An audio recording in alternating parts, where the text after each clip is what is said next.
Welcome to Mobile Legends! Starting off 2023 with a huge bang. The M4 World Championship by Mobile Legends Bang Bang Esports achieved one of the highest peak concurrent viewerships of 4.2 millions, setting the tone for the year. And with the MPL seasons and official tournaments going underway in their respective regions, we know that fans across the globe wanted more. Taking place in Phnom Penh, the vibrant capital city of lovely Cambodia, for the first time in MSC history,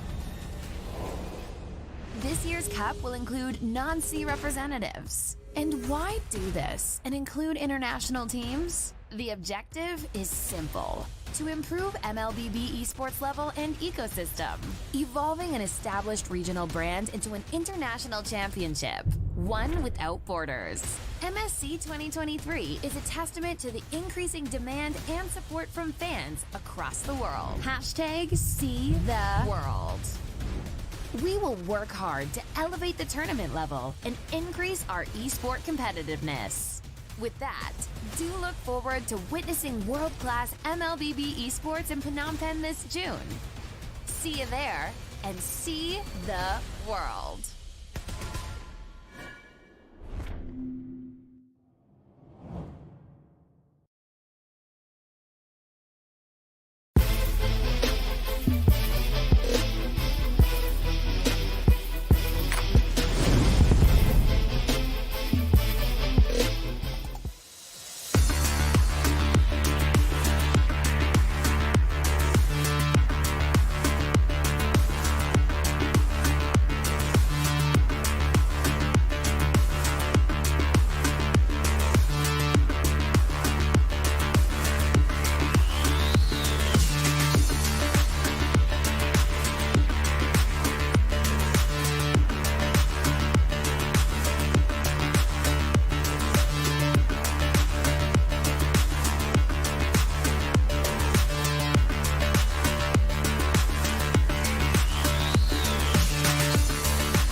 of all the evil gods!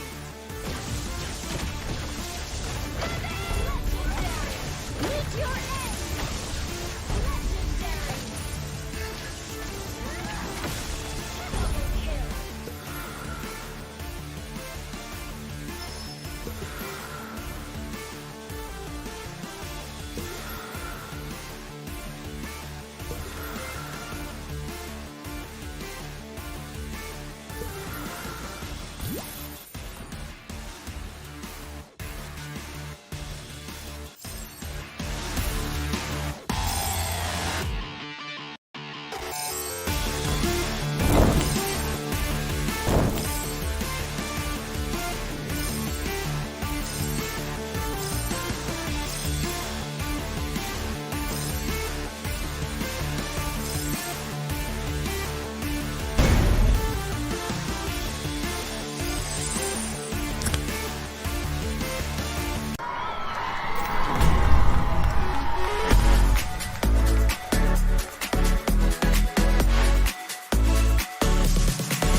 We've got each other's back. Legendary! We're the best duet ever. An enemy has been slain! The melody is my calling.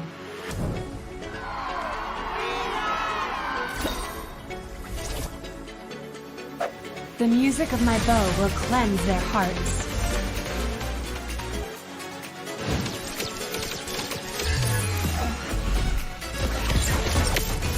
Legendary!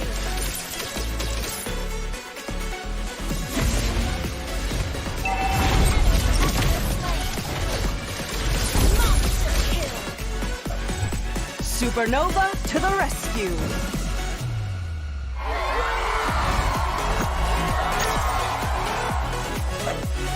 Music is the strongest form of magic.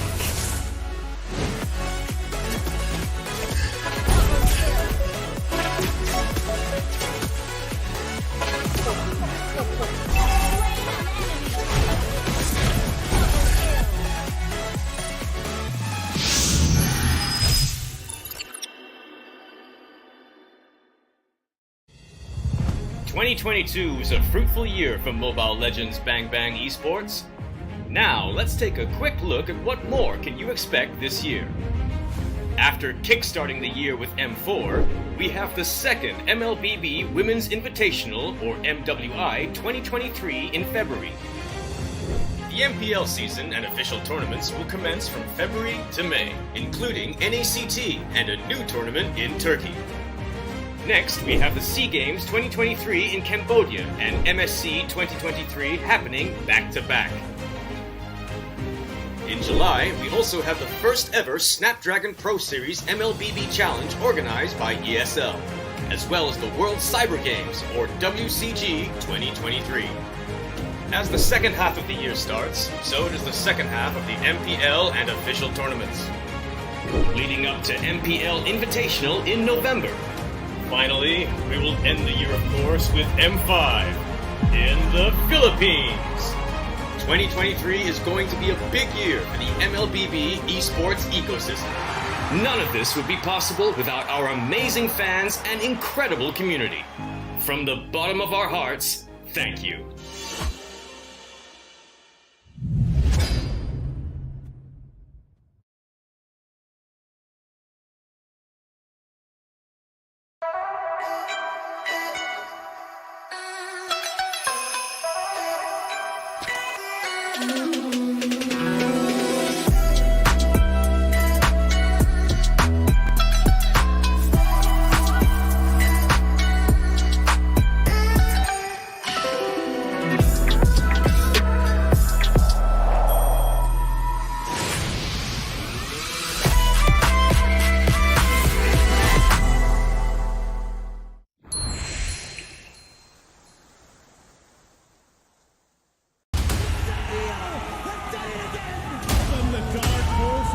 The Turtles delight.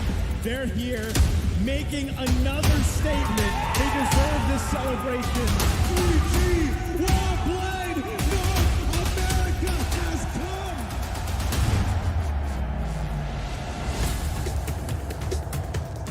Welcome to Mobile Legends! Starting off 2023 with a huge bang. The M4 World Championship by Mobile Legends Bang Bang Esports achieved one of the highest peak concurrent viewerships of 4.2 millions, setting the tone for the year. And with the MPL seasons and official tournaments going underway in their respective regions, we know that fans across the globe wanted more. Taking place in Phnom Penh, the vibrant capital city of lovely Cambodia, for the first time in MSC history, this year's cup will include non-C representatives. And why do this and include international teams? The objective is simple: to improve MLBB esports level and ecosystem, evolving an established regional brand into an international championship, one without borders. MSC 2023 is a testament to the increasing demand and support from fans across the world. Hashtag See the World. We will work hard to elevate the tournament level and increase our esport competitiveness. With that, do look forward to witnessing world-class MLBB esports in Phnom Penh this June. See you there, and see the world.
this is where everything, of course, will be very exciting because we are day 3 into our 4-day tournament, but this is day 1 for our, of course, the playoffs. You're watching the MSC 2023 Mekong Qualifiers. We're going to be your casters. I'm Yuko, alongside me is Burger Tip.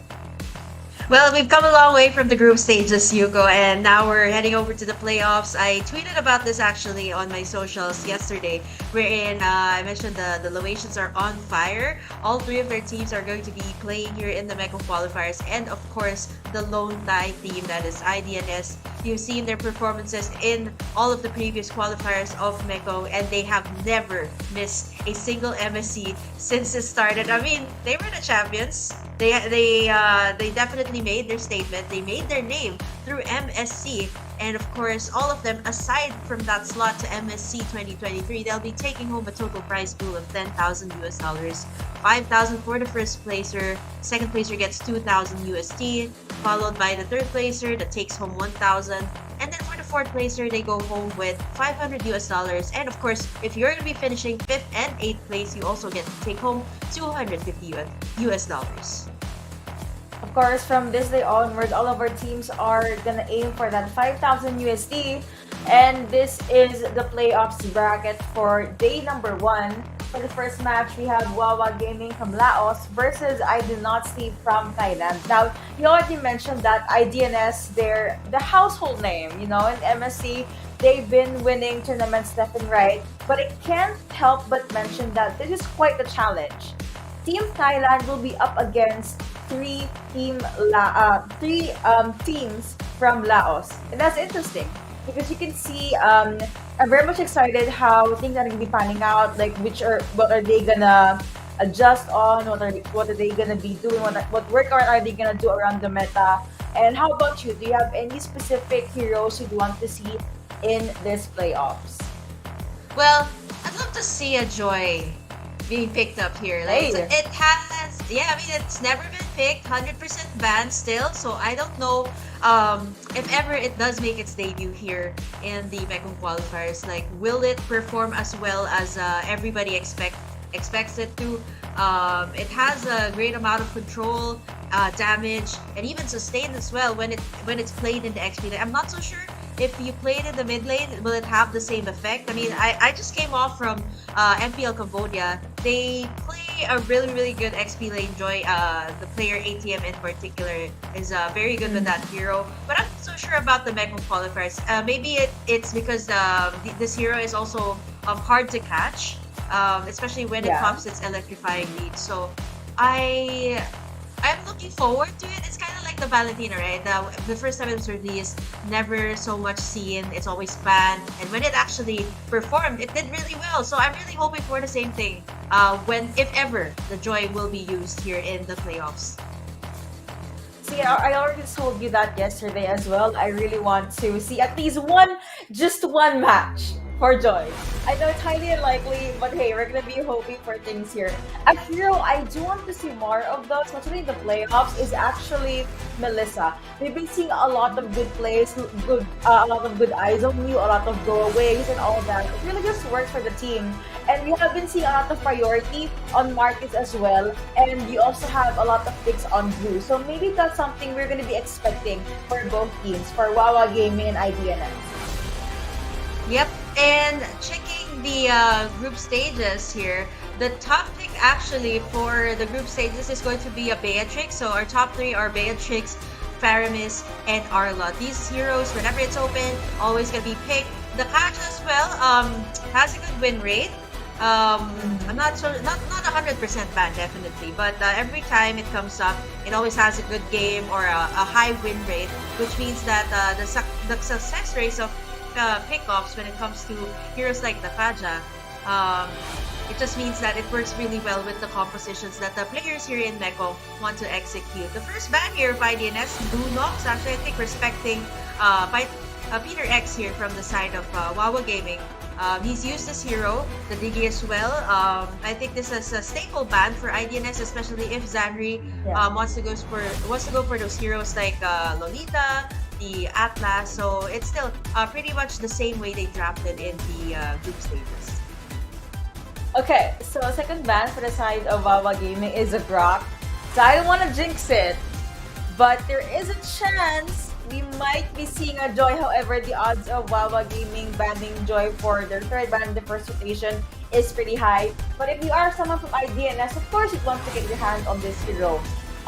Blue is still available. Harris will be banned out for IDNS. So let's wait and see who will be the last ban for the side of Wawa Gaming. So we'll know, is Farsa going to be open? Melissa is going to be open. Farsa is not going to be open, but Joy is going to be open. And we have been talking about this. Let's see if IDNS will pick it up. Because this could be a bit... No, never mind. It's open. Starting the day strong again. We have the first pick Joy all throughout the qualifiers. And I love this. We're going to be seeing IDNS testing the waters on this hero. Right.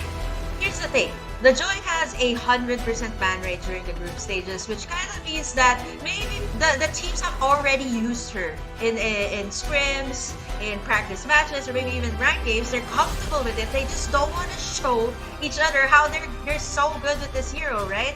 I have still yet to see IDNS utilize this hero in their team composition. I'm still not so sure if it's going to be Amy Huck or is it Izzy, because I've seen also a Jungle Joy. So we have yet to confirm that. Two stellar heroes, two of the newest heroes in Mobile Legends Bang Bang will be picked up here, the Arlot and the Joy. Now the Melissa is still open here if you want to go up against the Beatrix. It's great. It's also great to go up against the Arlot since you have the ultimate as well to block in all of those attacks, but I just want to go for the front line and control. I understand this Frank pick because the team is still open, by the way, the Valentina. Yeah, so it's a lot of heroes is actually available now. Someone that got banned a lot yesterday for day 2 of the group or for the group stages rather is Arlen, and she is open again in the playoffs. So this is very new for me. I love it. And you also have Ferdinand available. You mentioned that Eve is up. So I guess IDNS making sure that, Eve is open. If ever she does get picked, let's make sure there's an Iron Hook to be able to stop her with that real world manipulation. For the last pick for the side of Wawa Gaming here, they have Banakai, Heavy Spin, all of those defenses and those initiates. They really want to make this 5v5 draft work. Yeah, here's the thing about the draft of IDNS. It's very chilling for me for both sides. You got the Franco, you also got the Akai, and I would say that this Arlot, if it goes to the jungle or maybe even the XP lane, put a Festival of Blood emblem, it is horrifying to go up against it, especially if you're a marksman that doesn't really have that much protection. I have yet to see the Brody here of 33, or maybe even the Melissa, which already has been banned away here by Wawa Gaming Laos. And speaking of these two regions, by the way, Yuko, I have to point out that they actually had a some sort of cup before this Mekong Qualifier. It's actually called the M Challenge Cup of Thailand and Laos. And IDNS finished second place there. It was actually a Laos team that finished first place, not Wawa Gaming. They had a good run also, finished in the top 5. But I have to say that this region, both Thailand and Laos, had a significant improvement ever since I started casting for the Mekong region. So it's so nice to see them grow, so nice to see them actually be comfortable already with the current meta and even in MLBB in general. Alright, we have been talking about the Eve here. Sadly, we will not be seeing that hero available in game number 1. This is a best of 3, by the way. So we have 3 best of 3 matches. We don't know who is gonna duke it out at the third series, but this is the first series for everyone. So let's wait and see who will be the last ban for IDNS. I actually love that you also mentioned the how constant the Thailand region as well as the Laos region duke it out in MLBB. You know, it's just a lot of rematches, a lot of good history. This will show how much they really love the game. Last ban for the side of IDNS is gonna be a Lolita opening Valentina course for Wawa Gaming. They basically just removed all of these crucial ultimates. Ooh, now they pick up the Valentina as well for Peter X. Here's the thing about that. We've seen Peter X on a Gusion. Well, I've seen Peter X on a Gusion. Different types of heroes, but of course, you'll go for the standard Valentina. Now, here's the biggest question. Will this Joy be in the XP lane or mid lane. Both are actually very much viable, and with the Valentina there, I would rather have something else. Maybe perhaps a Lilia or yesterday Kagura. None of that actually, but Missy Pink will actually be going for something different. Pick off a huge pick off potential as well. The Kadita and of course the seal the deal here for IDNS. They're gonna be locking in that carry, of course, to shred those HP bars for the front line here of Wawa Gaming. And of course, the Mincetar as well. Often overlooked, but most of the time it does perform. It's reliable, but we have yet to see like really good Mincetar games. So I hope that it works out here for Wawa Gaming Laos. And looking at the draft here, it's chilling to see Wawa Gaming Thailand. They have a lot of setups here. But as for IDNS, we are looking forward to see that Joy being put into play. And it's going to be an XP lane Joy. Yep, it's Amy Hawk going to be getting that hero, working it on the XP lane. Amy Hacker as well as 33 has a lot of good plays all throughout their group stages. So them being able to lock in carry and being able to lock in Joy, I think it's the ultimate limit tester. You know, like how well and how far can they push these heroes into their limit? How are they going to be able to move around in the Land of Dawn?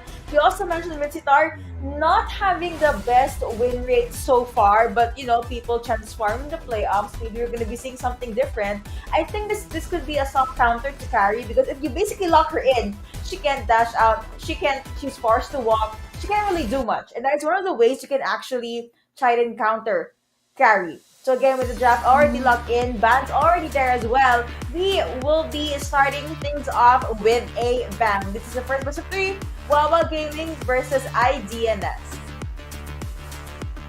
understand why they picked up the carry 2 here for IDNS. Not only does it have a great amount of damage, but you're facing a Valentina here, and the carry's ultimate doesn't really have that much of an impact, right? Especially when you get it. So I think for IDNS, they just want to limit out what Peter X can pick up here. But Master Pun rather from Wawa Gaming Laos, it's surprising to see him not using a Diggy this time, because we've seen him spam a Diggy. So it's the first time I'm seeing him pick up something new, which is the Mincetar. So have yet to see him utilize a hero that is has a great amount of control, something that can initiate as well. But we're seeing early rotations being done here on the XP lane. Quite new actually. Master Pun is usually with respect. So this is the first time we're seeing him actually assist remake this time. It is something different, but you know, at least with all these tweaks and adjustments, maybe it's something that they're a lot more comfortable with. So I actually want to dabble a bit more on Joy. So I actually want to see if they'll be able to maximize the Meow Rhythm of Joy. Also, that's a very cute skill name.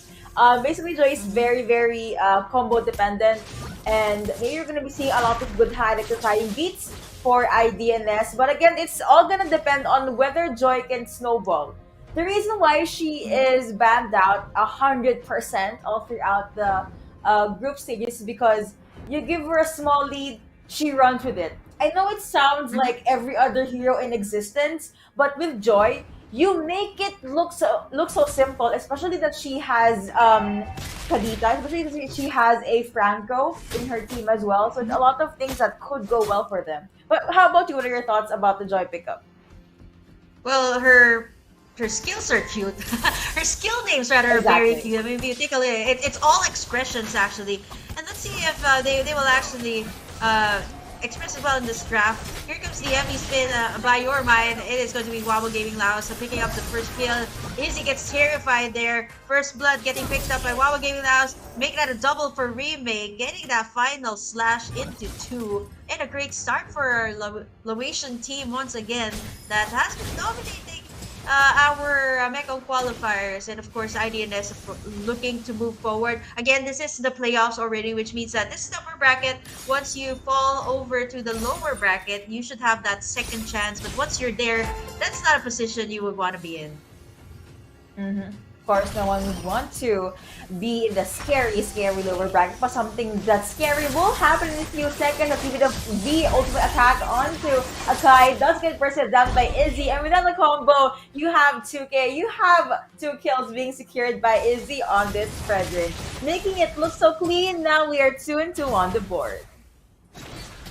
Well, that Spear of Glory from Master Pun proving to us that he has been having a high success rate on those hooks, as well as Zanri there, getting into Peter X. Rough Waves comes through here for Mizzy. He's not able to do anything with the King's Calling there. They're trying to invade Izzy, and it's going to actually be Peter X picking up that purple for their side. 2-2 is our score, but Wawa Gaming Laos with the first blood that they've gotten, and a turtle as well, they're going to be having that gold lead here in our first game of the day. It's gonna be a best out of 3, by the way, so we're no longer in our best out of 1s because this is already the playoffs.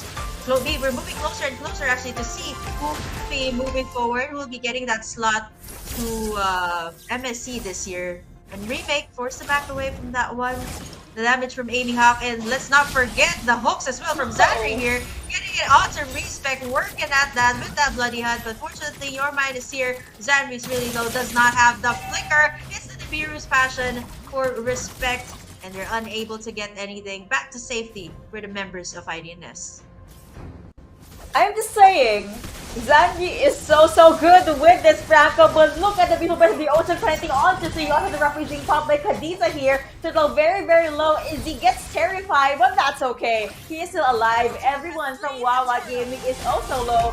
Izzy being able to utilize this opportunity does get the kill onto Turtle, forcing the other members of Wawa Gaming to just fall back. Wow, this actually used that Ocean Oddity, then popped in that Petrify, getting in 3 members. I don't think that he has all the items that he needs just yet. There, he has a Magic Worship emblem here. Not so sure what items that he has, so maybe if he had like a full burst items, that would have been like a triple kill for Mizzy Ming in the right moment. And this is the point where Kadita gets really chilling, right? Really horrifying. You don't know where it is in the map, and once it comes in, it pops in that Petrify. It can actually wipe out your team whenever it's taking in an objective. Speaking of, second turtle will be up in just a bit. Your mind can be spotting 3 members of IDNS in that bush. Don't want to be going there. And they're playing this nice and slow. Actually, I think the tempo usually is going to be set here by Master Pun and Zanri.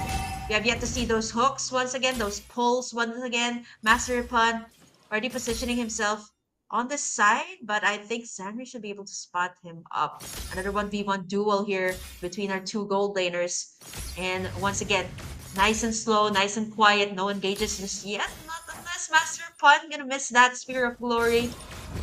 A lot of pressure here onto 33. That's a Beatrix you're talking about. It's gonna be a lot of threat into the map apparently. And with that, Wawa Gaming, they don't really want to overextend just yet. That's gonna be a dive in, but that is gonna be the Rough Waves, as well as the Ocean Oddity coming in from Kadita. Good combo from Mizzy Ming.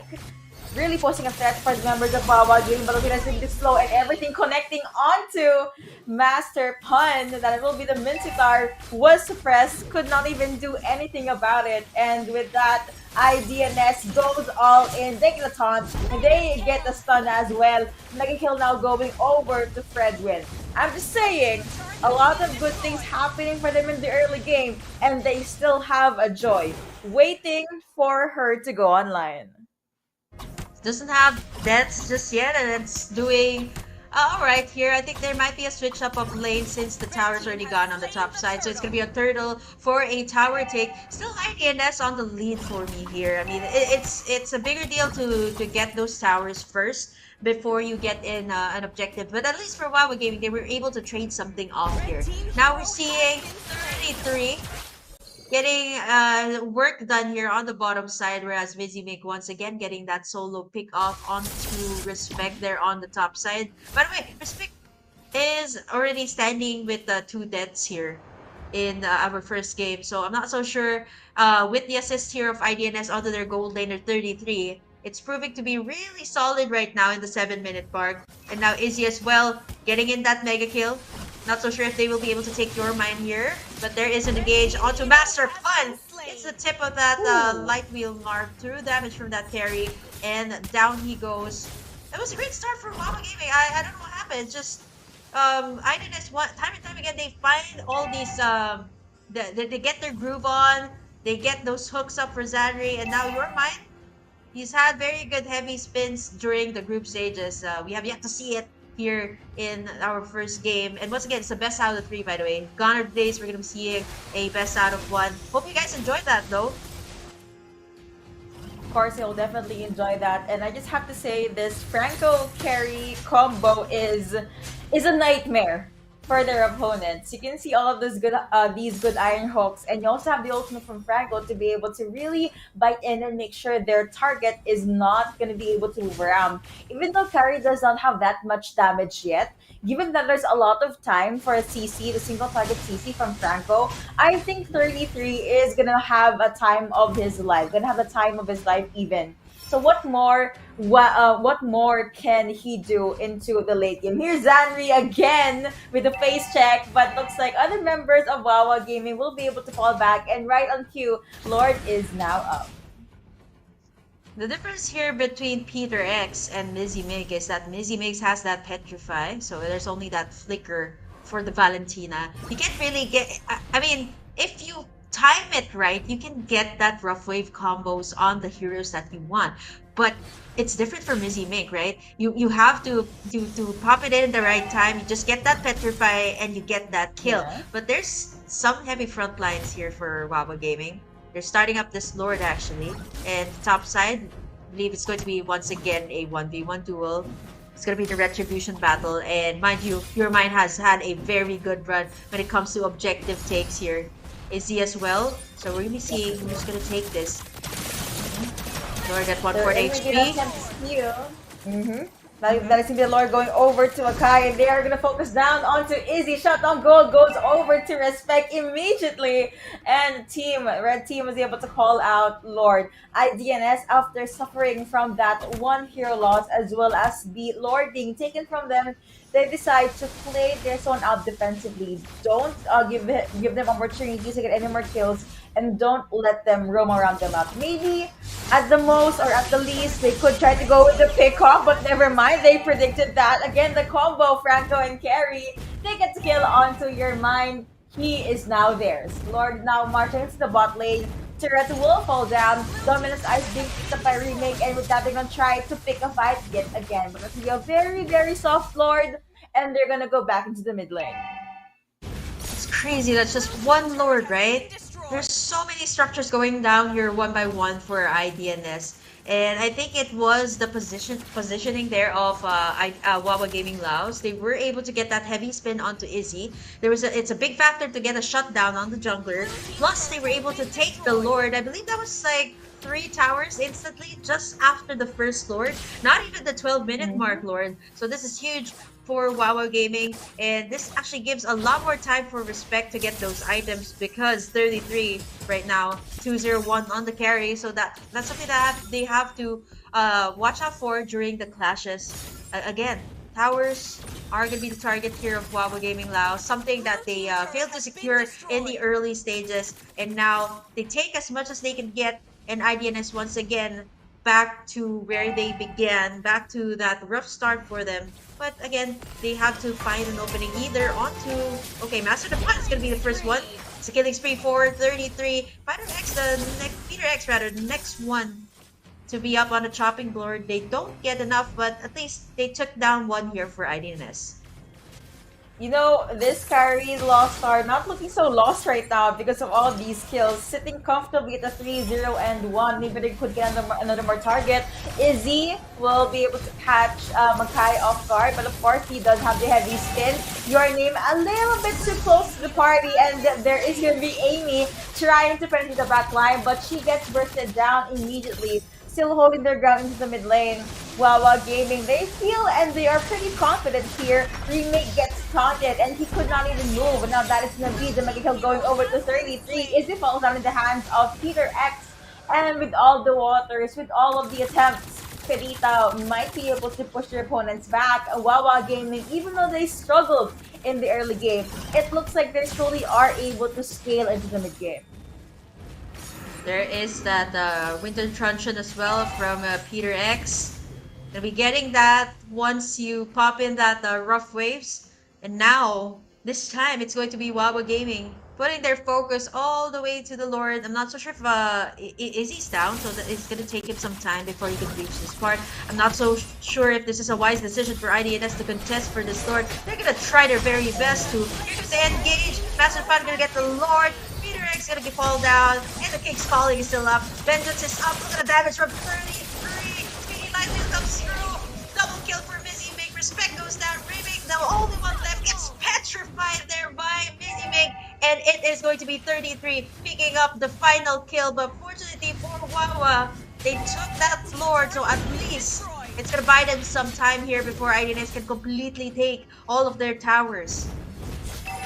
It was a very critical, critical move from IDNS, but they were able to push them. They were able to follow up, and now there's another kill for 33. 6-0-1 on this carry. They have the eye set on the last inner trip for the mid lane. What happened? That was an Akai against Iron Hope, and that was the end of it. You blink, you die. Immortality being picked up by Zanri as well. And before they leave, they're gonna get themselves a buff just to make sure they're able to secure the lead here. Almost 15 minutes into this game number 1. 5 and 15 now on the board. 5 turrets down for IDNS, and there's only 3 turrets down for Wawa Gaming. But I have to say, damage-wise, IDNS has this in the bag. Wawa Gaming, though, I want them to just be a little more patient. You see the combo and you see the power of their draft. It just so happened that it could be a little overwhelming to wait and try to duke it out against IDNS. Oh man, the hooks here of Zandy never really just missed yet, and we get the engage. One man down for Wawa, and there goes the Appraiser's Rat from Izzy. It is going to be 2 for non-exchange here by IDNS. I'm still gonna flicker in here by Zandy. Get that flicker out as well from Remake. He use that final slash out. Gets the petrify from Izzy Make. There is the shutdown here. Care of Respect who's creating everyone. Heavy spin, but Zandy once again. We're missing a single hook in this last stages. They're just gonna let that one go. Your mind gonna be able to back away all the way to the base there of Wawa Gaming, and IDNS right now still no shutdown on the 33. They're looking really good here. 15-minute mark, and it's a complete item build already for 33 here on this carry. You know the hero I'm gonna mention right now.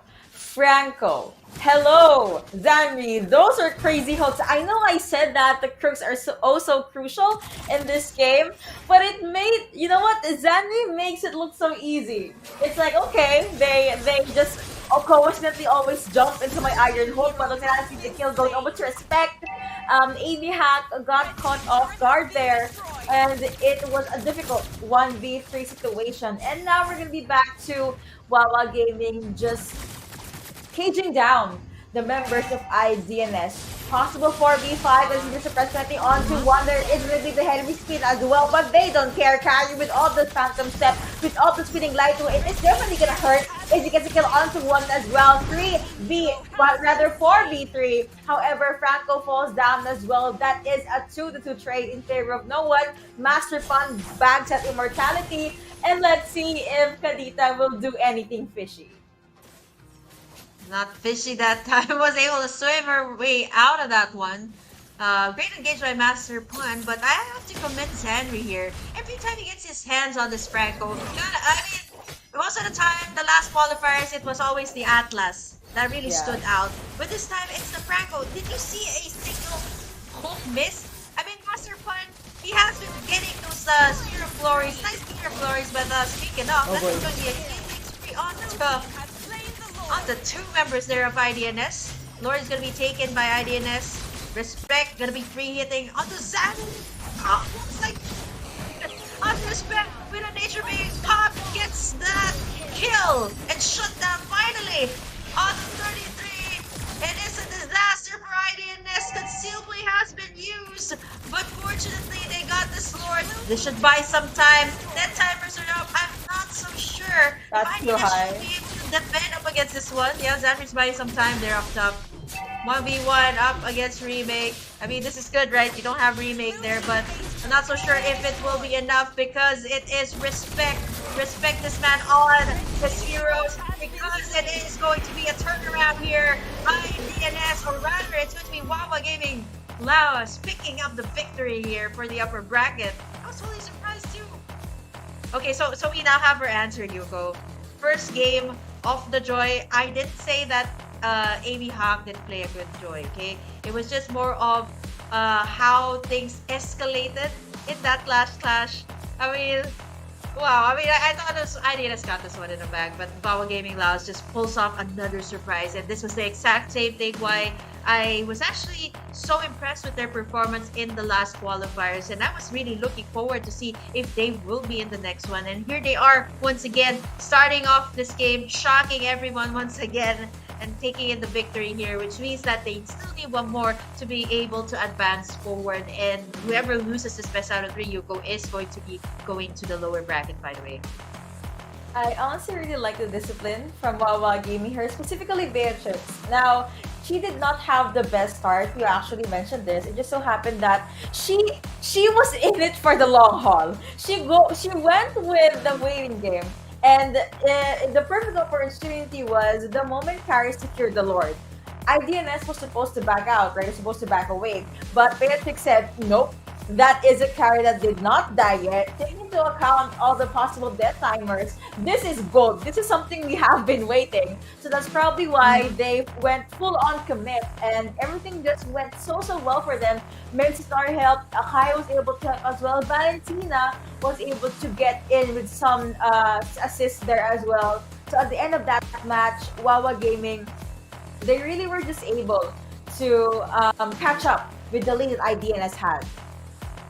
Yeah, it was a very tight game. If you look at the gold, rather, it's not that far, right? When was the last time I've seen a gold this close? Like, that's only like 1K, almost 1 to 2K difference here for this game. And it just really shocked IDNS with how things went down here in the last part. And I was checking the items earlier of Respect. He only had the Wind of Nature, the BOD. It was very late that he picked up the Malefic Roar and the Haas Claws, actually. But the Haas Claws was a big factor here for the Beatrix of Respect. He was able to lifesteal his way out. I mean, the Beatrix has a lot of dash in, dash out. It doesn't have that much of true damage as compared to the carry. But the moment that Respect popped that Wind of Nature in the right timing, he was able to free hit everyone. I was actually wondering why no one was checking on Respect, or no one was getting that engaged on the Respect. And this is not a lot of gold, right? He really struggled in the early stages, but eventually he was able to actually turn this thing around for Wawa Gaming and get the first win here in our first best of 3 here in the playoffs of the Mekong Qualifier. We've been hyping day number 3, but day number 1 for the playoffs, and we have been hyping the first match and the first game and the first pickup on Joy. It just so happened that Joy was not able to help, but again, that was such an amazing game to watch. We're going to be showing you the highlights.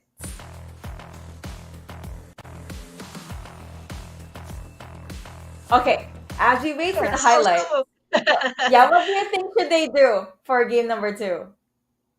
I don't think there's anything wrong with the draft, right? Like, we've seen what we got what we wanted to go ever since yesterday, so we got in the Joy already. It was used here. It didn't have that.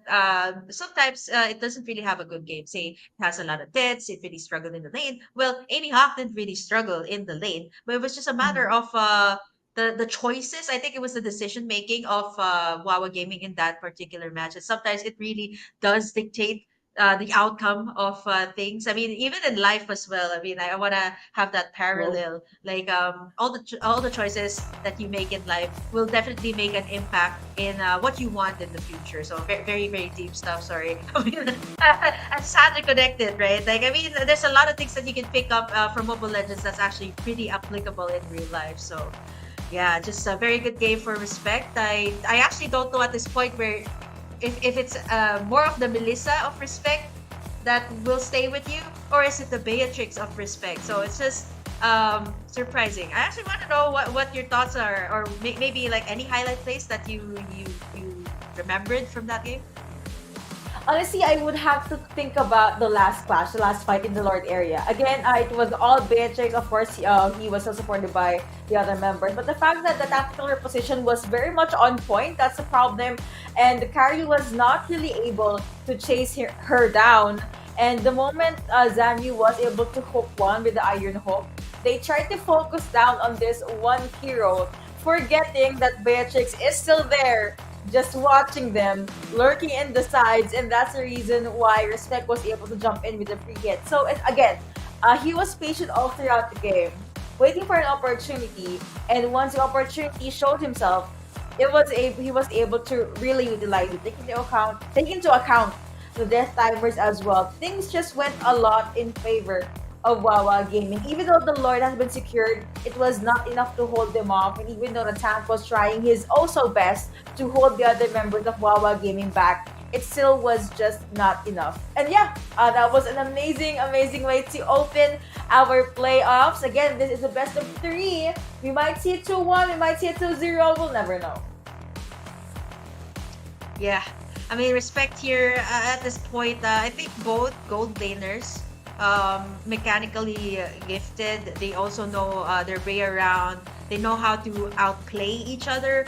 But for Respect in this round, I think for that last clash, it was definitely a good game, well played. And right after that, it was only Zanri. I have to point out Zanri though had a very good game with the Franco. I don't think there was ever a game wherein Zanri missed the hook. I mean, if I was playing a Franco, I always miss my hooks. Like, I just get that flicker and bloody hot onto the target I want. But Zanri here, actually, lots of good initiations, lots of good hooks. Not that I'm saying that Master Pun didn't have any. But this is actually, I do have to say that this is one of the few games that I've seen Master Pun with a different hero. Because if you guys remember the group stages, I mean, if you remember the group stages, I don't remember a time Master Pun picked up another hero other than the Diggy. Like, it was always the Diggy. 100%, almost like 100% on the Diggy. So it's the first time I actually saw him pick up another hero. So I think they just wanted to mirror what IDNS had. The Spear of Glory pretty much works the same way as the Franco. So similar toolkit. So I think that's just what they wanted to happen here. At least equalize the initiation that the Franco has, right? And Zanri had a very good game. Unfortunately, all that mattered was that last clash. We're going to be having one more game. Actually, this is going to be the match point already for Wawa Gaming Laos. So let's see if they can pull off another win, move over to the next stage, and let's see if our Lone Tide team can actually pull off a miracle and maybe open up a game number 3. To go back to what you said about Zanri on this Franco, he made it look so easy. I know there are times that we don't really have the camera on him, but I'm just gonna assume that all of the hooks landed. He was just that good, okay? And yeah, all of those initiates really worked so well for IDNS in the early game. That's why I thought they were able to just run away with it. But of course, with all the heroes, all the plays, let's take a look at the highlights from that game number 1.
stake are gonna be definitely higher as we go through the day, and all the teams are gonna be duking it out for that one slot to be able to represent the Mekong region at the MSC 2023. So that was a very, very good game number one. Wawa Gaming was able to bag that victory, but we're gonna be heading into game two in a few more seconds. So, Burger Kim, my beautiful co-caster, what do you think should IDNS do? Well, I think that was a good game for them in the first round. All they need to do, actually, I think for the second one is maybe, perhaps don't leave like respect unchecked too. Like I mean, 33 was doing well, right? But for respect, I would have to say that he needs to, even though he doesn't get his comfort picks like the Melissa, he did really work very well with the Beatrix. I wish it was the other way around. I mean, for if you were IDNS, you wish it was the other way around, right? But for Wawa Gaming, I mentioned this several times that the region has improved, or actually their country has improved a lot in MLBB. So I'm looking forward to see most of. Well, I think they have a much higher chance of going to the MSC. Maybe it's because of the numbers advantage that they have here in the Mekong Qualifiers. 3 of their teams are here in the playoffs, and now they're looking for that one spot. Wawa Gaming, probably the most promising team that I've seen in M4 Mekong Qualifiers, and I'm looking forward to see if they'll actually just take this one with a clean sweep, or will actually IDNS will they be taking out maybe forcing out the game number 3 here in this match. We'll have to see that one, but I'm not so sure if maybe they'll take away the Beatrix this time up against Respect. Maybe leave him with something completely different, like maybe target bans here for IDNS. I don't know about you, Yuko. Like, what do you think? I think it was just a matter of decision making in the last game. So I think for this one, there's nothing wrong with their draft in game number 1. Maybe perhaps have a much better execution here in game number 2. I like to believe that one of the ways to stop Respect is try to either ban out Melissa and ban out Beatrix. On top of that, whichever he is going to be using, see if you actually have the hero you can commit full on for all of these AoE CCs and all of these, just being able to stop Wawa Gaming from doing everything that they want. But yeah, so what happened in game number 1 was we saw the Franco carry combo from IDNS. It was beautiful. It was immaculate. The iron hooks are definitely on point, as well as the Phantom 7 on the spinning light wheels from carry. But let's see if are we going to be seeing something similar to that as we hop into game number 2. First ban from each side. Diggy for IDNS, Farsa for Wawa Gaming, and Harriet still going to be banned out by IDNS. Well, Respect has picked up this hero, and knowing how these teams have already faced each other in the M Challenge, Thailand and Laos Cup, there's a lot of information that they have about each other, and I think this is something that some developmental regions really don't have, is the information, heroes that the other team is good at. And that's going to be 2 bans instantly on possible gold laners and mid laners here for IDNS. Of course, Respect here, forcing him to perhaps like just use DPS heroes. The joys can be opened up once again. The R-Lot as well. Kaja is already out here for the last and final ban. So it's still going to be the joy here for IDNS. Now, Wawa Gaming can answer out with the R-Lot as well. That is open right now. But knowing how well Respect was able to carry that last game, they're still going to be locking in this Beatrix in the first round, leaving maybe perhaps, I think with IDNS having this information, they can actually pick up their gold lane. There's someone that can go head-to-head with Beatrix, someone that has mobility. Not so sure about the Melissa. Maybe perhaps a Claude would be a good option for this match, but they're still going to start out the same way. Yeah, I mean, Zandri had a very good game with the Franco. All those hooks never missed. Now, for Wawa Gaming, they can, maybe if they want to draft the same way, either pick up the Valentina, the Faramis, or maybe even the Eve is opened up here. But that is going to say a lot. They might actually ban out the Valentina in the second round if they do go that route. It is still going to be such a chilling lineup from both these teams. There's no difference. This is the same thing that we see in game number 1, and I think it's just a matter of both sides are going to be like, okay, let's execute this much better this time. Wawa Gaming, this time they can take away heroes of Mizzy Mink. 33. They still do not have damage here for IDNS. So those are the two things that they have to consider for this round. And as for IDNS, they need to take away some of Peter X's heroes like the Valentina, or maybe even some heroes of Master Pun like the Atlas. And they did. Atlas has been banned out, and I remember the last ban for IDNS, I think there's the Atlas as well as a lot of other AoE CC-centric heroes. Melissa still being banned. I'm getting deja vu in this game number 2. Everything is pretty much the same as what we saw earlier today. And for stats sake, Fanny is open, but she neither got banned or picked up. So I guess it's something that these two teams do not really prioritize. Let's see if they're still going to be picking up that carry. Or maybe they're going to get someone that can try to go toe-to-toe with Beatrix. I mean, there's still Benedetta if IDNS wants to pick that hero up. Kadita has been banned as well. See, Kadita as well as Franco was a problem in game number 1. I like how Wawa Gaming was able to pick up on that and just say, yeah, no, you're not going to be getting Kadita in this game number 2. We're going to stick to our draft. You can't really fix what's not broken, and let's see if they can run it back. Right, and now here IDNS Master Pun heroes perhaps, or Peter X's heroes, the Valentina, I'm thinking. But Wawa Gaming will have the first pick here in the second phase. So it's still the same, right? The only difference is going to be the Kadita. The Claude is still open here. I'm not so sure if it will work well against the Akai, but we're seeing still the same picks and bans here. No difference. Actually, I think it was just a matter of that last clash. IDNS was like, no, we're just gonna make that last clash in the first game. We'll make it better this time for game number 2. We're just gonna see what 33 will pick up. Not so sure about the. I mean, they can pick up the carry, but if they do pick up the Claude here, it will be a problem since there is a Valentina to pick up the Blazing Duet. Mizzy makes heroes as well. The last time I've seen Mizzy make go up against the Valentina, it was I was thinking of a Kagura, but they want global presence here, someone who can also take down the Beatrix in the backlines and actually kite that Beatrix from a safe distance. And what better way to do that than have that savior? And without the threat of assassins here, it should be fine because it's your mind that will be using that Akai once again. Now, Master Pun, is it going to still be the Mincetar? It has the same effect as the Franco. It's still open. They're more of the setters, or will they go for something like a Diggy to cancel out the Bloody Hunt of the Franco and even the Energy Eruption and the Abrasive Strat that will be coming out from the Fredrin? So I think in terms of the lineup here of IDNS, it should be something. I was thinking something different, a totally different roamer.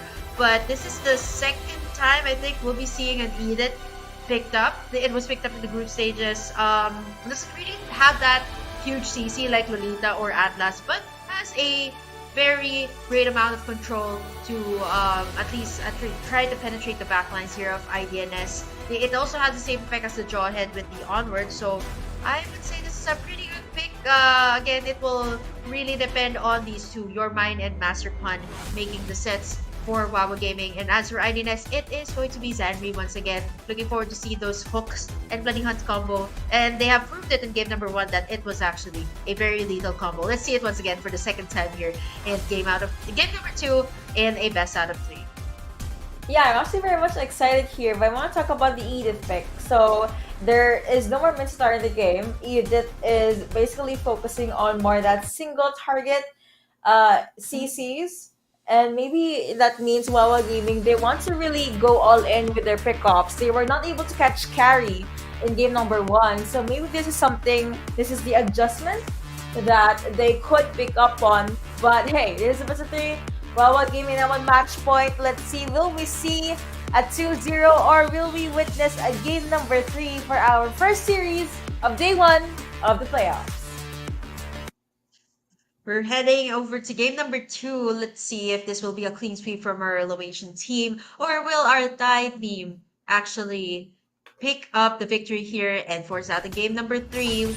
It's going to be the lower bracket for the one that loses this series, so that is pretty big, right? You don't want to be in a tight spot, be in that lower bracket, And as for IDNS, again, I have to say this, they've never missed a single MSC. So there's a lot of pressure, I guess, for them. If ever they do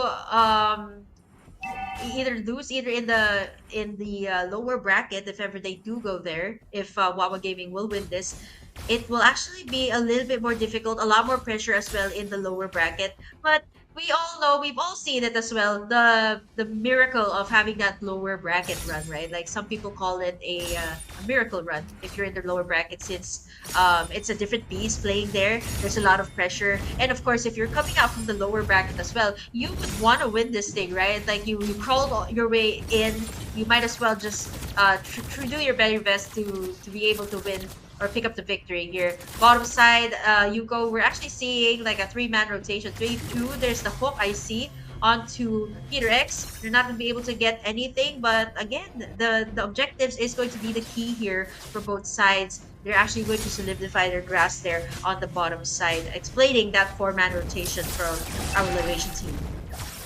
Man, really, just, a lot of early game presence from Wawa Gaming. They don't want the early game from game 1 to happen again, and they tweak their job, so maybe they should be able to have more presence and more aggression. Edith will be able to pick up on that, but that is going to be IDNS focusing and stunning and everything else onto Maskcon, but that is not going to be enough because you have a Dawning Light from Saber, 1 hero down, and they're going to rotate over into turtle area. Heavy spin has been popped there as well. Your mind getting their hands on this turtle. Wawa Gaming, will they fight this? If there is going to be an immobilized connecting onto Remake. Wawa Gaming, they don't care. They get the turtle, they get to back away. Well, this is classic your mind moves, right? If not the heavy spin to get someone, it is actually the heavy spin to secure the objectives. And so far, they've had a very high success rate on this Akai.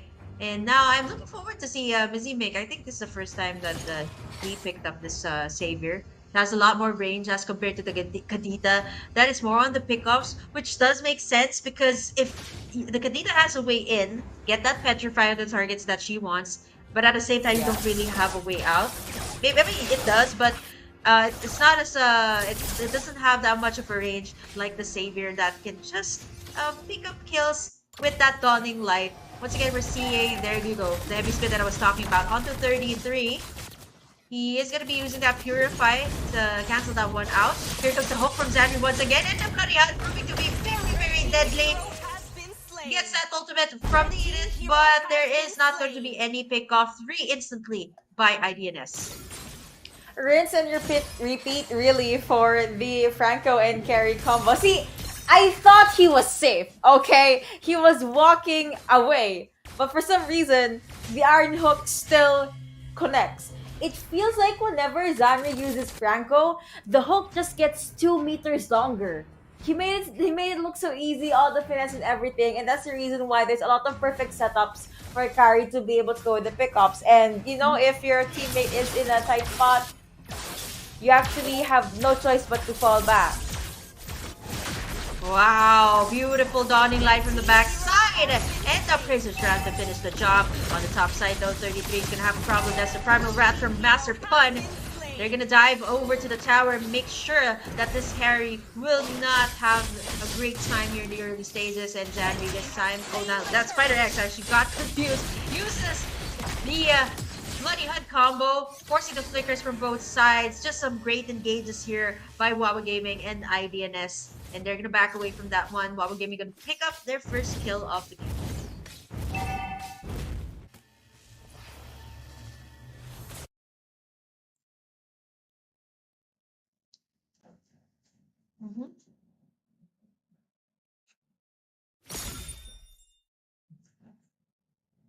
So we're seeing a slight rotation here, a difference in the rotation of Respect.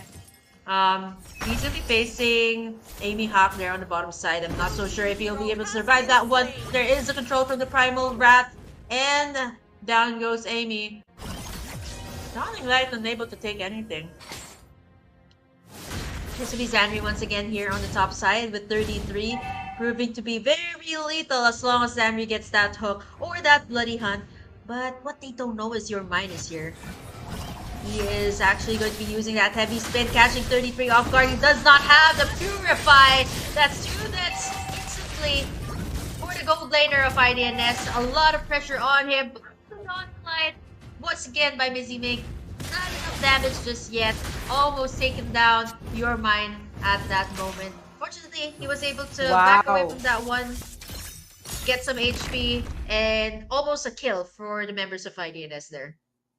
See, a lot of good plays from IDNS, and this is the thing that we have been seeing in the first half of game number 1. But it looks like Respect, he doesn't care. He wants to be able to take down the turrets and, just be very comfortable and get as much ground, cover as much ground for Wawa Gaming, while your mine is just distracting everyone in the mid. So Master Pun picks up Dominance Eyes as well to be able to last a little bit longer in these team fights. But as they're distracted, looks like Izzy will be able to get a little non-contest. The heavy spin has been popped onto a tie here. That's Turtle going over to Izzy.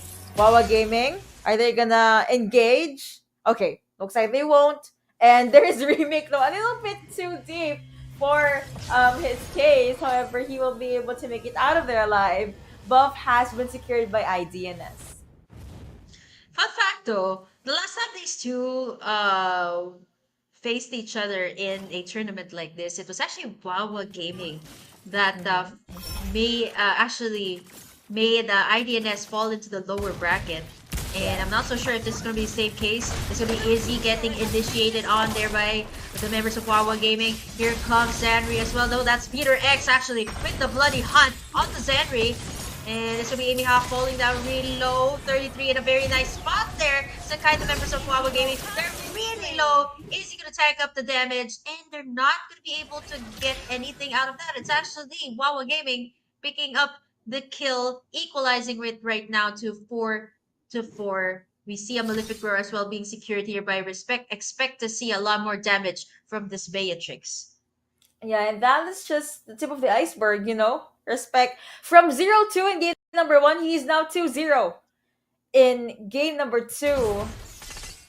And yeah, this is everything you'd want as a Beatrix. Just get all those kills, rotate as much as you want, and on top of that, he's able to secure all of these turrets, get all of these turret takedowns, and just really pose a threat. Now, I remember you mentioned to me, I think this was day 2 of the group stages. Give Respect the respect that he deserves on Melissa, but it looks like even in Beatrix, he is carry. Right. I mean, I actually remembered the Melissa a lot because it has a very good win rate, especially when Respect has it. But I think this time, the Beatrix works well with the initiate that Wawa Gaming has. Like this, Izzy, gonna be falling down real low. Respect as well. Zan, you're gonna try to get the backlines, and now here comes the heavy spin onto 33, and Remake finishes the job with the final slash. Wawa Gaming right now looking to take down IDNS before this first door. Alive, by the way. Nice initiate by Zanri, but instead, he's the one that gets caught up in that mess. Respect to be able to take that tower on the mid side, and Wawa Gaming gonna go straight for this first Lord of the game. Yep, after getting 3 kills, they will get that huge objective. Lord has been secured by Respect. 4 and 7 now on the board. There is a 5k gold lead in favor of Wawa Gaming. After that, they just fall back to the map. They don't want to give away from too much of the lead here, and it looks like Master Pun is looking for his next victim, but no one will be there from the side of IDNS. See, in game number 1, the Franco carry combo is so worth it, but we don't see a lot of kills from 33 right now, or maybe it's just too early, But still, their pacing is a lot more slowed down compared to what we saw in game number 1. Well, here's the thing. It's so hard for 33 at this point. Several times he was actually struggling in his lane against Respect. And there was a point that even Remake actually moved towards his lane, unable to do anything, plus all of the heavy spins that were committed here by Your Mind onto 33. Definitely didn't have a very great time here as compared to game number 1, where he had more leeway to actually get in the resources that he needs. Not so sure what the items are right now. We'll take a closer look later on if we have the item list pulled up here by the team. But for now, I'm gonna have to guess that yeah, that there's a Divine Glaive onto Peter X. We have the Edith here. For the first time, I'm seeing it work out so well here for Wawa Gaming. There's the heavy spin. There is the Primal Wrath from the Edith to control the members here, especially when Izzy dives in for to soak up the damage. But right now, IDNS, they have to defend what they got. Wawa Gaming is definitely on the lead. They are on the 5k gold lead, plus 6 towers already gone here for the side of IDNS. Man, it is definitely a problem to IDNS right now. There's the dominance ice being picked up by Wawa Gaming as well. But now the map is kind of quiet. It looks like they're just on a hunt, you know, they are just recuperating on the items, onto the gold, and they're not starting any fights just yet. Ooh, maybe that's the difference. IDNS was starting all of these fights in game number 1. Now they don't really start any more pickups or any more fights. Maybe that's the reason, or at least one of the reasons, why they're not able to snowball as much. There is still a good attempts from the Iron Hook from Zanri. Arlot is just lurking at the side. But okay, they're actually not gonna reveal their positions just yet. This is a lot of them in the bush though. I'm not sure Remake will walk in that area. Wow, that's a lot of gold for Respect. 6-7 for 33, and that's 9k almost for Respect. So you can feel the gold difference. There's a lot more items. I don't think that he has the VOD just yet, but that was a very early pickup on the Haas clause, which I highlighted in game number 1, that made him have that insane lifesteal on the Beatrix, being able to survive the 4v1 situation onto him. And right now, they're going to be chugging up this floor. Look at how fast Respect is using that. Very nice positioning there. And now Izzy going to try to go in for the steal. There comes the Dawning Light. Izzy's really low. And he takes it, this Lord! Steals it away. But it's going to be a mega kill for Respect. But for IDNS, this is some breathing space for them. They do not have the tower advantage, the numbers advantage with Wawa Gaming. But after that, let me see if this can actually turn the tides for our Tide team. They have a fresh-ish wave of minions. Oh, that hurts. Wow. Just one attack was enough to give the ouchie onto one. Let's be sure to get the kill onto Master Pun. Demon Hunter Sword has been picked up as well. This will a lot more damage after getting one more kill. Wawa Gaming, or rather, after getting one pick off, Wawa Gaming will now have to fall back. 2 flickers are already down, so they can't really initiate much. Oh, look at the damage from Peter X as well. The flicker has been committed here by Peter X to escape that one. I thought that was actually going to be a flicker bloody hunt from Zanri. And now, here's where it gets tricky for IDNS. They are forcing out all these fights. They're forgetting about the objective takes. Fortunately enough for AB Hog, he's going to try to get that tower on the mid side while they're busy here. It's going to be a heavy spin onto Izzy. Still unstoppable for Respect here. Someone doesn't leave this guy check. And there, as we were talking about getting checked, there goes AB Hog from backside. Pops in that double, as well as the electrifying beats in the nick of time. Might be a bounce back here by IDNS this time. They said that this is the composition they wanted to work in game number 1. And they're actually going to get it. It's a wipeout for Wawa Gaming. And IDNS will take this one with a comeback and forces out game number 3. Alright, starting series number 1 with a game number 3. That was very interesting. And yeah, so, okay. I think that I know the theme of our first series today. Comebacks. Because again, IDNS had the lead in the early game, but Wawa Gaming was able to win the late game. Now for game number 2, it really was just Wawa Gaming doing all of these pickups, doing all of these fights. Not much team fights though, so it's a lot more conservative. But after just one good play from IDNS, they're able to just steamroll into the base. So now, after this, we will see one final game between these two teams, and whoever loses again will have to fall into the lower bracket. In game number 2, it was 10-9. Again, low kill count. It really was just a lot of mind games from both of our teams. Yeah, I think the last clash was won all because of if game number 1 it was Respect's Beatrix, but this game it was Amy Hawk. He picked up the double. I actually thought he was just gonna go for the tower pushes, but it caught Wawa Gaming Laos off guard. He was able to get the shutdown on Respect, and at the same time picking up a double. I think it was Respect and Remake getting picked off in that round, and eventually it was just go time for the members of IDNS. And of course, the MVP of this game, Mizzy, make no deaths at all on the Savior. Lots of the cooldown items as well, going for the cooldown boots, the Clock of Destiny, and the Enchanted Talisman to be able to spam his ultimates, which is why he has a very high kill participation, 90% on the Savior. Has a lot of gold as well, since he hasn't been taken down just yet by the members of Wawa Gaming. And I think his Dawning Light proved to be a huge threat for the side of Wawa Gaming, not knowing when he's gonna pop it up. And at the same time, it's kind of like Respect, right? No one can actually touch Mizzy Mig in that game, which is what made it really difficult in the team fights. All he needed to do was get that Mystic Field, get that Dawning Light in a straight line, and eventually getting the victory here for IDNS. We're going to be having a game number 3, and what a way to actually start off this day, start off the playoffs here in the Mekong Qualifiers by having these two teams go up against each other. There was a lot of amazing plays. Comeback is our theme for our series, like what Yuko mentioned. Check out these highlights on that epic game.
group stages. We're now finally at the playoffs, and in a few more hours, in a few more days, we might be seeing who will represent the Mekong region for MSC 2023. We're going to be your casters. I'm Yuko. Alongside me is Burger Kim. So, Burger Kim, expectations for this game number 3? Comebacks. We are in the game or two, right? Well, for the first 2 games, it was more of a comebacks. I think for game number 3, this is the point we're in. You've already set the tempo for both teams, for both Wawa Gaming and IDNS. It's just a matter of they already know what heroes they want to put out. You've seen it in game number 2, wherein they did not make any sort of adjustments anymore. There were no respect bans, not even on the Beatrix, not even on Zanri's Franco. So I think it's a matter of executing the gameplays that they want. And I think for both these teams, their compositions are more on the chilling type of composition, especially in the first drafting phase, wherein they pick heroes like Franco, heroes like the Arlot, and even the Joy that was let loose on this series. Actually, the Joy and the Arlot were let loose twice already. So this might actually just still be the case here for our third and final game for the upper brackets. So again, for those who just tuned in, welcome to the MSC 2023 Mekong Qualifiers. It's going to be IDNS and Wawa Gaming Laos for our very first game. Not to be mistaken for Wawa Gaming Thailand, because they actually do have a Thai team. So this is their Laos team, and it's actually looking very promising here.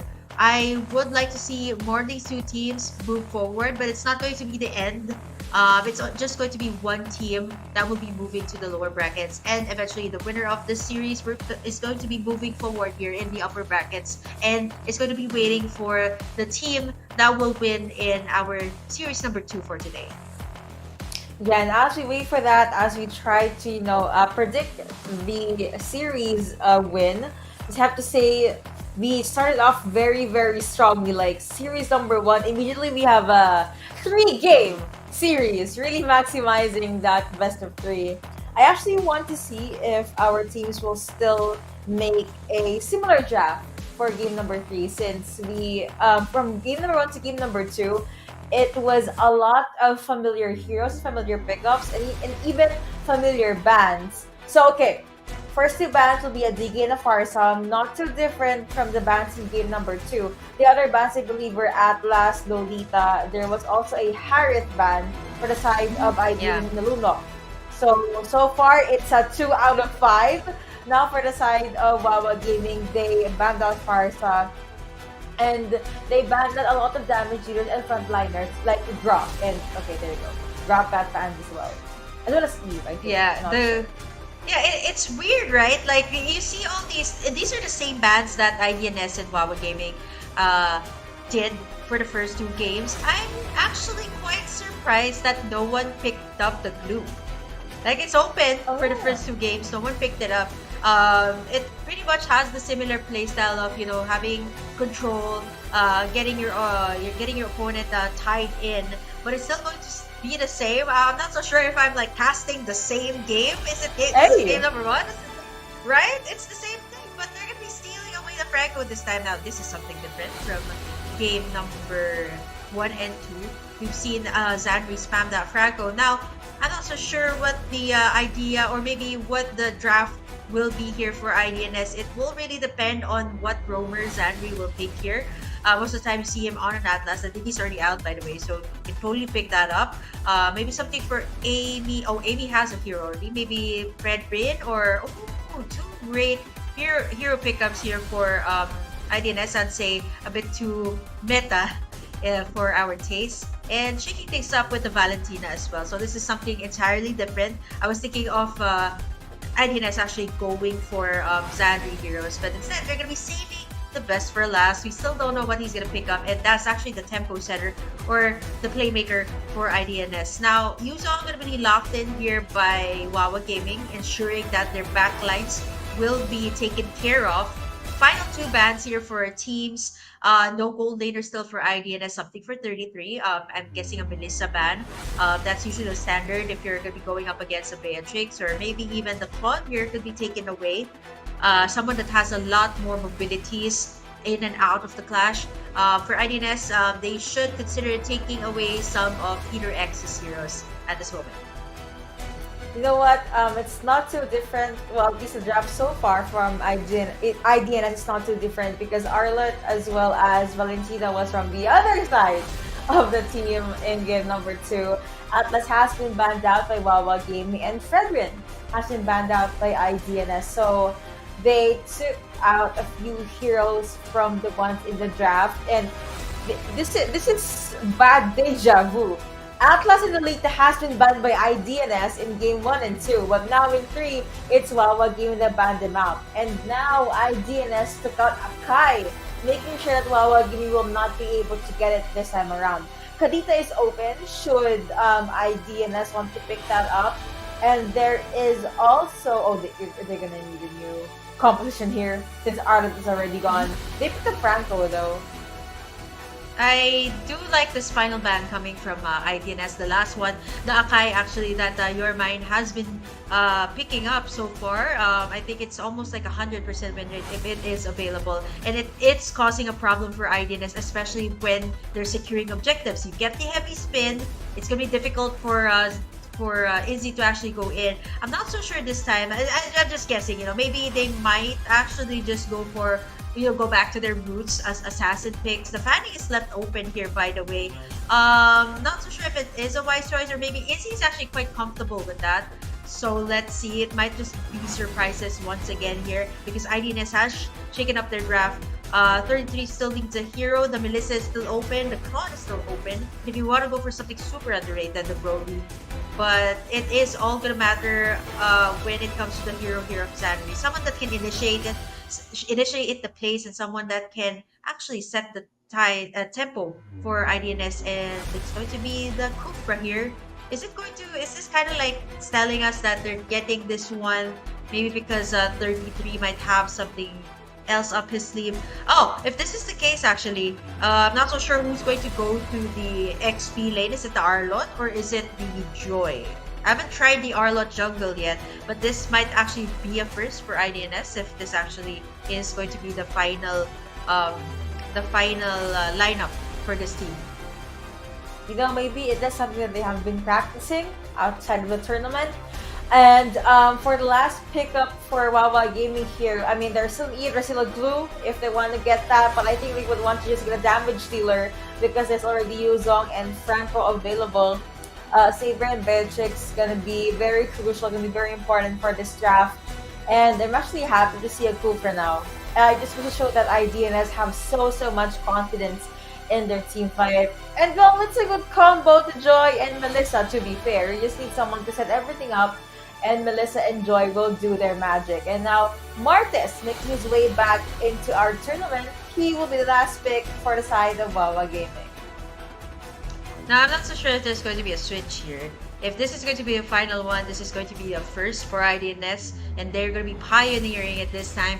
The Joy that I haven't seen in the jungle for a while, always in the XP lane, but it is going to be final. They're not going to be switching it up. So Arlott XP lane to go up against the Yuzong. I do understand it has a lot more sustain as compared to the Joy, which farms up faster than the Arlott, in my personal opinion. I like this Martis pick coming in from Your Mind.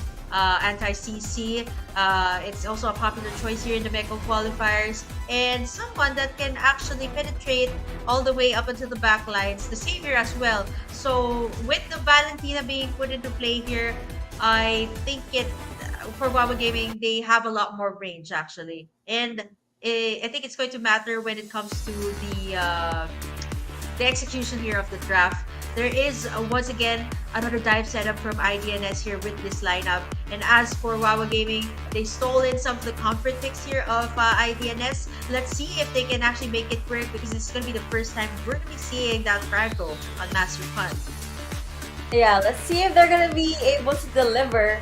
And okay, this is the last game for our first series. Everyone is excited. Everyone has those flashy skins. And now let's see who will get these flashy plays. Again, Respect still has his hands on this Beatrix. And Your Mind, now you mentioned that Martis is such a popular pick for the Mekong region, and I honestly agree.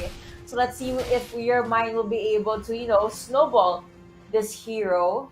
Early game, looks like Valentina will just get caught up in that three hero trap near the buff area for Wawa Gaming. Let's see the stun connecting. Actually, the Iron Hope connecting onto one, but there is no follow-up just yet. It's still the early game. But Zanri, being the tanky Koopa that he is, will be able to walk away. Now 33 once again getting pressured here. This was the same thing when Xandri was playing in that Franco. A lot of pressure on the gold lane.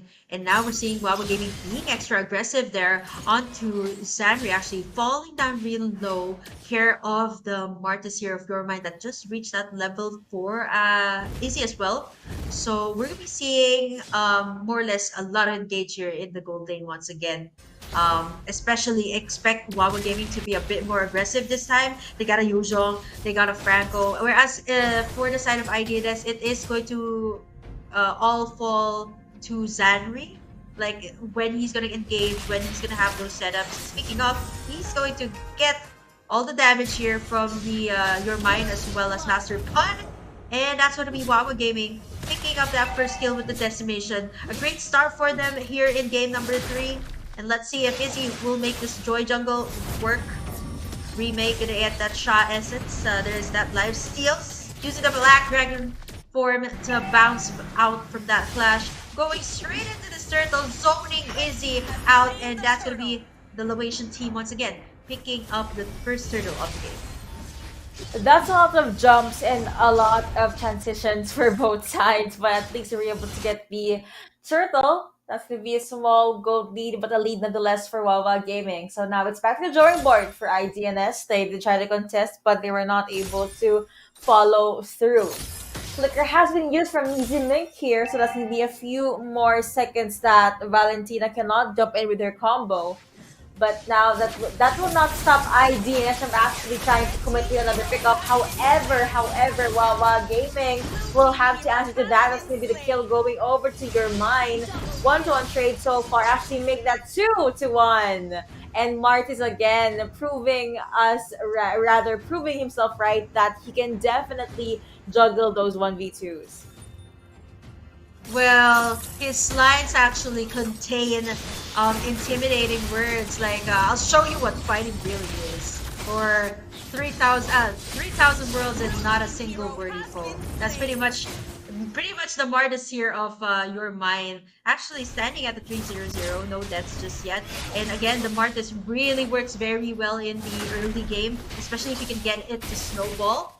Snap the either side. I'm not so sure if this is going to be a tanky Martis that Your Mind will build, but 1v1 here by Remake and Amy Hawk. Not so sure if Your Mind will actually dive all the way in. Actually, just going to be getting in the resources here on the bottom side before the turtle is up.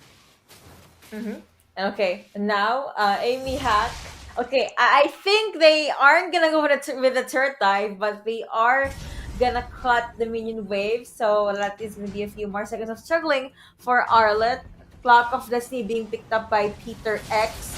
Miziming into the side. There is gonna be the ultimate coming in from Saber. They dove in. There's gonna be a suppressed combo connecting Miziming to the kill onto Respect. This is how they respect their opponent. Master Pun gets kill onto one.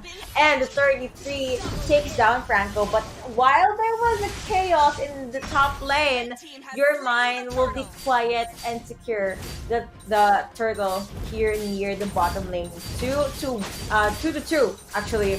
Master Pun I think was able to even out the score because he was able to get a double kill. Actually, that was super aggressive coming from IDNS. I didn't expect them to be that aggressive, going all the way under the tower. Actually, that was Izzy, Zanri, and 33. And right after that, they didn't notice there were no minions. Actually, picking up a double kill for Master Pun rather at that moment. I'm not so sure if that was a worthy trade for IDNS. They got the middle tower as compared to 33, who only got the top side. Gold lead still in favor of Wawa Gaming. 2k gold lead, care of the turtles that Your Mind has been securing. Oh boy. Okay, that was too close for comfort. That was kind of scary, but don't worry. Master Pun is still alive.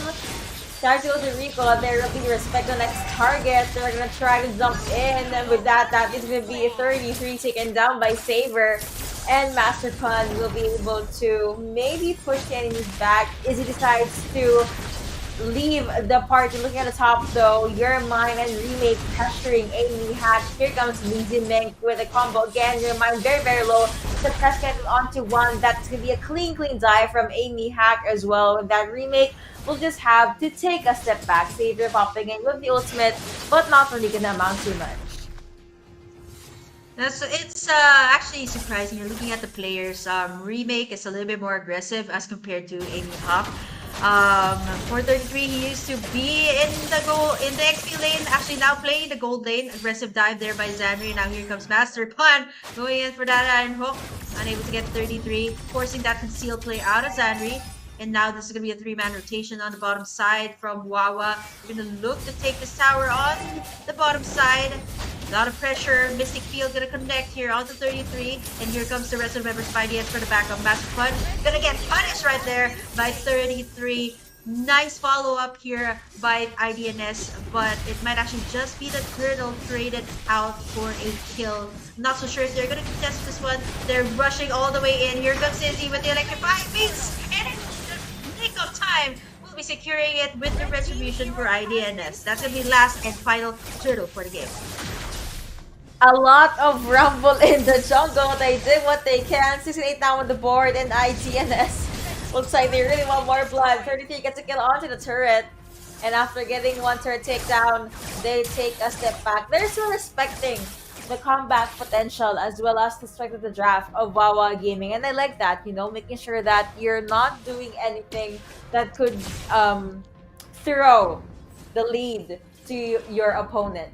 Turtle has been secured, as Burger Kim did say. And let's take a look at the heroes right now for IDNS. One hero that's having the time of his life right now is Timothy, 33. Not Timothy. He is sitting at a 3-2. And now Wawa Gamer jumps in. That's going to be the player connecting onto one. And that is actually Amy Hack. Tries to get away, but still was able to get her bench kill. And now we are members of Wawa Gaming. They're going to chase for IDNS. But they're gonna do it so under turret. Izzy dove in and will have to dive out. Your Mind looks like he's gonna get taken here. So low. That's terrifying. Connecting. Izzy gets a kill onto one. That was a 3-1 in favor of IDNS. Now here's the thing. If the Joy in Cambodia shine in the XP lane, I think this is a different beast, right? Izzy with this Joy just dishing out so much damage. 3-1 for this Joy. Getting a very good farm as well in this game. And the towers are falling down one by one. This time, this new composition, this new lineup from IDNS actually working really well. I was actually wondering why Izzy has a lot of damage. Like that electrifying beats that was popped in is just too much. Actually, even for Master Pun as well as Remake, he actually picked up the Holy Crystal for the third item. So that is going to be an extra aggressive jungler that will definitely go all the way in. Just like this, Izzy to be free hitting Master Pun and getting that killing spree. Just as I was saying, they can go straight for this Lord here for IDNS. They should actually go in for this one. Any longer this game will run, it might actually prove to be a problem for them. They have a Peter X to deal with the Savior. But I think for Wawa Gaming, they're just gonna willingly let go of that Lord. They won't actually contest for that one, knowing that there's a whole lot more damage here from IDNS. They will not be able to win that one. And Master Pun just actually respawned back into the Land of Dawn. Man, almost 10 minutes into the game, there is a 3k gold lead in favor of IDNS. Was able to take down 4 turrets for Wawa Gaming, whereas Wawa Gaming was only able to get 2. And that 4 may turn into 5 as the Lord is walking towards the lane of Wawa Gaming. So Wawa Gaming, they're doing the right call here, honestly. Stay within the base's range and just clear out the minions, clear out the Lord, clear out everything and push them back. But IDNS are just waiting for a good opportunity again. Saber with the ultimate was able to spot out Zanri, but I don't think he's gonna mind, even if his position is compromise. And here you go, Lord knocking onto the base. ID and then decides to join the party. Zanri looking for his next target, but looks like he will not push through. They are going to be taking a step back. Remake does pop in with the Black Dragon form. Saber with the Dawning Light. No casualties, but no attack and no base attacks, I guess, for the side of IDNS. Now here's what went right for IDNS in this particular game. You get Izzy to join in the fights. He has a lot of damage, and at the same time, at this point, Missy is even picking up the Dawning Light here. He's just picking up the Bloody Hunter of Master Pun. So IDNS here is like, okay, you got the Franco, but we got the Valentina, which is still pretty much has the same effect as the Franco. And I rarely did I see that he picked up anything else. Like I was expecting Mizume to pick up like the Dawning Light or maybe even the Black Dragon form. But either or, it's gonna be a field day for her to pick up any ultimate, but actually chooses to go for those control, especially since there's a lot more heroes here for the side of Wawa Gaming to do in those to make those dives, especially for your mind. Actually, at this point, 12 minutes in, this should heavily favor IDNS, especially they got a whole lot more late game heroes as compared to Wawa Gaming. I mean, for Wawa Gaming, it is just going to be the savior that will be a problem for them. They're already positioning themselves here in the Lord Pit.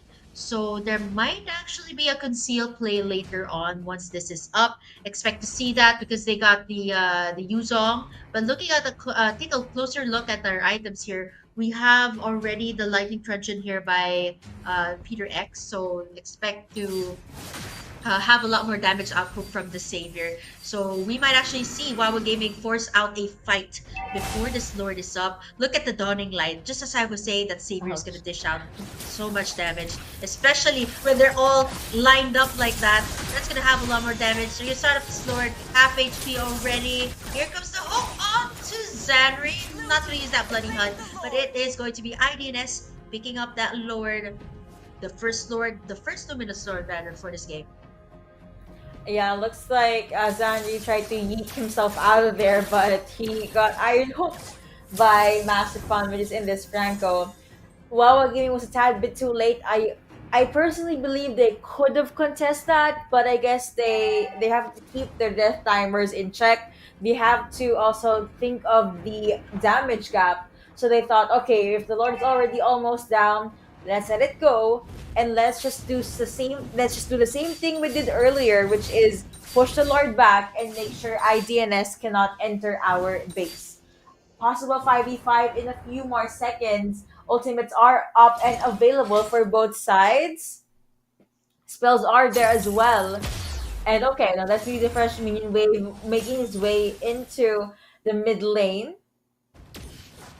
And with that, Wawa Gaming is just waiting for the trigger to be pulled. Lord is there. That's going to be the setup. That's going to be a jump in for the side of IDNS as well. Black Dragon Farm being popped by Yuzong here. But it looks like the moment the turret is down, IDNS transitions over into the mid lane. That will be a Dawning Light from Saber. It is going to hurt a lot. The mid lane turret is now so low. IDNS gets their focus on the top lane turret. They did not take them down, but I guess they were able to put in a lot of damage, and that is a win enough for IDNS. Well, they are on the lead right now, Nico. That's 42k for the side of IDNS, where Wawa Gaming is 5k behind the members of IDNS. Yep, your man actually had a great start here with the Martis, getting in that killing spree, but eventually the Martis time will run out, especially when it reaches this point wherein the rest of the members here of IDNS have is already online, as compared to earlier where they were just still connecting to get that power spike. And now we see IDNS actually being extra aggressive here, going to the red buff here of Wawa Gaming. It's actually gonna get hooked here by Master Fun. I'm not so sure who actually got that one. It's Mizzy Mick gonna initiate once again for the side of IDNS. Still Izzy on a killing spree. Not yet shut down here by Wawa Gaming. and that is going to be that is actually proving to be a problem here for this side. No one can really take him out, not unless it's Master Pun's Bloody Hunt. And speaking of Master Pun, he's gonna get jumped in here by Zanri. That tower will fall on the mid side, and the Dawning Light to boot, but not able to take anyone down just yet. Yeah, and the interaction in the buff earlier, it's IDNS saying this is our buff now. Thank you. So that's why they were not able to take anything else. And that Lord is already up, already spawned, ready for the taking. Saber popping in with the Dawning Light as well. But Wawa Gaming, there's a few of them hiding in the bush. That's respect. That is Master Pun as well. And it looks like IDNS, they don't want to pull the trigger just yet. They only want the objective, basically. If they don't get the objective, nothing else is gonna matter to them. Saber popping in with ultimate yet again. Now there is gonna be the music playing. Your mind has been spotted by IDNS. Lord has been taken by Izzy, by Joy. Here is the Black Dragon form, but no one actually decides to put in the fight. So I guess the game plan here is just survive, get objectives, and get turrets. You know, the electrifying beats here of Izzy isn't even, I mean, it's used to dish out the damage here, but at the same time it was also used to zone away your mind. Like once that music started playing, it just caused your mind to back away from that one. Okay, yeah, we're gonna secure this door for ourselves. We're not gonna have any steal. We're just gonna play this safely right now. The decimation has been secured here by Mizimik as well, so that's something we have to watch out for. He might actually go for the engage. They're trying their very best to get that tower. Look at Xander jumping all the way in with that tyrant's range. There is the brutality being popped here by Master Pun. Amy gonna get a lot of damage, and now Wawa Gaming gonna be able to back away. Still unstoppable for Izzy, and now 33 still alive here. Gonna be wrapping up all those stalls, but once again, Wawa Gaming gonna be able to survive another day. Here comes the Holy Crystal for Mizimik. I'm not even so sure if Mizimik actually needs this Holy Crystal anymore. At this point, she is also the one in setting up the plays here for IDNS, getting the Bloody Hunts, getting in that decimation. So not so much of the Dawning Light here of Peter X actually. Quite surprising. Yeah, very, very surprising indeed. Now I'm honestly waiting on what Wawa Gaming will do. See, at this point, IDNS has the luxury to just go to the side of the map, attack, and then fall back. We also have the immortalities available for some heroes. We also have the code available, so to the viewers out there, you want to insert that in and get some prizes from us, well, from Munton, but not specifically us. But yeah, this was a series that's so slow, but let me talk you guys through it, okay? I know it's not as explosive as the fights that we are used to, but it's because these two teams, they excel in late game macro play. They only ever do intense micros in the early game. So as you can see, safe to say this is the mid game or late game-ish, right? They get turrets, take a step back. They get buffs, they take a step back. And they don't want to commit a full-on 5v5 because they would want to ration their skills and ration the spells at the perfect time. Is it taking a while? Yes, but that's just how it is. Well, here is the thing. They've seen two lords already by IDNS. They still failed to secure the main base here of Wawa Gaming. It's all thanks to the Beatrix and even remake there with the Black Dragon form, because they're unable to reach the tower. They really want to play it safe because sometimes at that point wherein you're already at the base of the opponent, that might actually be the grounds for comeback, right? And this is actually the theme of our first series. It's all about the comeback. So I think this is why our teams are a little bit more passive right now. I mean, just Izzy most of the time going for those engages, knowing that he is a jungle Joy that has a lot of damage. We actually built it to be not a tanky Joy, because most of the time I'd see like a Joy being like a semi-damage Joy than semi-tanky Joy. But this is the first time I'm seeing like an all-out damage build from Izzy. So we're gonna be expecting to see a lot more of the music, the rhythm by Joy. And now, once again, both of these teams, in particular IDNS, they are on the lead right now. They want to end this game out, but what's making it really difficult is the main damage dealers are always up here for Wawa Gaming. So how can they actually reach the base when these heroes are up? They don't really have that much of a range. I mean, if Mizimake was the savior here, they could actually take down the back lines, but that's what's making it hard here for IDNS. They don't have someone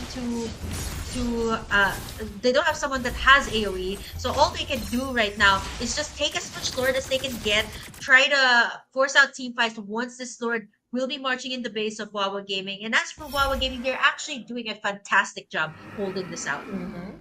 Yeah, that's actually true. And okay, I think I see the reason now. The reason why IDNX playing this very methodically, you have Martis, you also have Yuzong from Wawa Gaming, so they can easily reach the back lines, right? They can do whatever, they can disrupt the positioning, and that's why they only ever opt with the pickups. But now it looks like the Lord is being focused here by IDNS. Let's see how Wawa Gaming will answer to that. Yuzong popping in with the Black Dragon form. Your mind is focusing onto the Lord. Peter X is received at the back line. You also have Respect as well as Master Tunde. That's going to be at the ultimate, but there is going to be an attempt on assassination. If he has his eyes set on one, Respect gets taken down. Now that is going to be Peter X securing that kill. Other members of Wawa Gaming will have to fall back. You also have Saber with Ghost, but it's not going to be enough, not going to be able to get so much. 33 though was able to get a lot of kills in his pocket.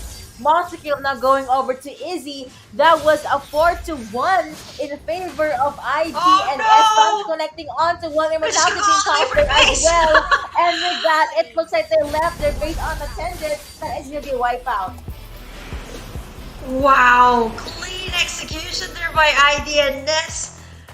I actually thought for a while that Izzy was gonna get shut down there, but yeah, I'm actually surprised with how things went down in that last match.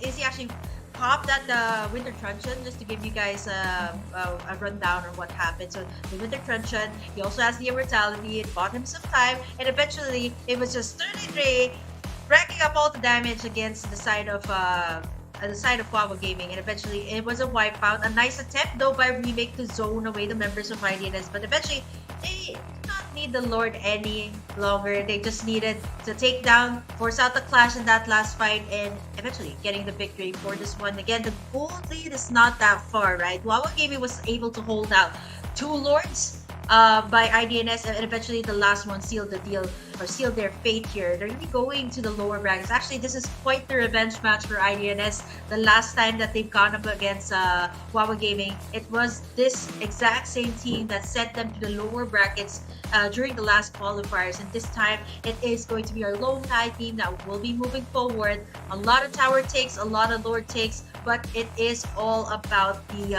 last and final team fight once again, denying Wawa Gaming of their comeback for this last game. And I have to say that I'm happy to see this Joy back in the jungle. Like, we've seen it mostly on the XP lane, didn't work so well, but Izzy proved to be a very, very aggressive jungler. And speaking of Izzy, he is going to be the MVP for this game. That is, I believe that was, he changed his items here, I believe. That should be like a Genius Wand and a Holy Crystal. And then, yes, there was that Winter Truncheon to buy him some time when he got caught up in that clash. And then getting that Immortality to buy him another chance just in case he gets caught up once again in the clash, knowing that the Joy is a hero that needs to dive in, pop in the Electrify beats, and then once again go all the way back out. Spectacular KDA with only 1 death in this match, and it is IDNS that will be moving forward. Yeah, and to think that they almost won game number 1 because there's gonna be the mental fortitude. Just trust the process, just trust all these fights, and with that, with the patience, they were able to win the series. And let's take a look at all those highlights for our game number 3.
We've got each other's back.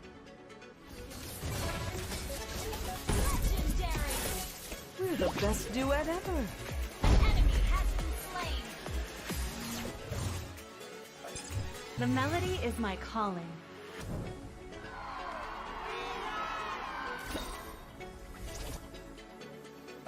The music of my bow will cleanse their hearts.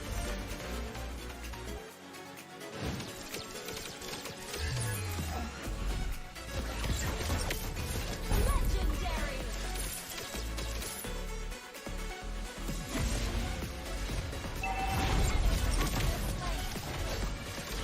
Monster kill! Supernova to the rescue.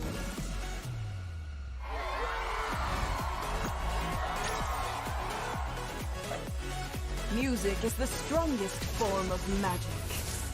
Slain an enemy!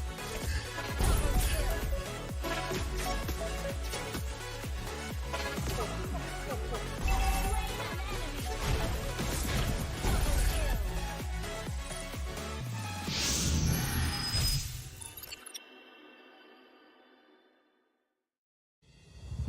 2022 was a fruitful year for Mobile Legends Bang Bang Esports.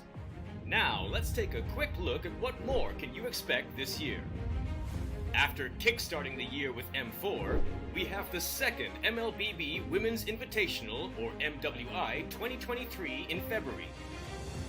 The MPL season and official tournaments will commence from February to May, including NACT and a new tournament in Turkey. Next, we have the SEA Games 2023 in Cambodia and MSC 2023 happening back-to-back. In July, we also have the first ever Snapdragon Pro Series MLBB Challenge organized by ESL, as well as the World Cyber Games, or WCG 2023. As the second half of the year starts, so does the second half of the MPL and official tournaments, leading up to MPL Invitational in November. Finally, we will end the year, of course, with M5 in the Philippines. 2023 is going to be a big year for the MLBB esports ecosystem. None of this would be possible without our amazing fans and incredible community. From the bottom of our hearts, thank you.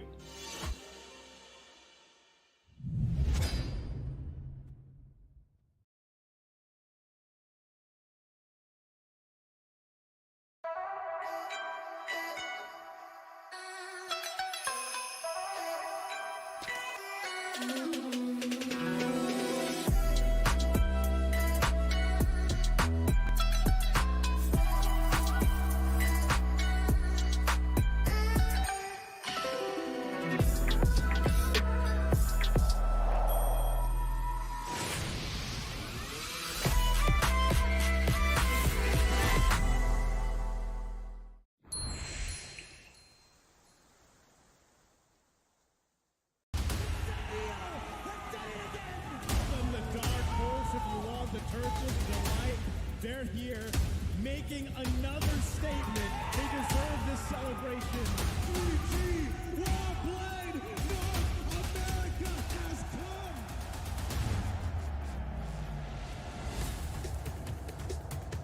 come. Welcome to Mobile Legends! Starting off 2023 with a huge bang.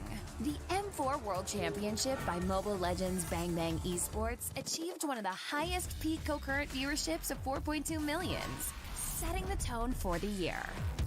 And with the MPL seasons and official tournaments going underway in their respective regions, we know that fans across the globe wanted more. Taking place in Phnom Penh, the vibrant capital city of lovely Cambodia, for the first time in MSC history, this year's cup will include non-C representatives. And why do this and include international teams? The objective is simple: to improve MLBB esports level and ecosystem, evolving an established regional brand into an international championship, one without borders.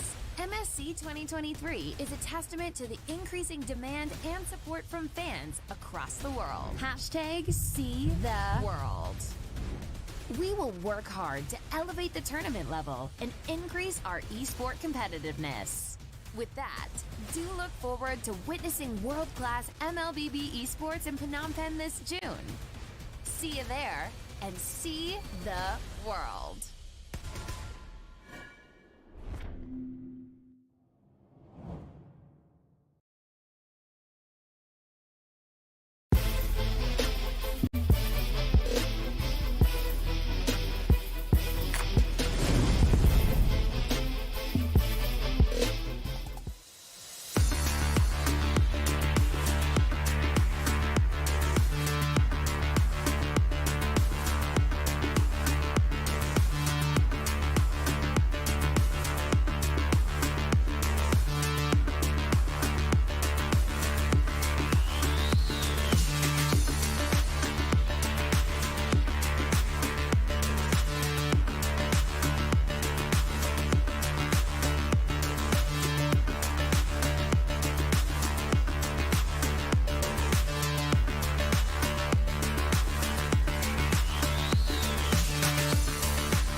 Make sure that you have a lot of snacks within your reach because we will have a lot of action for you. Again, this is MSC 2023 Mekong Region Qualifiers. We just finished our first series, IDNS being able to win up against Wawa Gaming 2-1. Now we have a different matchup, Burger Kim.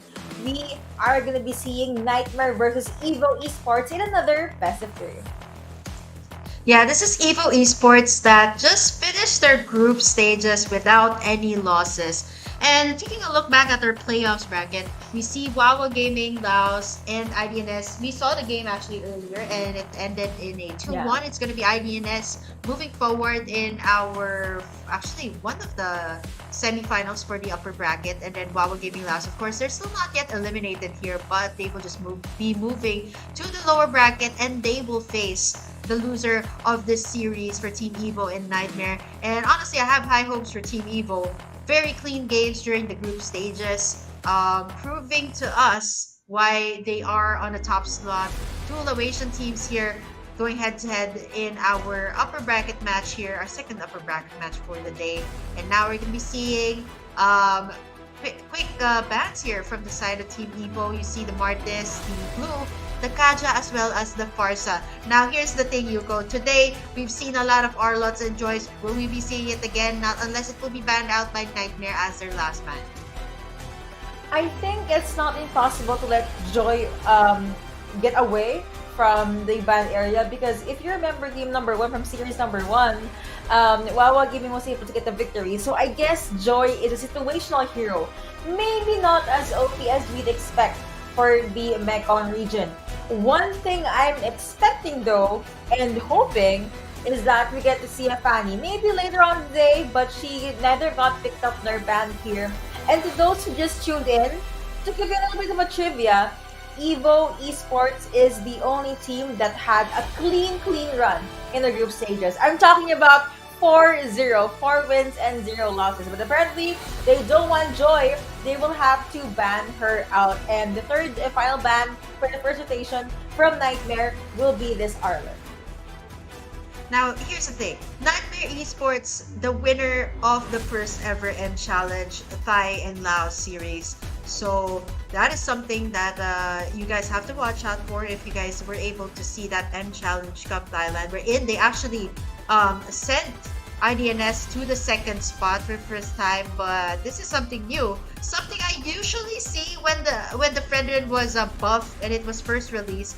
First pick Fredrin, a great start, something that you can work around with, and now they pick up the Valentina here for, I believe this is going to be Soul that will be using this Valentina. The Eve is still available here. Now Team Evo can pick that up, not unless Juviana will be picking something like a Grox to go up against this lineup. We haven't seen so much Grox today, but instead we're seeing a lot more Beatrix picks actually in the first phase. Like rarely do we see already like a Grox and maybe even like a glue in the first phase. Now here, looking at the picks here of Team Evo, I called it the Eve, of course, will be picked up. Great high ground. Agias who also played a very good Eve in the group stages. Clean games, by the way, by Team Evo. Now let's see if they will actually suffer their first loss. I mean, in terms of games, under the hands of Niightmare Esports. So what's good to pair? I'm actually looking at the Fredrin Estes would be a good combo. Good front to back line once again for Team Evo. And maybe they can actually start up with the next B laner also, like Lapu Lapu, or maybe even a Grok as well that can set up the place. So they are actually going to go for heavy damage already for Team Evo. And the Lapu Lapu, like what I mentioned, will be picked up instead by Niightmare Esports. Good prediction from Burger King here. And before we touch up on the draft for Nightmare so far, can I just say that the first 3 picks from Team Evo is scary. But even though it's scary, you actually have a lot of win conditions in your pocket. Will Fredrin be able to get over the setups? Will Melissa be safe at the back line? And will Eve be able to set up with the real world manipulation? But for the other side of Nightmare, there's a lot more well-rounded, very in your face, very easy to actually pull off with that combo. Especially you just need to pop in with the Lapu Lapu's ultimate. Beatrix does his trick, and Valentina does her trick as well. So moving into the second rotation of the bans, Yuzong has been taken by Niightmare. They don't want anyone jumping into the back line. Martis is actually still available should anyone from both sides pick him up. Franco, as beautiful as his plays was in the first series, it looks like Team Evo will have to take him out. Jasmine plays a very good Franco in an Atlas. Much like IDNS's Zanri, they pretty much have the same playstyle. Always a very aggressive initiator.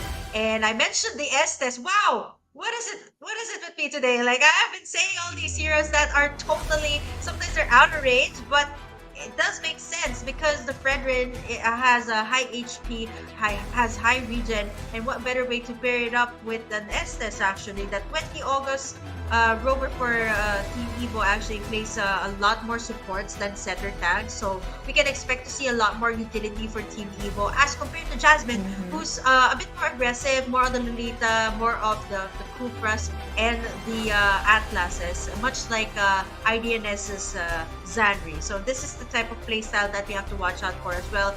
Utility support, and then more of the center tags for the other side. Now, speaking of these two heroes, are they gonna pick up Lexi hero, or is it gonna be a Jasmine hero? They still don't have a jungler here. Maybe perhaps Martis is already out, so maybe still a tanky jungler, Barats maybe for their side. But again, looking at Team Evo, it will be difficult to pull off that Barats. I mean, not impossible. And how could we forget about Lancelot? Lancelot was still available and still up for grabs, and Nightmare will get their hands on that juicy hero. A lot of hopes, literally, from their side. At least you also have the way to just get yourself out there. You have the puncture. You have ways to just get yourself out of sticky situations. Looking at the last two picks here for Evo, let's see. I mean, you're on a roll today with your predictions. Who do you think should be picked up by Team Evo here? Flip. 20 August has used a Diggy, but looking at the hero here of Jasmine, I think a Diggy would still be good because I feel like they're setting up something like an Atlas. But you know what? Hold that thought. That's not gonna be a Fredrin jungle. It is going to be an assassin versus assassin. And your name, actually, this is one of the first few times that I've seen him rock this assassin. Much like the games yesterday, wherein during the last few games that they've had, they pulled up all of their pocket picks, all their surprise picks, and what better way to disrupt a lane? The Hilda. Yeah, I would joke, but it's in Tagalog, so I'm not gonna put it out. But yeah, this Hilda is gonna be difficult it's gonna be extra difficult for your name here. But at the same time, they also have to consider how fast this composition of Nightmare will snowball. Jasmine, the last time he picked up this Hilda was actually the last Mekong Qualifiers. So it is good for disrupting the farm here of lane. So expect to see 20 August actually be assisting him in the early stages. We all know that the purple buff is going to be very crucial here for both of our junglers who are very mobile, but at the same time needs a lot of energy, needs a lot of those manas. Crucial, and of course will be the point of contention. And tell me the joke later, offline. Chat Later, offline, chat me on Facebook. Yeah, that's gonna be funny. But there's gonna be a lot of setups again for the side of Team Evo. This is where they shine. Again, very in your face, very I will catch you and I will find you and I will catch you kind of draft. And you have a link to top it off that can just jump in and out of any sticky situation. So I really like the Hilda pick here. At least it will show that Nightmare will be able to answer at least one hero from the side of Team Evo. But with that, enough talking, enough analysis. Let's jump back to the game. We see that Soul has picked up one of his favorites as well, if not the Eve. Now, this is going to be a standard El Clasico matchup between an Eve and a Valentina. Now we see early invades here by Jasmine, no less. You can expect that, obviously. So actually, for your name, started out with the purple, but Jasmine actually reacted so fast already. He has the sprint as well on the Hilda, so it is going to be very difficult for your name to actually get that purple. You see a lot of early invades here by Nightmare.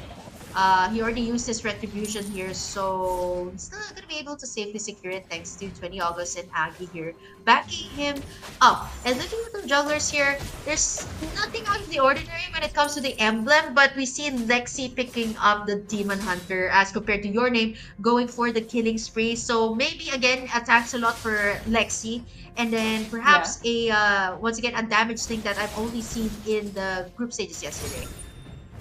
Whoo, Piston. That was too close for comfort, but it was okay. No casualties. He did not die, but he was forced to give up his crab coin there at the bottom lane. If I remember correctly, Biston was this crazy player using Melissa, and he is back on this hero. So maybe we might see more groundbreaking Melissa plays. But I'm looking forward to seeing the first Eve pickup for our playoffs day number 1. Terrified, your name gets terrified, and now Opper will just have to take a few steps back. Soul will be able to join Juviana under turret and make sure that no one will turret dive them at their faces. Lexi will have first dibs on the turtle. All those combos, too easy for Lexi, too easy to actually get that turtle. That's gonna be the revelation being popped, first blood being secured. And with that, this can be an answer to Juliana, getting the kill onto Agi. But here is Ling with the poke, with the jump in. No ultimate just yet, but that's okay. And with that, both teams will have to raise the white flag and take a few steps back. Wow, that was two real world manipulations at the same time. And I it was good know. call that Juviana popped in that Bravest Spider onto Aggie. Actually, there's something I have to point out as well. There is no Kaja and the Franco here to actually cancel out the real world manipulation of the Eve. So for Nightmare, they have to watch out as well for Aggie, where he will position himself. So as well, but we're gonna see again the purple buff, the battle for the purple buffs there. You see Lexi already going all the way there. I don't think that your name actually knows he's there. But actually, I think that he did he get the purple buff? Oh, nice setup there by 20 August. Yep. I don't think he knew about that one, so that is going to go to the side of Nightmare Esports actually.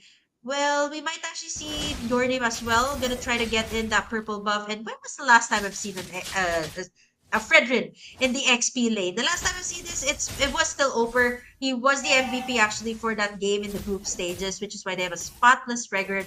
But right now, going up against Nightmare Esports, I did mention that they were the champions of the M Challenge series of Thailand and Laos, Yes. and that's a huge thing, right? In the region, especially since these both of these teams are Laotians that are trying to vie for the spot in MSC.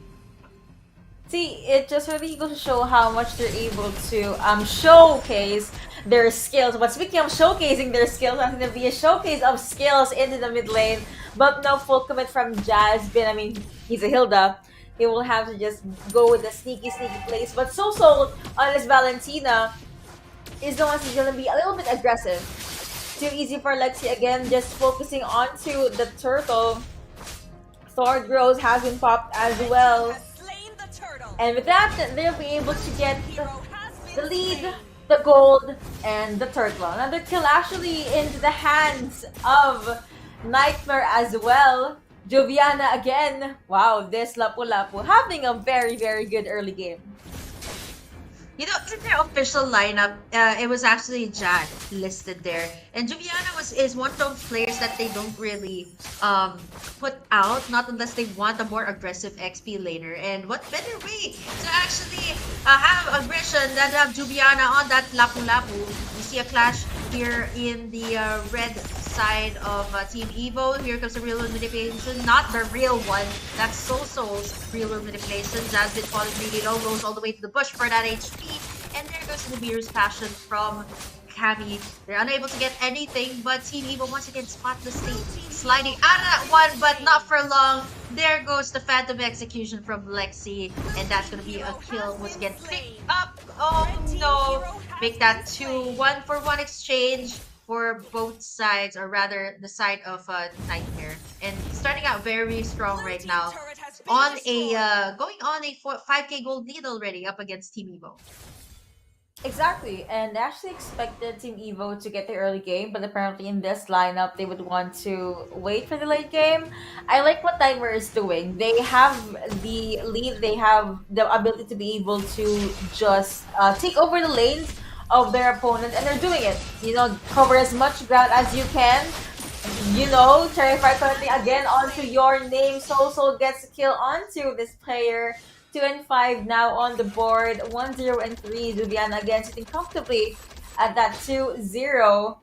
And with that, Nightmare decides to explore it a little bit deeper into the side of Team EVO. CCs are going to be connecting, but Jasmine will be okay because that is a Hilda. And on top of that, too easy for Lexi was able to get a buff for himself just in time for them to be able to rotate over to Turtle. One Bros being popped yet again. Ultimates are available, and with that, they get the turtle, and they might let this one go.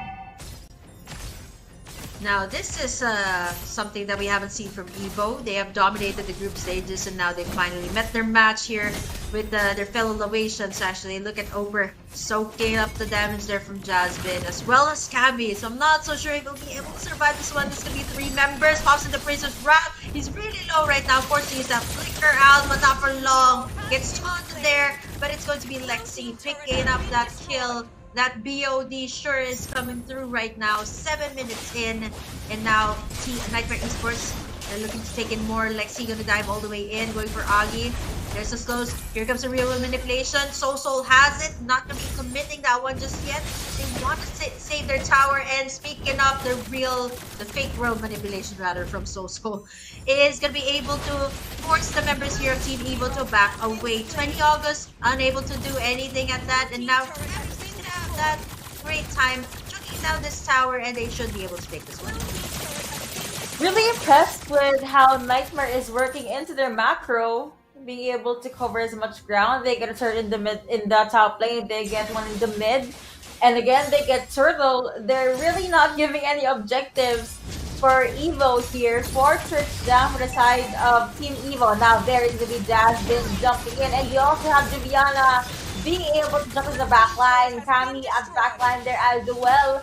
But after getting the turret again, they decide to fall back. Now, here's the XP laner I was talking about, Juliana. If Niightmare wants to go for the sustain, they go for Jack. If they want to go for aggression, they go for Juliana. And with the lineup here that they've had, this is all about the aggression, right? So you definitely have to put Juliana out here. Rarely do I see Jack. I'm not so sure if they'll bring him out maybe in the other games, or maybe even when Niightmare Esports actually makes it to the next stage of this tournament. 8 minutes in, look at how many towers they already took down. 5 as compared to Team EVO. That is just reacting to what Niightmare Esports has been doing. And your name actually still hasn't been making those gags. And speaking of aggression, Juliana once again with the bravest fighter and the Lord to boot here for the members of Niightmare Esports. They have to back away from this one. Damage is already there. They have to melt down this Lord first. And Team EVO, once again, they found their match here with their fellow Laotians. Let's see if Niightmare Esports can actually take down the inhibitors here, or maybe even try to go for the base. They actually want to aim for the base here. This is under 10 minutes, by the way, so I'm still pretty surprised. Right. But hey, this is where Niightmare excels, right? And now you have the Lloyd marching into the mid lane. Bouncy Boy has been popped there as well. Offer will try to get as much damage as he can. Towards Rosie there. Now that is the kill going on to Kami. 20 August gets bursted down. That is going to be the turrets just getting burned and getting melted down. Lord says goodbye as well. But with that, Niightmare will be able to transition over into the bottom lane. After putting a hold onto their opponent's case, they're pretty much happy. And now they will just make their way up to the top lane. Wow, look at Soso. He's just gonna chase your name there, yeah. Yeah, let's have fun time chasing each other while the rest of the members are just gonna be having this onslaught here on the base Team EVO. We're locking into the tower here. There are minion waves. Here comes the real manipulation. Gonna get canceled out, but I don't think there's much that they can do about this situation. And finally, Team EVO suffers their first loss here, not for the series, but the first game ever in our playoffs. Did we just see the fastest game ever in the Mekong region qualifiers? Yeah, that was very fun. And again, that was Niightmare, just really showing EVO what is up. And yeah, I could tell, I could mention a lot of things about how things are just favoring Niightmare. Again, the lineup for Team EVO here is very late game centric. Did they try to get objectives? Yes. But was Niightmare able to give any of those steeds? Actually, no. You could see how well, how disciplined Too Easy for Lexi was, and he was able to secure a lot of objectives. He was able to give space for Kami, and you also have Sosol on this 2 or 3 man hunting unit, just making sure that they will be able to catch members from EVO. Look at the objectives: 8 turrets down, 1 Lord, 3 turtles, and 0 for Team EVO. It just goes to show how Niightmare was able to control that match with the job that they have. Obviously, it is going to be Juliana here that is going to be the MVP. I'm actually surprised that the kill participation is just 50%. I think it should be more than that.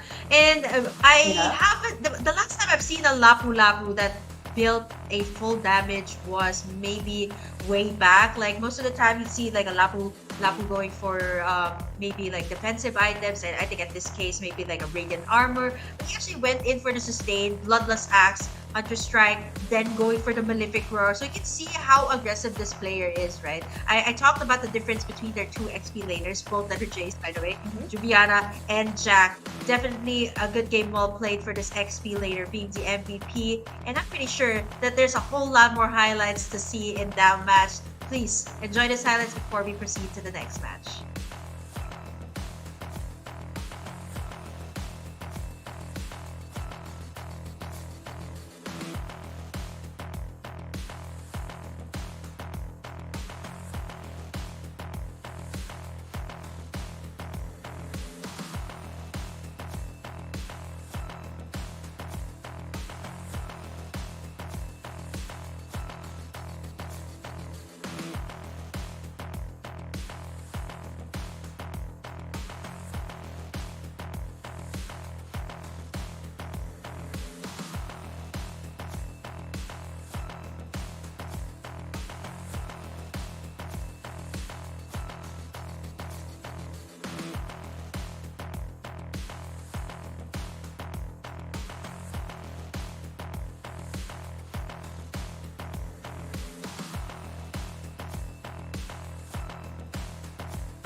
I'm the priestess of primal lightning, the hunter of all the evil gods.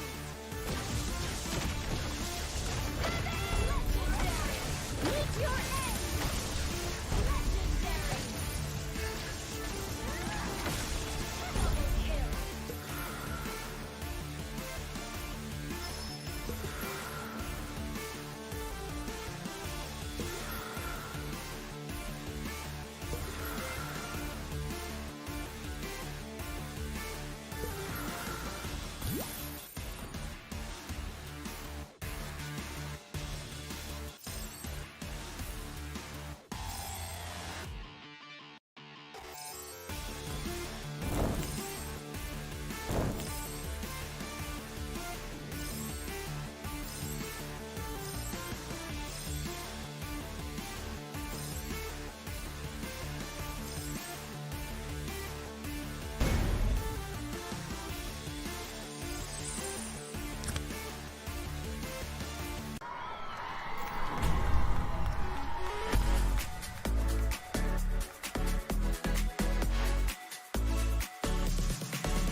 We've got each other's back. Legendary! We're the best duet ever. An enemy has been slain! The melody is my calling.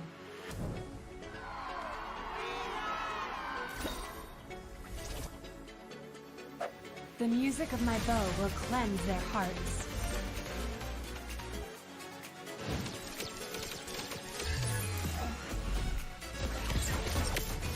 Legendary!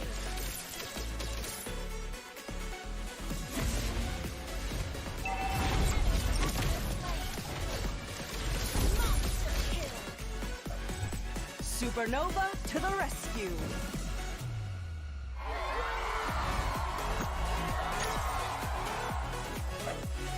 Music is the strongest form of magic.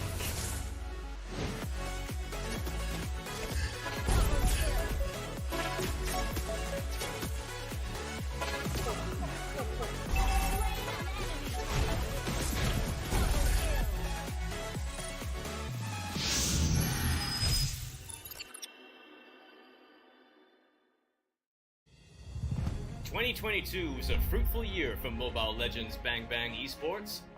Now, let's take a quick look at what more can you expect this year. After kickstarting the year with M4, we have the second MLBB Women's Invitational, or MWI, 2023 in February. The MPL season and official tournaments will commence from February to May, including NACT and a new tournament in Turkey. Next, we have the SEA Games 2023 in Cambodia and MSC 2023 happening back-to-back. In July, we also have the first ever Snapdragon Pro Series MLBB Challenge organized by ESL, as well as the World Cyber Games, or WCG 2023. As the second half of the year starts, so does the second half of the MPL and official tournaments, leading up to MPL Invitational in November. Finally, we will end the year, of course, with M5 in the Philippines. 2023 is going to be a big year for the MLBB esports ecosystem. None of this would be possible without our amazing fans and incredible community. From the bottom of our hearts, thank you.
And we are back again. This is the qualifier for the Mekong region as we hit our road to MSC 2023. First series done, and now we're gonna hop into the second series, game number 2. Again, Niightmare versus Team EVO. Team EVO, despite their very clean record during the group stages, apparently their first loss will be a nightmare for them. So, Burger Kim, what do you think should Team EVO do to be able to push this to a game number 3? I want to highlight as well that that was the fastest game we've seen here in MSC 2023.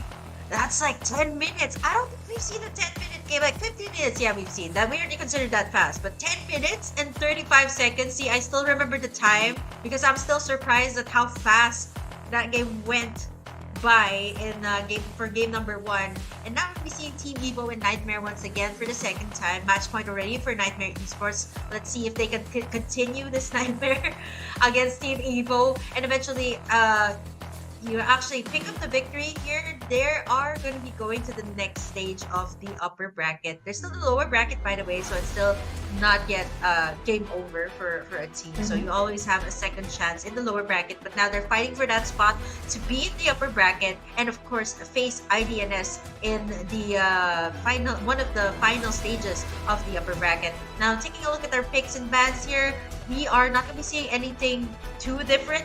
These are pretty much the same bans that they've had in game number 1, so I wouldn't be surprised, right? The Farsa, by the way, is already topped the Beatrix already when it comes to the most number of times picked in a game.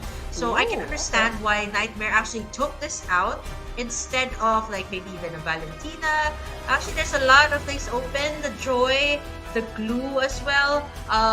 Very, very good choices when it comes to the XP lane. And talking about the XP lane these days, Yuko, there's just a lot of focus on that lane, right? Like Jubiana earlier with that super aggressive Lapu Lapu, by the way. I've never seen that, like a full damage. I've seen it sometimes, but most of the time you have to build the sustain, right? So that just goes to show how aggressive this XP laner is. I wonder how Oprah will keep up, right? Oprah has only been picking up heroes like more of the sustain, right? The Blue, even the Fredrin, right? He's one of those players who just utilizes tanky heroes in the XP. Not so much of like, okay, I'm gonna be going all aggressive at you. So it's more of the sustain type of hero. Now, I wouldn't be surprised if they pick up the Fredrin first here. Fredrin, or maybe perhaps even looking at our bans, our picks here. That should actually be a very safe choice, but yeah, they're going to go for neither. They're just gonna go for the Beatrix here. Actually, I think this is going to be stealing it away from Cammy. With how fast Cammy was pushing the lanes earlier, I can totally understand why instead this time Team EVO shifted the tempo, picking up the Beatrix for themselves, but Niightmare is going to be getting in 2 great picks as well. The Fredrin that I mentioned was a much safer choice. They're going to be picking up for themselves the Valentina and the Fredrin for the side of Niightmare. Yeah, and you know what? I really like this combo. A lot of CC, a lot of good setups, and again, Valentina being able to get ultimate will be the make or break in your team fights. Now, Brock finally has been picked up, and I'm glad that we're gonna be able to see some Guardian's Barrier and some Wild Charge. Blue is apparently highly banned for our day so far. And let's see, they could pick a damage dealer. Melissa is available if they want to. There's also Eve. Hey, your luck finally rubbed off on me. But yeah, there's gonna be a lock in on this Eve, and it looks like Nightmare will answer that with the Yuzong. They need to be able to reach Eve. They need to be able to reach Beatrix, despite the fact that there's a rock, holding them back. This is well, I told you about the playstyle here of Oper. He's more of setting up the plays, being the front line here for the side of Team EVO. Now, with the Yuzong here, I'm not so sure if he can also set up the plays, knowing that there's more of the Yuzong is more of picking the backlines, right? So I'm not so sure if this is something that Team EVO has to consider as well for their last 2 bans. Now, they take away the Diggy here for the side of Niightmare Esports, and instantly Team EVO, I was gonna say, yes, this is actually the sign for Jasmine to pick up these heroes, but now Team EVO's like, we're never gonna let that go. We're still gonna ban away, respecting the Atlas of Jasmine. I'm not really surprised if Team EVO actually takes another Jasmine hero out, like maybe Franco, or maybe even like a Lolita, but instead they will be limiting Cammy's options, taking away the Claude here. Now, Jasmine or a Cammy hero. The Melissa is still up here. I'm not so sure how it will fare against a Grok and an Eve. Actually, I think the Eve is much more difficult to go up against. But yes, what better way to reach the backlines and just have the crossbow tank. There's a lot of things flying here for the side of Niightmare. That is the Black Dragon from the Yuzong and the Wanwan Oriental Fighter heroes, by the way. Sorry, I'm such a huge fan of lore, so I'm like, oh, these 2 heroes are, they actually have a great backstory. Quite similar as well because they're from the same region. And now going back to our draft here, last 2 picks here, what can Team EVO pick up here? It is maybe perhaps Lexi back on the fighter role. Are they gonna go for the assassins one again? The Akai is still the Akai is no longer open, by the way. I said that would look really good with the lineup here of Team EVO. Smart choice. Your name hasn't been picking up any other hero other than the Akai. And now looking at the picks here of Team EVO, still a tanky, or will you take tanky jungler, or will you go for an assassin? And yeah, I wasn't expecting that combo. I wasn't expecting that combo at all. I mean, usually you can see an Estes with a Fredrin, right? That makes so much more sense because a Fredrin needs that sustain. But the Lancelot pretty much just dashes in and out. You don't really pair up the Lancelot with an Estes. But yeah, Could Always is one of those players that is more of the utility type, right? Now, what is Jasmine gonna go for here? The Atlas is out. Lolita perhaps, or yeah, more of the center tanks here for Jasmine. You can definitely expect that. I actually am looking at the lineup for Team EVO here. I do agree that it would be a better combo if Ferdinand is to be accompanied by an Estes, but I guess our logic here is if you have a life bar, Estes will make sense to you. And that's probably the reason why they want to go with the sustain. They want to be able to outlast their opponents in the team fights. And speaking of trying to, taking so much damage, you actually have Ikadita as the last hero pick for Niightmare. Lots of control, lots of aggression, lots of very in-your-face combos and skills for Niightmare here. I am actually looking at 1-1 right now. It made me think, who can actually catch her? No one. So if it's the You late can try game, to catch and me. Yep. That's okay. her line, by the way. Yeah, nice workaround. I like how you're able to do that. But yeah, it's gonna be very difficult to actually catch her, especially if it's a late game. And of course, in the late game, you're also gonna have a Yuzong as well as a Fredrin. Like, it's a lot of problems to try and be answered by Team Evo. So I suggest they try to swiftly end the game number 2 as well. Maybe try to end it in the mid game as long as Eve and Beatrix are already online. But then again, it will just depend on how they're going to be able to play around with these team fights. And again, this is second series, game number 2. Let's hop into the Land of Dawn. Not gonna lie though, I like the composition here of Nightmare much more. It's so weird to see like an Estes and a Lancelot at the same time, but I believe it's going to be built as a tank slot, so that does make more sense, right? Having the Estes in your lineup. But I do like that you pointed out that they want to out-sustain. They want to out-sustain as well. Nightmare Esports. They have this the Fredrin. They also have the Yuzong here. And what better way to last longer in a team fight than to have an Estes? Now we see your name once again. You know, get pressured here by Sosol. Here comes the Void Crystals by Agi. Soso's really low. I think at this point I'm so scared that one of these players have Flame Shot and just click that one out and get someone down even before the game reaches 1 minute. Now, here's something I'm looking forward to see, like the Grok and the Yuzong here of Juliana. Juliana is known to be very aggressive, right? And now Nightmare Esports knows that very well. They're going to rotate towards this side, setting up a dash push here for Oper. Doesn't know that he's there, but here comes the Uzunarity and a Petrify onto your name at that. Actually, I think they were going to go for Oper, but instead they're like, oh, your name is there? Yeah, let's just pick this one off. Great start here for Nightmare. That was the jungler. 30 seconds before the turtle is up. This should have this should give like Team Nightmare Esports actually a bigger advantage when it comes to the objective phase. Yeah, it looks like they really want to stick with their macro game, but that's gonna be a lot of pressure onto Cammy on this 1-1. And yeah, again, you really want to shut down this hero to make sure that she will not be a problem in the late game. I like how 20 August as well as Biston is just, tag teaming 1-1, making sure that she is constantly pressured. And too easy for Lexi, again, too easy for all these objectives. He does not care what's happening all around the map as long as he has good comms and as long as he is able to secure all these objectives, they're fine. They're surviving. And with that, transition over to the mid lane. Roughly passing popped by Jazz Bin here. Juviana there at the sides as well, but it's a bit too late to pop in with the Black Dragon form. So Evo, back to the drawing board. Just get him some farm, get him some items, and maybe force another fight before the next turtle. Oh, no, so you see really the movements here of Juviana, right? He was up top, leaving Oper there, getting that Black Dragon form, trying to get Agi. But unfortunately, there wasn't enough damage yet. There was no backup, so he didn't overcommit. And speaking of Juviana, once again, we're seeing an aggressive rotation here by Nightmare on the top side. They should be able to take a lot of gold platings here. And like what I mentioned, Oper and Juviana, when it comes to the laning phase, you got Juviana willing to go a little bit more, right? And now here comes the backup. Your name is here.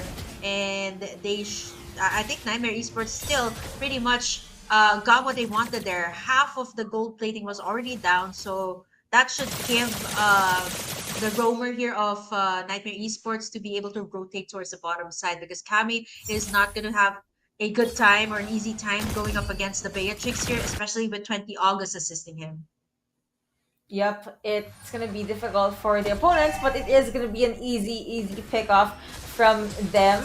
Jazz 2 bin spots 1. Now that will be the Thorn Rose being popped by Lancelot, just so he will be out of that sick situation before he could even cast Rough Waves. That will be the kill being secured by Biston on this Beatrix. Slowly but surely ramping up on the lead. Now here is Cammy, has her eyes fixated on 20 August. You also have those have been popped. Let's see, will it be enough? Apparently it will not. Well, I actually thought that was going to be a kill for Cammy, but that was an early pop of the ultimate here, and with that information being known to the side of Team Niightmare Esports, they should be able to go all the way. Look at Jasmine. It is going to be Piston this time taking in the turtle. Rough Waves has been used to escape that one. Lexi as well, be able to sustain the damage. Piston all the way from the front lines uses that flicker. Here comes the Blessing of the Moon Goddess from 20 August. Juliana picks up that kill though. And that's going to be a 1 for none. Still Nightmare winning this one. Care of Juviana that just totally left over there, but they're doing their very best to sustain this one over really low. They're not gonna overcommit. There comes Agi as well. Unable to do anything about that. Instead, gets another, or Nightmare Esports once again picks up another kill. Wow, that was the only word for me was wow, because as you can remember, Nightmare, it was, again, their lineup is very much in your face. They were able to outlast a team that has an Estes, and I like their priority. You know, take down 20 August and all will be well. And everything was well for a lot of things in favor of Nightmare. Jasubin gets caught out, most of the damage being taken by this hero, and that's going to be the kill secured by your name. A lot of commit, a lot of skills, lots of combo, just to be able to secure that kill. And that's going to be possible 1v1 in the mid lane maybe, but Soul, okay, if your opponent is gone, he will not push anything further. Up top though, I'm not sure if they're gonna commit onto Yuzong, but they're gonna be leaving him alone. Almost 6 minutes in, 2 kills and 7 kills in favor of Nightmare, with a 4k gold lead in favor of Nightmare still. I'm impressed! Nightmare, they have everything they would ever want into game number 2. Now, looking at Team EVO here, Juviana still left unchecked here. Pretty much this guy can, you know, run the lane on his own. There's 2 petrifies by the way here. That is Juliana and Jasmine that has the petrified. Speaking of, once again, your name's gonna get caught up here by Soul and Jasmine, but not for long. Here comes the backup from Biston, getting in a bullet shower onto the members here in Nightmare, but it's gonna get traded off instantly by Lexi, securing in this turtle once again for Nightmare Esports. 8-3 is our score. They aren't letting go the towers just yet, so good thing that Team EVO actually is pushing forward here. At least there is signs of life, except for that buff because it got taken down by Nightmare. So I'm gonna take a look at the gold here. That is a 5k gold lead-ish in favor of Nightmare. That's a lot, honestly. I wonder, well, Team EVO, they need to win the next 2 team fights just so they can try to even out the ecosystem and everything else. But how are they going to be able to win fights if they can't really initiate it yet? If you can recall, Nightmare is the only one always getting, or rather punching first. See, as you can see, there is going to be the rejuvenation. You also have the Black Dragon form. You also have the Wild Charge being used, but that wasn't utilized. So they're forced to jump back. Cammy is lurking to the sides, does get spotted out by Opper, and now Opper will be forced to pop out of there with the flicker. Let's see the one kill going over to Jasmine.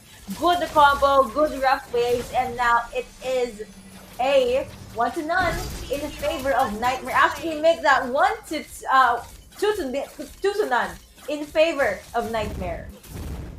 Oh, that's crazy with how that went on. There was the Estes there, 20 August. Unfortunately, with Cammy popping in that crossbow tank, taking him down, they didn't force out any fights any longer, knowing that there is a lot more damage towards the side of Nightmare. And this is where you see the gold lead making a difference here for the side of Nightmare Esports. You see the Radiant Armor as well here by Lexi, countering out the damage from Agi, and Juliana here, a 1v1, able to sustain all of that. That's a 3v1. This is how insane is retaliation. Optimus Stalin, will he get the petrified? He does before actually still sustaining that one. He is down, but so is Soul. In the nick of time, you got Oper and Agi actually taking something in for the side of Team EVO. But fortunately enough, for the side of Nightmare, while all of that is happening, we see Cammy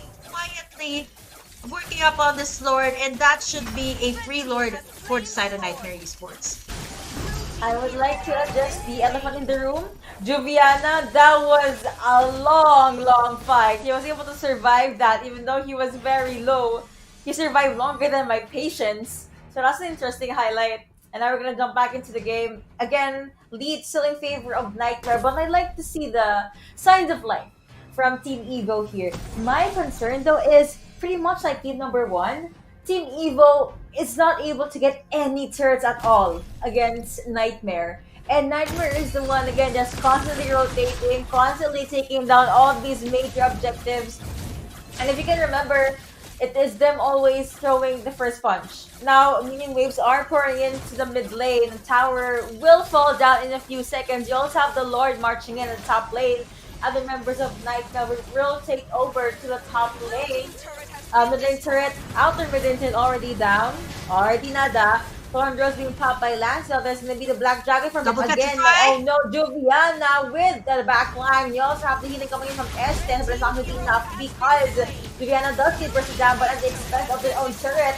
Turrets does not regen. So that's gonna be the trade that Nightmare would gladly Look at the crossbow tag. Of course, from this 1-1 again. Out of damage, out of surprise. Social gets a kill onto 2K in his pocket to make that 3 kills, get that triple kill onto the player. 3-1 in favor of a Nightmare. Now, I thought we were gonna see a maniac, but that was beautiful from Social. That was even a flicker wild charge. I was waiting for that, right? Like, Social hasn't been... usually you would see like a Valentina picking up the Blessing of the Moon Goddess of the Estes. But you see how aggressive Social is? Pretty much the same tempo that Jasmine is setting up. Getting in that wild charge and now over. Gonna get the tip of the damage here from Tuzi from Lexi. But there is going to be another bounce back here. Social with 1 HP. Using that flicker out. Will be able to survive that one. And still, Niightmare Esports leading this round with no inhibitors left for Team EVO. Yeah, no inhibitors left, and their base is literally the only one left. So that is an 8k gold lead now. Nightmare really ballooning the lead in further. I am still waiting for Bistan to go online, honestly. See, their draft has a lot of potential. You have healing, you have sustain, you have setups, you also have literally your name. You also have Lancelot to be able to just go with the sneak plays. Thorn Girls, the puncture, and all that. You also have Ague, the real world manipulation. And if ever anyone does try to take a pick off, you have Opper on this proc for like the Guardian's Barrier. You also have the Wild Charge available. But I guess it's just the quick decision making from Nightmare and the fact that they were able to rotate around the map also quickly and outlast EVO. And now another objective will be secured by Nightmare non-contested. You have Julian causing a ruckus into the map. Juliana in the middle of everything, gets knocked up. That's going to be the kill onto Bistan, the main damage dealer. Now here comes 1-1. 2K going over to Juliana, and now they're going to focus onto the base. But with no minions, Kids is going over to Camille, and with that, they are going to be able to get game number 2-0 in favor of Niightmare Esport. The nightmare continues, Yuko, and they're not gonna let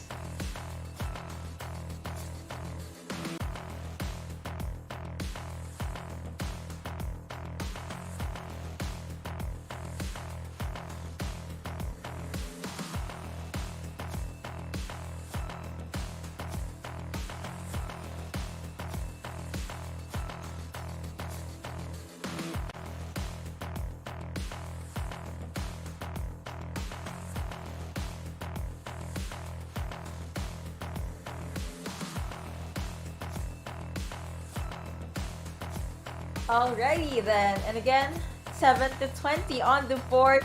So if game number 1 was 10 minutes, game number 2 was 12 minutes. That's how powerful Nightmare really was. Again, Team EVO is not a weak team. It just so happened that they were outdrafted by Nightmare and they were out-rotated and even outscaled. I love this lineup. My favorite so far from our playoffs. And yeah, so Burger Kim, thoughts about the draft items, or at least their decision making to the into the Land of Dawn? Lay it on us. Give us information.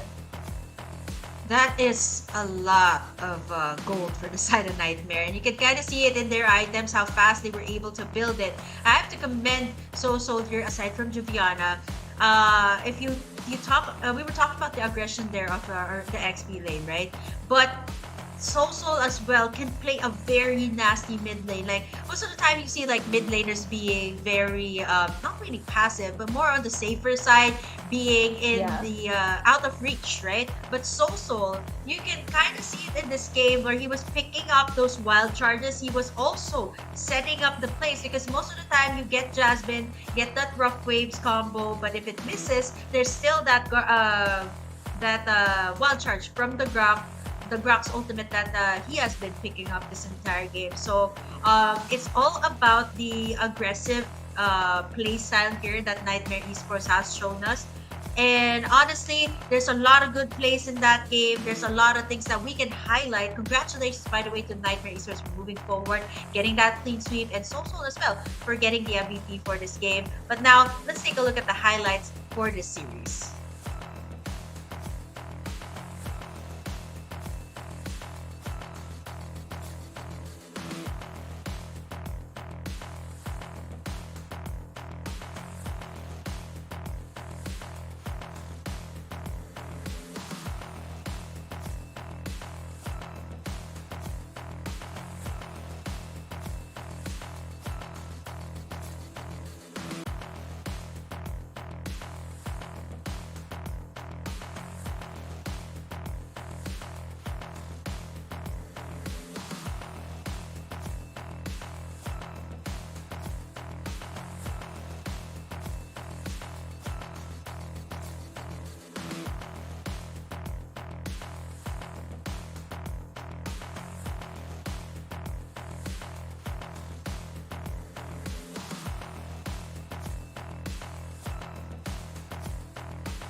Hunter of all the evil gods!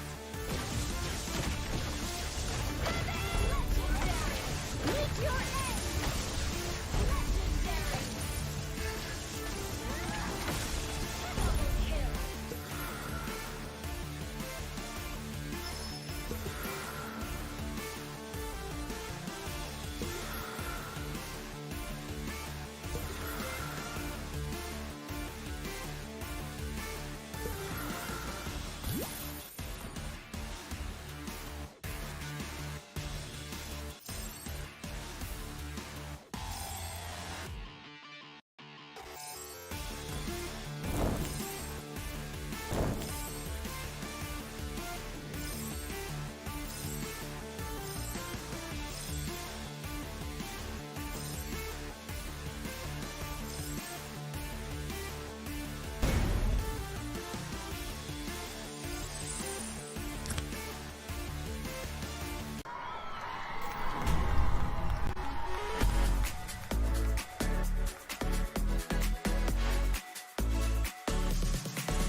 We've got each other's back.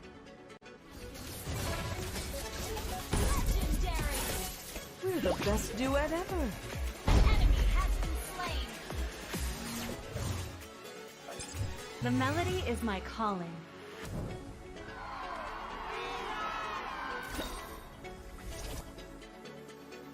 The music of my bow will cleanse their hearts.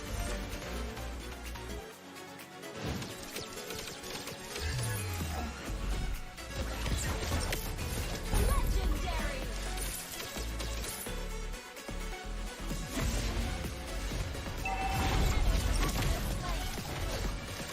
Monster kill! Supernova to the rescue.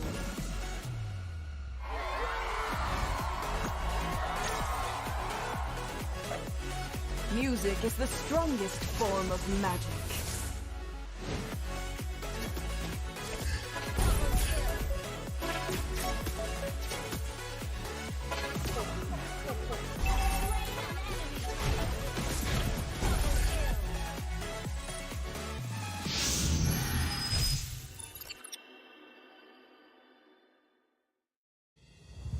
Twenty 2022 was a fruitful year for Mobile Legends Bang Bang Esports.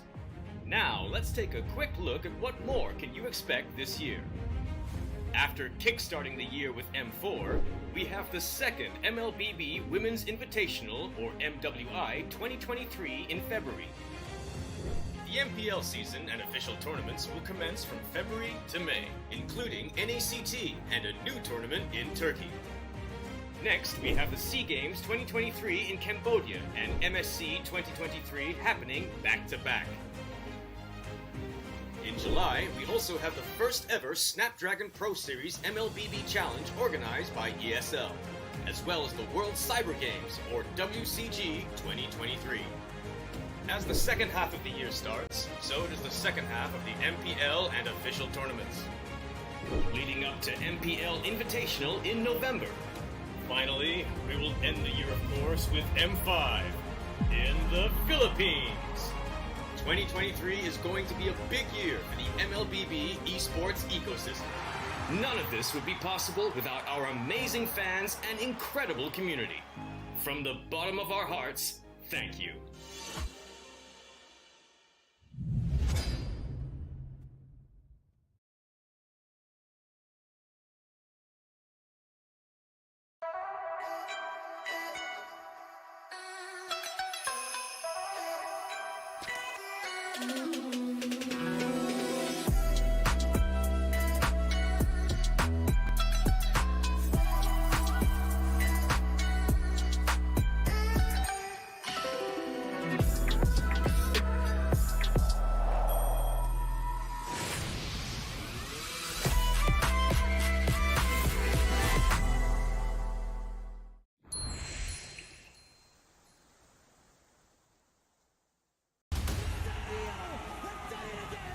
From the dark horse, if you want the Turtles' delight, they're here making another statement. They deserve this celebration.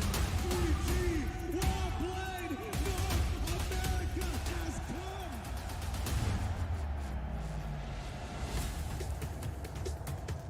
Welcome to Mobile Legends! Starting off 2023 with a huge bang. The M4 World Championship by Mobile Legends Bang Bang Esports achieved one of the highest peak concurrent viewerships of 4.2 millions, setting the tone for the year. And with the MPL seasons and official tournaments going underway in their respective regions, we know that fans across the globe wanted more. Taking place in Phnom Penh, the vibrant capital city of lovely Cambodia, for the first time in MSC history,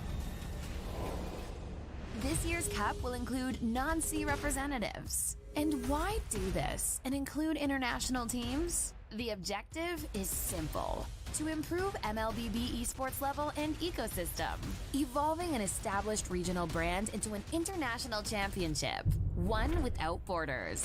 MSC 2023 is a testament to the increasing demand and support from fans across the world. Hashtag See the World.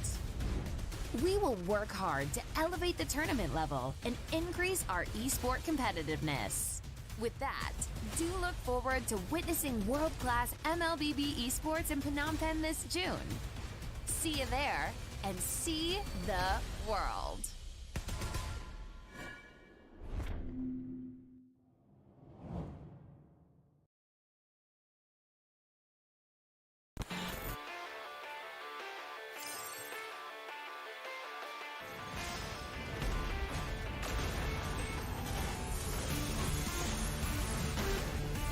I am the priestess of primal lightning, the hunter of all the evil gods. Legendary! Meet your end! Legendary! Double kill!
We've got each other's back. Legendary! We're the best duet ever. An enemy has been slain! The melody is my calling.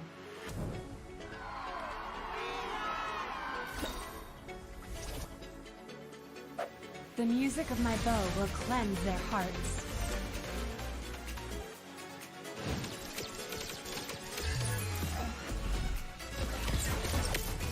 Legendary!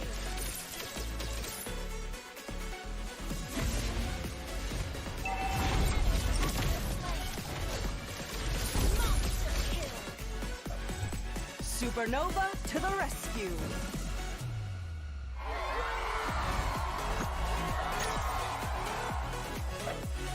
Music is the strongest form of magic.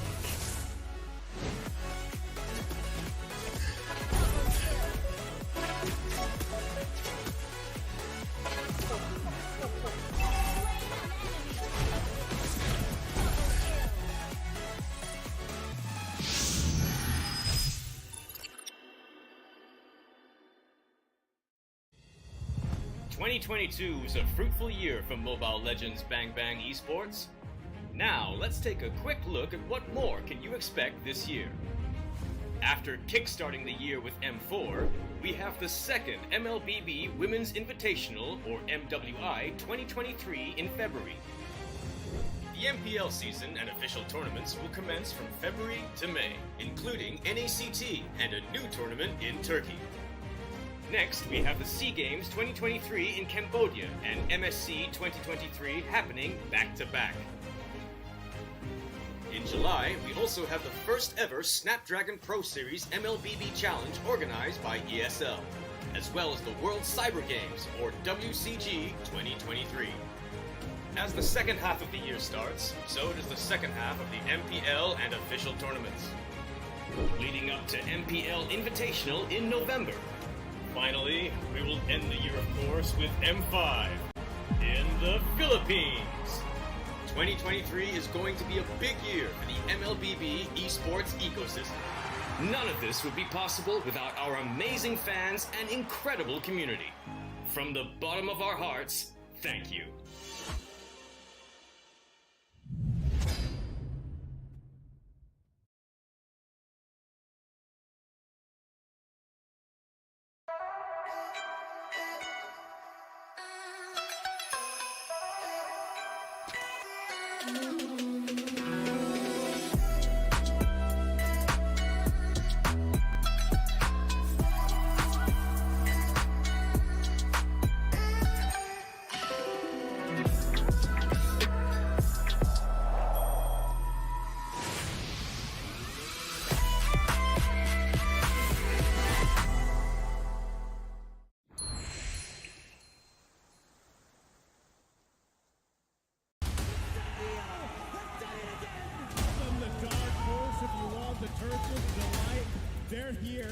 making another statement. They deserve this celebration. 3G, well played. North America has come.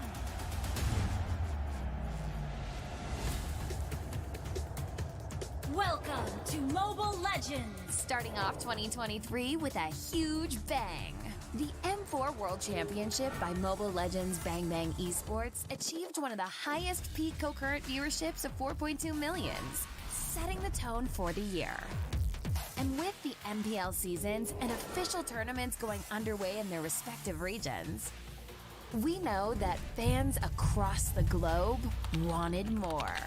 Taking place in Phnom Penh, the vibrant capital city of lovely Cambodia, for the first time in MSC history,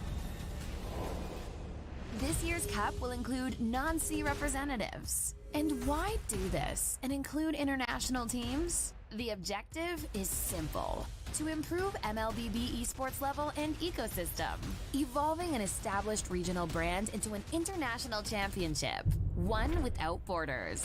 MSC 2023 is a testament to the increasing demand and support from fans across the world. Hashtag See the World. We will work hard to elevate the tournament level and increase our esport competitiveness. With that, do look forward to witnessing world-class MLBB esports in Phnom Penh this June. See you there, and see the world.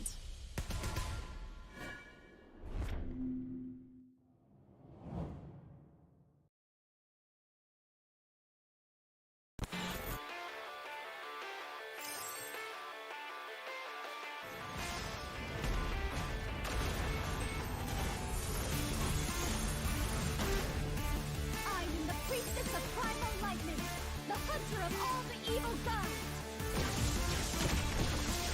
Legendary! Meet your end! Legendary!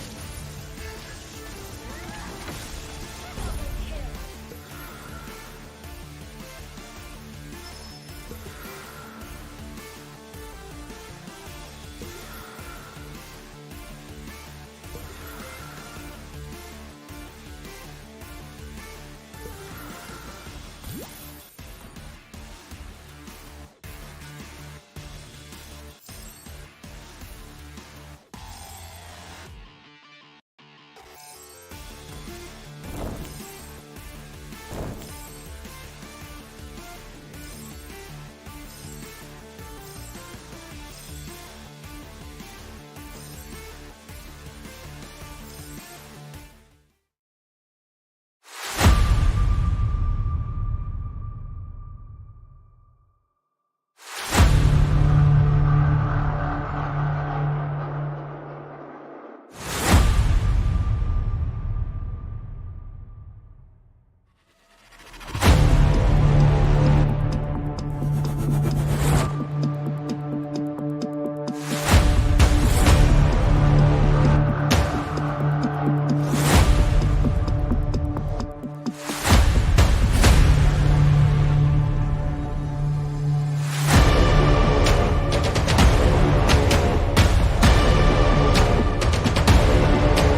Just like that, we're now at our final best of 3 for day 1 of the playoffs. These two teams will duke it out to see who will be able to really climb up into our upper bracket. And again, they are fighting for one slot to be the representative for MSC 2023 for the Mekong region. We're gonna be your casters.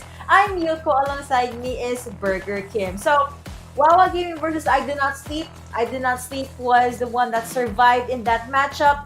For EVO Esports against Niightmare Esports, this was a very quick match, by the way. Niightmare Esports was able to win that, and now we're going to be seeing I Do Not Sleep versus Niightmare Esports.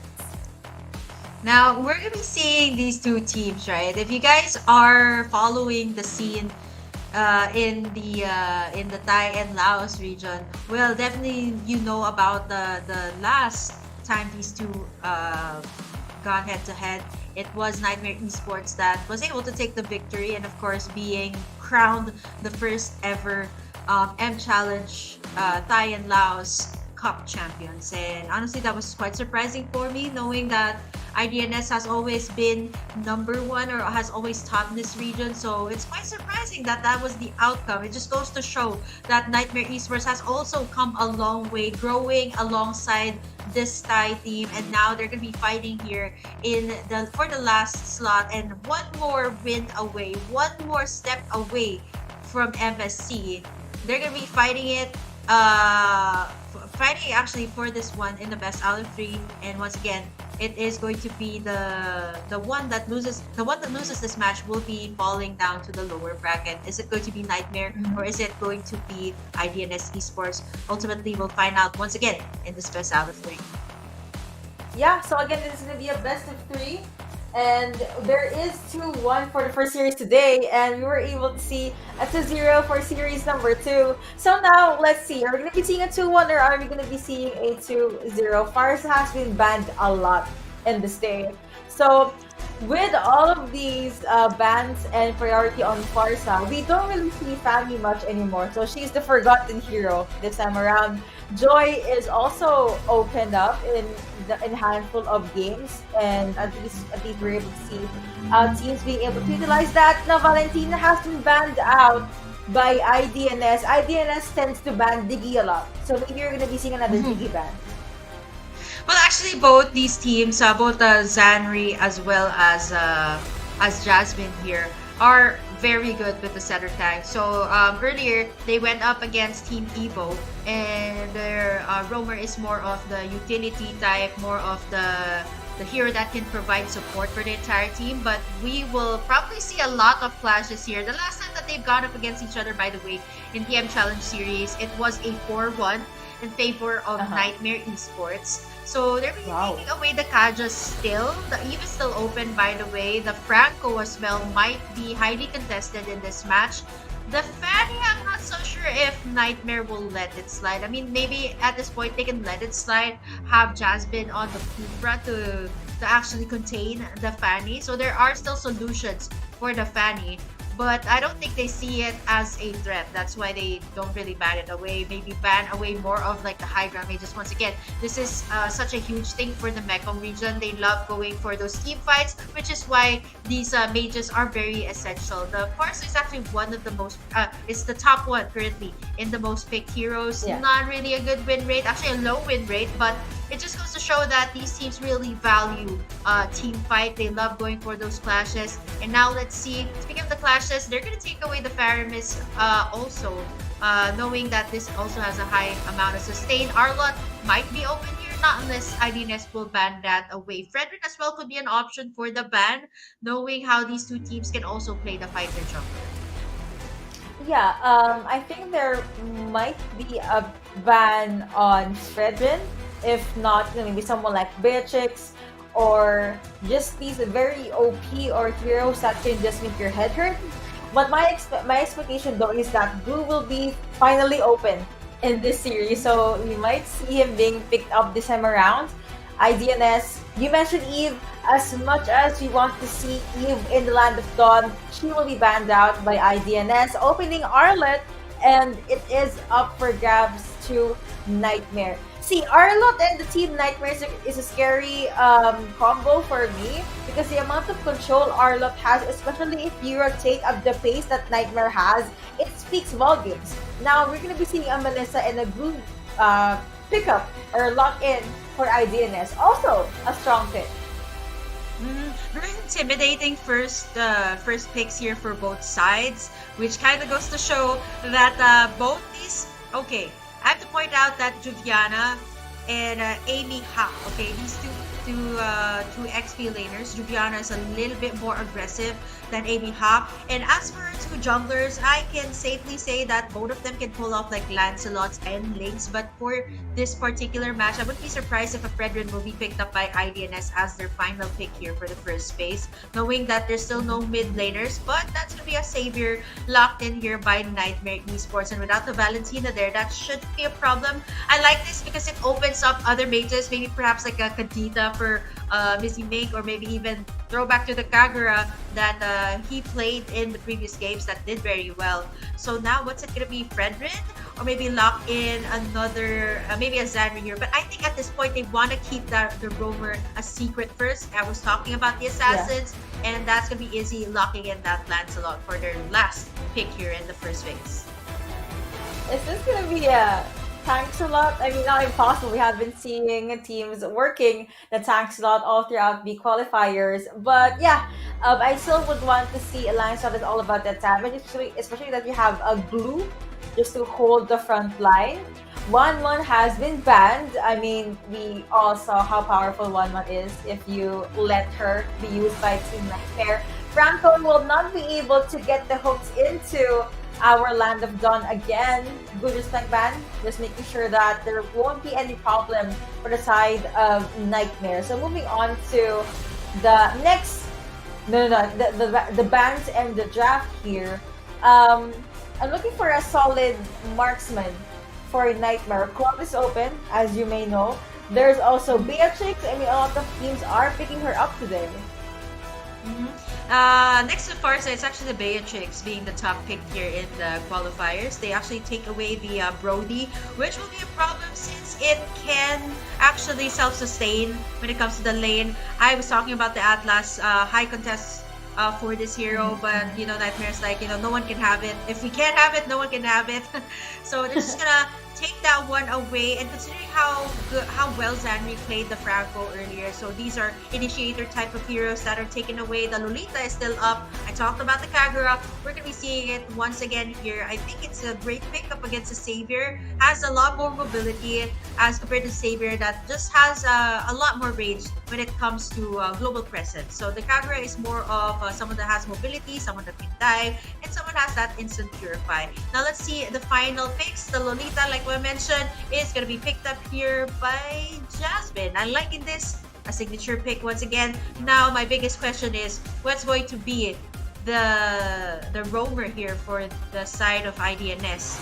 The Lolita's already out, so maybe someone that has a good initiate, Mincetar perhaps? I mean, that's a long shot, but Mincetar is something that's often overlooked, done pretty well, relatively well so far when it was picked up. So I'm not so sure if they're gonna experiment with that, or maybe go with the usual like Kadita to pick off the Claude. But as another one, Stead attack still gonna go for that Kufra instead for Zanri. Yeah, so okay, there is a lot of CC for IDNS. And okay, I want to focus on the Kagura pick. Kagura has a decent win rate in our qualifiers anyway, so pair that up with a glue that can just, you know, cling to your opponents. You also have a Lancer that can clump them together. You have the Cooper with his magical hug that can stun everyone if it's up against a wall. So it is definitely a treat for Kagura. But I did mention Claude for Nightmare, and they also were able to lock in Lolita for Nunuminum Blast. And on top of that, the Nunuminum Blast does connect. You also have a Mortis. So I won't be surprised if both teams here, they force these full-on 5v5 team fights, because this is where they're gonna shine. Well, this is looking very chilling for both sides. Now, let's take a look at the lineup here. Last time these two got up against each other, it was Nightmare that picked up the win for their respective country in their local M Challenge series. Now, let's see for this final upper bracket, who will get another step closer to that MSC slot as we head on over to the land of Yuko and Burger Kim. Okay, so we are going to be having a remake for this game, but actually very chilling lineups from both sides. Actually, I wouldn't say that the other, like one team has the upper hand. They pretty much have a very balanced lineup here for both teams. Slight advantage for the mid lane only, like the Kagura. So yeah, it's going to be a remake once again, guys. For those of you guys who are watching the MSC Mekong Qualifiers, we'd like to thank once again our sponsors and all of the people who made this possible. Of course, Moonton, PNG Games, Minetsky Global, LESF, ESB, as well as Viresa for making this tournament happen for your region. And of course, we're still waiting for the remake lobby to be back up. But Yuko, since today we've seen a lot of new heroes come up, right? Like I'm looking, there's a Joy and an Arlot. A lot of Joys and Arlots for today. I think all of our teams were saving it for the playoffs, and they really didn't want to show like its full capabilities during the group stages. I mean, there's still a lot that they can work on, but I think these two heroes are something that they've already incorporated in their composition. And this time we've seen an Arlot once again. I'm not so sure about its win rate. Let me actually toggle over my stats here. Yeah, not a very good win rate as well on... Oh, wait, no, actually, it's a very good win rate on Arlot. I got confused there for a second. It's a 60% win rate, by the way, currently in the Mekong Qualifier. So, that's pretty decent, right? Like, usually, 50 and above is a good win rate already, which means that the Arlot is doing pretty well. I love how the Savior is also slowly rising up in the most picked heroes here, because it's always like the Farsa, the Eve, and the Valentina. Like, it's either a buff and then later you see a nerf on these heroes and then later they come back up. So it's just back and forth between these two heroes. But I love seeing the Savior. Yeah, that is just a story for MLBB heroes here. But since we're already talking about Savior, we have been seeing him picked up a lot of times yesterday. Arlot not so much, because he was actually one of the most prioritized hero to ban yesterday. So I actually wanna tap on what you said earlier. Maybe the teams were saving Arlot and Joy for the playoffs, you know? Like, save it for 4 teams, save it for when it actually mattered. And now I believe the top ban for the day is going to be Kaja. Kaja was not visible at the game at all. And I guess it goes to show that, you know, all of these peak of potential, divine judgment, even the Ring of Order is such a threat to our players. And another hero that is banned all the time, or lots of times for today, is Farsa. So all of these heroes taking control, looks like they are getting the attention, but they're not going to be able to walk around the Land of Dawn. And looking at the way things are going here in our playoffs, so we're down to our last final upper bracket. And looking at the way the tide shifted here for today. So yesterday in the group stages and even the other day, it was more of the Joy bans. But today we're seeing an entirely different pattern of bans here, knowing that it's going to be just Laos and Thailand going up against each other.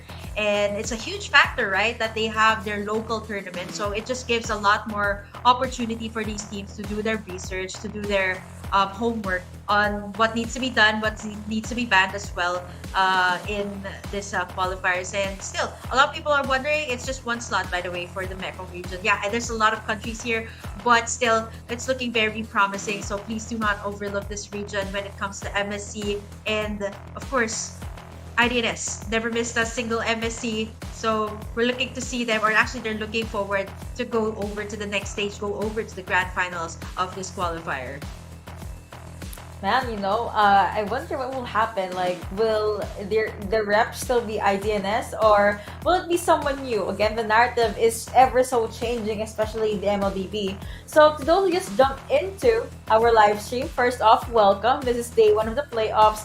We have Niightmare versus IDNS, and don't forget to comment down who do you think will win and how many games are we going to be having. And if you are in the mood type as well, don't forget to put in your analysis in the live stream. Invite your friends as well, so all of us can enjoy this beautiful playoffs. Yeah, I'm actually expecting a lot of aggression from Niightmare. See, their tactic is to overwhelm their opponents. Just be very in your face. That's the term for it.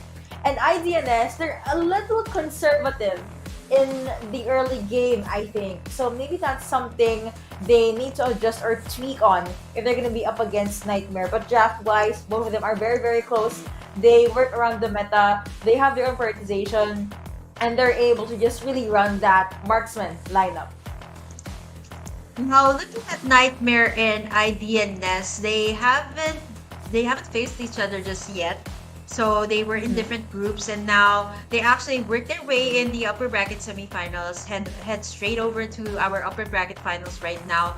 And as we are waiting for the next game to start, speaking of the game, here we go, straight into the game, straight into the Land of Dawn. Let's head over to our final upper brackets here between IDNS and Niightmare Esports. And for our Thai and Laos viewers, this is going to be a rematch of your M Challenge series. So hopefully this time it will be much better for IDNS because you want to go all the way to the grand finals. You want to have that breathing space first before you head over to the grand finals and face whoever will win in the final lower brackets, which will be happening, by the way, tomorrow. Yeah, so of course, don't forget to mark your calendars, set your alarms, and just be excited because tomorrow is the last day. Can't wait to see who will be victorious into representing their region. But as I say that, not even 1 minute, first blood goes over to IDNS. Well, that's what you get when you're a Kagure, right? The savior needs a lot more items, which kind of explains why the Soul has the mystery shop emblem. You still need the talisman. You still need the clock of destiny to be able to spam your ultimates faster. But Lexi here in trouble. And once again, Missy Big, as I was saying, you really don't need that much time for this Kagura. You can just pretty much go in and out even before you get that yin yang overturn. Plus, it's a big factor that he got the mystery shop emblem. That extra burn from the magic damage is going to really seep through the members here of Nightmare Esports. A great start here by IDNS, and they're looking to close out the day with another victory. I stand corrected. I said they were a little passive in the early game, but it's a no. They're actually very aggressive and they're asserting their dominance into the game. Yeah, so 1v1 here between our roamers that will set up the tempo. There is a slight advantage here by Zanri, who's already level 4. We're in Jasmine, just hit that level 4 power spike. Here comes the Tyrant's Rage and the bouncing ball. Jasmine still survives. The Dawn Light from the backside, and here comes the Numenor Blast. Gets evaded there by the members of IDNS. Not able to get anything from that one, but it is going to be AV Hawk. Finally, the first kill for the side of Nightmare. The turtle is up as well, half HP. Lexi and Izzy going to be contesting for that one, and it's going to be IDNS securing that turtle and a killing spree for the Kagura of Mizzy Mink yesterday. I think it's 100% win rate on the Kagura if ever IDNS wins this one. Yup, being able to really add into the stats, and yeah, not even this is roughly 1 kill per minute for Mizzy Mink, and remember, he was the one that used Kadita earlier today, and he was able to control and just take down a lot of the enemies. So give Kagura the lead, give the player this lead, and you will have a hard time as you transition over into the mid game. Remember, you also have 33 on this Melissa, so this is just not even 100% power from IDNS. However, again, for Nightmare Esports, they did show an amazing second series, and their draft makes sense. It just needs a lot of time to ramp up. You just need to be very patient, and I can't wait to see what's gonna happen once we hit the 11-minute mark. Now, with IDNS having this early game in the mid lane, so it's gonna still take Soul a lot more time before he can get the items that he needs. So it makes sense that IDNS is having like aggressive rotations here around the jungle camps of Nightmare. So it's fair enough. Not that this Marcus scale up fast as well like Lexi, but maybe Hawk though. He might get taken down. Yep, he does. Dawning Light as well to seal the deal, or actually assist the members of Nightmare to pick up that kill. And now Zanri gonna try to go for Cammy here. Izzy make as well from the backside. There is the Luminous Blast. They're waiting for the proper timing. This might just be a bait. Soul will be the target there. They're not gonna overcommit here for IDNS because the turtle will be up shortly. And that's the Demon Hunter's sword. 4 minutes in, getting picked up by Cammy. Who caught having a good start. At least that means space created for him. And with that IDNS, they see the turtle. I see you. And they're able to get first dibs on the objective. That's gonna be the hug connecting onto one, gets stunned. And now the other members of Nightmare is jumping in. Looks like that's gonna be a lot of control from Marcus as well. The only person in the Land of Dawn to fall down is actually the turtle. But everyone else is pretty much okay, pretty much holding on to dear life. A lot of items more being secured. 5 minutes in, 2 and 3 on the board. There is a small lead in favor of IDNS. Now we see, wow, all sort of different skins here. I like to point that out. That's a collector skin on the Kufra, and then you got the Exorcist skin as well as the Jujutsu Kaisen skin. So, oh man, it's Yes. such a treat to see all of these in one place. Unfortunately, it's not gonna be the Savior and the Melissa in the same team. Just a fun fact though that if ever it's the Savior and Melissa in the same team, there is going to be an additional buff for the Forsaken Light members. But going back to the game here, it's not that huge of a lead by IDNS, just 1k. Knowing that there are kills being picked up here by Nightmare Esports, care of Lexi. So we're gonna be expecting to see a lot more dives here, knowing that Lexi just went for that brute force breastplate at additional movement speed when it comes to the decimation. But all of the turtles so far has been secured by Izzy without any contention at all. Now we're gonna wait for Zanri to make some plays here. Okay, he's been spotted, so he's not gonna go for it. We also have the Jasmine backing up Cammy here with that Nominal Blast, but unfortunately it's just 33 and Zanri, so they do not want to use all their resources just yet. You know, you just have to really save it up to the perfect moment. Juviana being able to assert his dominance against Amy Hack here. Well, that is a blue. So the dueling capability is not that high. Someone that has a high dueling capability though is Kagura, and she is making her way up top. And again, this is the game, the final series of the match. You have Nightmare Esports against IDNS. So far, it is a lot of things in the favor of IDNS, but Nightmare, you just know they're waiting for an opportunity to actually strike back. And looking at the way this has been crafted by Nightmare, they're just gonna go in for the long run, right? They got a Claude, they also got a Savior, so these are the heroes that really shine in the late game. So all they need to do is hold it out here in the early game, but I think they do have to try and contest for the objectives here because two turtles already went to the side of IDNS, so that is going to actually be even much of a problem for them if they got a bigger gold lead for IDNS. That's gonna make the players actually get the items faster, especially for 33 as well as Mizime. We're back into the game. Lexi this time, just as I was saying, they need to get this turtle. This is the last one in the game. There's a Luminous Blast, and it's still going to be Izzy picking that one up. There is the Dawning Light, the shutdown onto Mizime. And IDNS, they should back away from this one. Izzy using that puncture out, but it is gonna get taken out there by Nightmare Esports. A 4-4 is our score, and now the gold lead is shrunk to 1k. Yep, and again, the lead is also on the side of IDNS, but you can see that there is a lot of fighting back from Nightmare now. Outer mid lane turret has been taken down. Saber's ultimate was not enough to actually save that. Now you have the golden staff secured by Cammy, by the slot. Let's see how will that affect the teams now. IDNS are looking for the next target. They'll try to go with the steal, but it's not going to be enough. It was still pretty much secured by too easy for Lexi. And now they're charging in everything. This one connected onto one. Say popping in with the ultimate as well. And everyone is going to be jumping in. Looks like you have Calvert in the back line. When the blood has been popped as well, connecting onto one.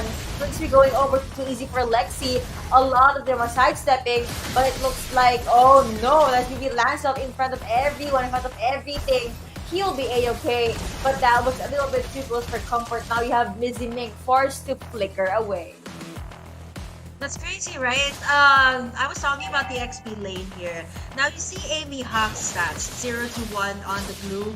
I do understand that you want to go and try to pick off Juliana. And speaking of Juliana, the way he actually selected this emblem just goes to show how he is as a player.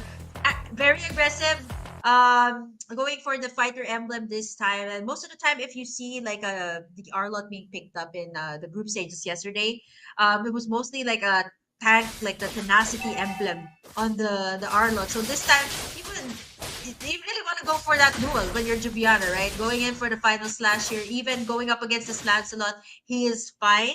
But that's a big factor for Nightmare. They were able to hold out their lane in the XP. despite the fact that IDNS was able to take down that tower on the top side.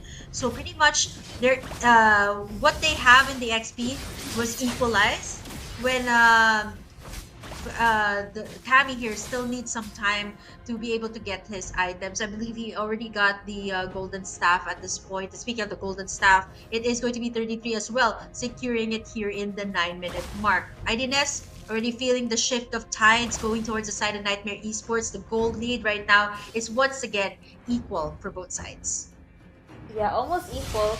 Honestly, again, patience is a virtue, and as I say that, they're gonna try to patiently wait this one out. Never mind, Arnold was able to pick off one of the most important heroes from IDNS, which is Missy Mink on this Kagura. No Yin Yang overturn, no Rasho Umbrella, and all of that stuff, all that combo. Looks like Niightmare finally will be having the lead here. You have the next target, which is Zanri, but he is just too tanky. Here comes Izzy, that will be demobilized. Zanri jumping in, no blast connecting onto no one, and Izzy will have to run away. That is going to be Zanri connecting onto one. You also have the pop, that's really the stun connecting. He gets skill onto one. Joviana gets skill onto Zanri, and a shot on gold for 33, 3-2-1 in favor of IDNS, and looks like they will be able to secure the Lord. 33! Oh my goodness! That was just insane, right? You get the Inspire up, you get 33 to do his work, and right after that, those 3 pickoffs, huge for IDNS, even though Niightmare was having the upper hand and instantly the gold lead shifted to 2K, and now once again, IDNS back in the driver's seat. They even go as confidently as taking away the purple buff from the side of Niightmare.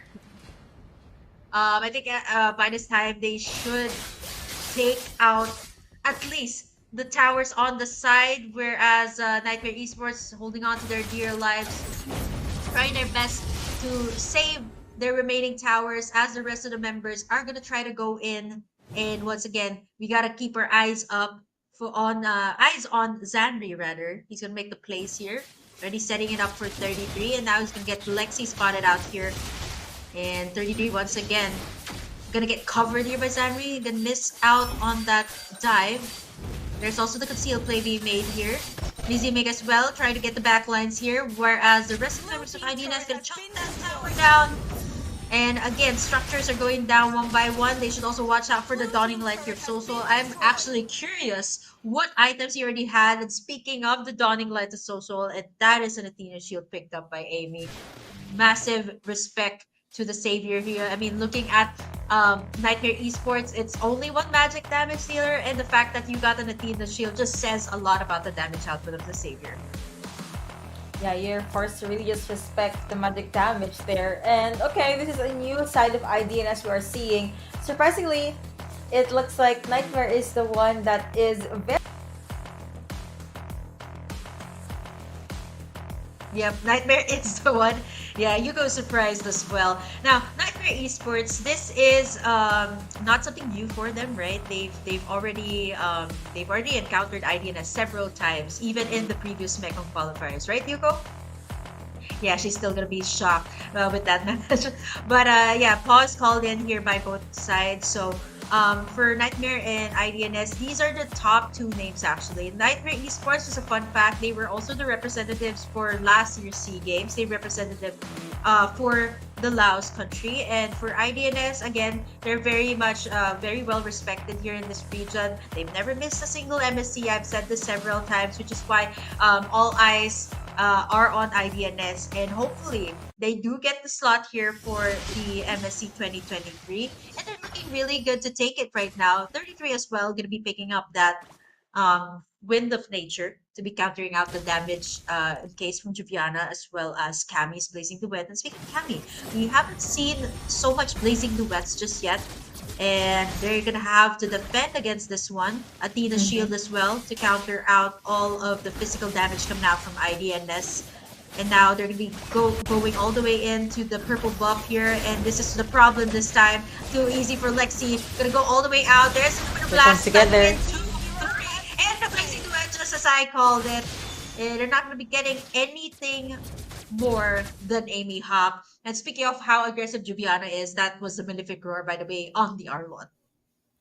I just have to say this: if you have a Claude on your enemy side and you come together like that, that is something they would want to see. So I was a bit curious as to why IDNS still pushed that. But hey, at least there's only one of them that got taken down. So it was still a small victory. No numbers game being lost. It's just another kill going over to Kami. Or at least that was gonna be an assist from Kami. Ultimate being popped by Saber here. And IDNS, they're looking for their next possible tactic. The Lord will be up in 10 seconds. They could be able to get one pick off, or at least they could just go straight into the Lord take. We all know how IDNS just prioritizes their macro game. Now, I'm curious to what items Soul has. They haven't picked off the savior just yet, and they can definitely do that, right? The Kagura and even the Mhm. glue here of Amy Hawk, right? You can pick off Soul. He does not have that much mobility except for the flicker. But here's the thing, you have to be extra careful on what you have to do next, right? IDNS is still on top right now. Lord is at 1/4 HP, and Lexi's gonna get spotted out there. They're gonna use all their resources to try and focus on him. Look at the damage from Kami. Oh my! Even before Xandri could make in some plays. And this is what I'm saying. Careful, calculated moves from Niightmare Esports. But then again, you're seeing IDNS retaliate there. Here comes the Dawning Light. Here comes the Blazing Duet as well from Kami. On to Izzy. Dash in and out of that one, but not for long. It's fantastic field, but it's taken down there by that Dawning Light. And after that, those three pickoffs, Nightmare Esports once again, they're going to be taking this Lord without any contests after those three pickoffs. And once again, back in the driver's seat. IGNS could not move there. That was a good pin down, both from Juviana as well as Jasmine. You know, making sure that IDNS will just have a hard time rotating, moving around. So, with almost 16 minutes into the game, it is 11-7 in favor of Nightmare. And yeah, they were able to get the Lord. Let's see, will they be able to utilize this, because they can just clear out the last few outer turrets. Lord will be walking into the mid lane as the other members are pushing this bot lane. You see how Soul's Mystic Field is proving to be a problem in clashes here. You get the members of IDNS grouped up here before they can even make a play. They get taken down, and just as I was talking about Soul, he gets eliminated there. But at the same time, Juviana as well, going in for that final slash, punishing Mizzy Nick for that kill. They still have the Lord here for the side of Nightmare Esports. They're going to take as much towers as they can get. And once again, the members here, IDNS, going to be on the defensive side right now. They're waiting for Zaddy to make in some plays, but instead it's going to be the little bit of class here of Jasmine. Gonna get into, and the Blazing Duet to boom there for the side of Nightmare Esports. There's the shutdown on Juviana. But for the rest of the members here of Niightmare Esports, they're not going to be able to take more, but at least they got what they wanted. Pressure out IDNS here in the 7-minute mark, and that's going to be, once again, Niightmare Esports in supremacy, in their greatness right now, being able to push back the lead towards their side. Soul is an important hero from their lineup, yes, but it just so happened that the moment he died, it became a green light for the other members of Nightmare to take Mizzy Mink down. And you'd want a Kagura gone in a team fight. There's no, no umbrella that's gonna hurt you, no sudden burst of damages, and all of that magic power. Again, yeah, it's just the trade was too good for the side of Nightmare. At the very least, they were able to clear out the turrets. No more turrets left for the mid lane. There's only one turret left for each of the other two lanes. Minion-wise, though, it is pretty even still. So Nightmare could try and push in the minions in the mid lane rather. Zanmi picked up Immortality as well, just to make sure that he can have a second chance in life. In the land of dawn. In the land of dawn. Yeah, but this is the point we're in. I like how you pointed the immortalities because this is the point we're in the mid to late game. A lot of the pickoffs will be crucial, especially on as the junglers or maybe even the roamers. You will have that extra chance. Look at the damage onto Juvia. There is no defensive item. Here comes Kevin blazing through it, falling down real low. There's a dotting light as a backup from the backside, and now Jasmine as well. Does not have the Luminum Blast just yet. Look at 33 from the backside. Using in that Inspire not just yet, but saving it for last. That is going to be one pick off. And Nightmare Esports right now. Once again, it is going to be IDNS. Gonna go straight for this Lord. I'm not so sure if they're gonna commit here or maybe force out the flash.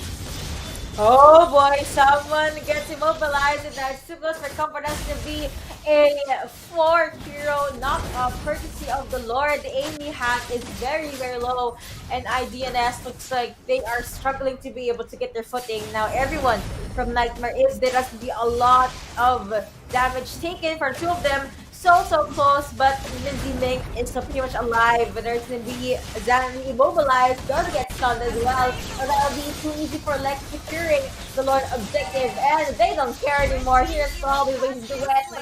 That's being taken by 30-33. That is the juggle, that is the win, but still 33 goes 6 feet underground. The Lord is marching into the mid, and Nightmare with the 2 kills in their pockets. This is going to be a 3v5. They're complete. You might be able to juggle this one out. You have the Pawn Growth being popped by Last Out, as well as the ultimate, and now that is going to be the first game being secured by Nightmare. Wow, this is proving to be a recurring nightmare for the team that doesn't sleep. And honestly, this is something that I didn't expect because it usually is IDNS on top. But that was such a turbulent. This is your captain speaking, by the way. That was such a turbulent game. It was up and down, honestly. One time you see it going to the side of Nightmare, and the other time you're gonna see it go to the side of IDNS. And it could be anybody's game, really. And what really went down, once again, it's similar to the first series that we had for the day. It was a matter of execution in that last part, wherein it was just a properly timed ultimates here of Jasmine's Luminant Blast and Cammy popping in that blazing duet at the perfect time. It was probably, I would say this is still a standard game, 19 minutes in. And as you can see, like what I mentioned, it's not a one-sided game. The goal is not that far. But once again, Nightmare Esports proving to us why they are still on top, why they actually won the last M Challenge Cup against IDNS. But a good try though. There's still gonna be one more game, a match point for Nightmare Esports. So let's see how that will pan out. But our MVP for this game, we didn't really see Lexi shine in the early stages. It was more of Izzy picking up all the turtles, but eventually when Lexi was able to pick up those items, those defensive items actually on the Martis, he was able to secure the objectives. And I think the last objective for Nightmare Esports was able to seal the deal or seal the fate for IDNS in this game, taking in the Lord and eventually getting in the victory for this round. Too easy for Lexi, I think, and I believe is one of the most consistent players all throughout the qualifiers, because you only ever see him taking the turtle, taking the Lord. That is his job. And now let's take a look at the highlights from that game number 1 to see how things really boiled down between these two teams.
got each other's back. We're the best duet ever. An enemy has been slain. The melody is my calling.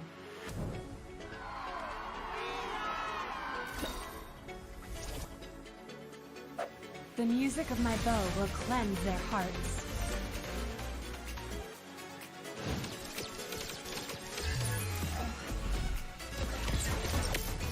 Legendary.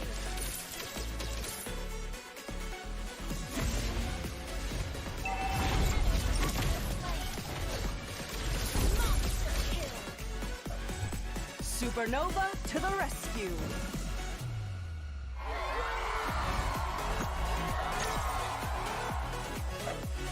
Music is the strongest form of magic.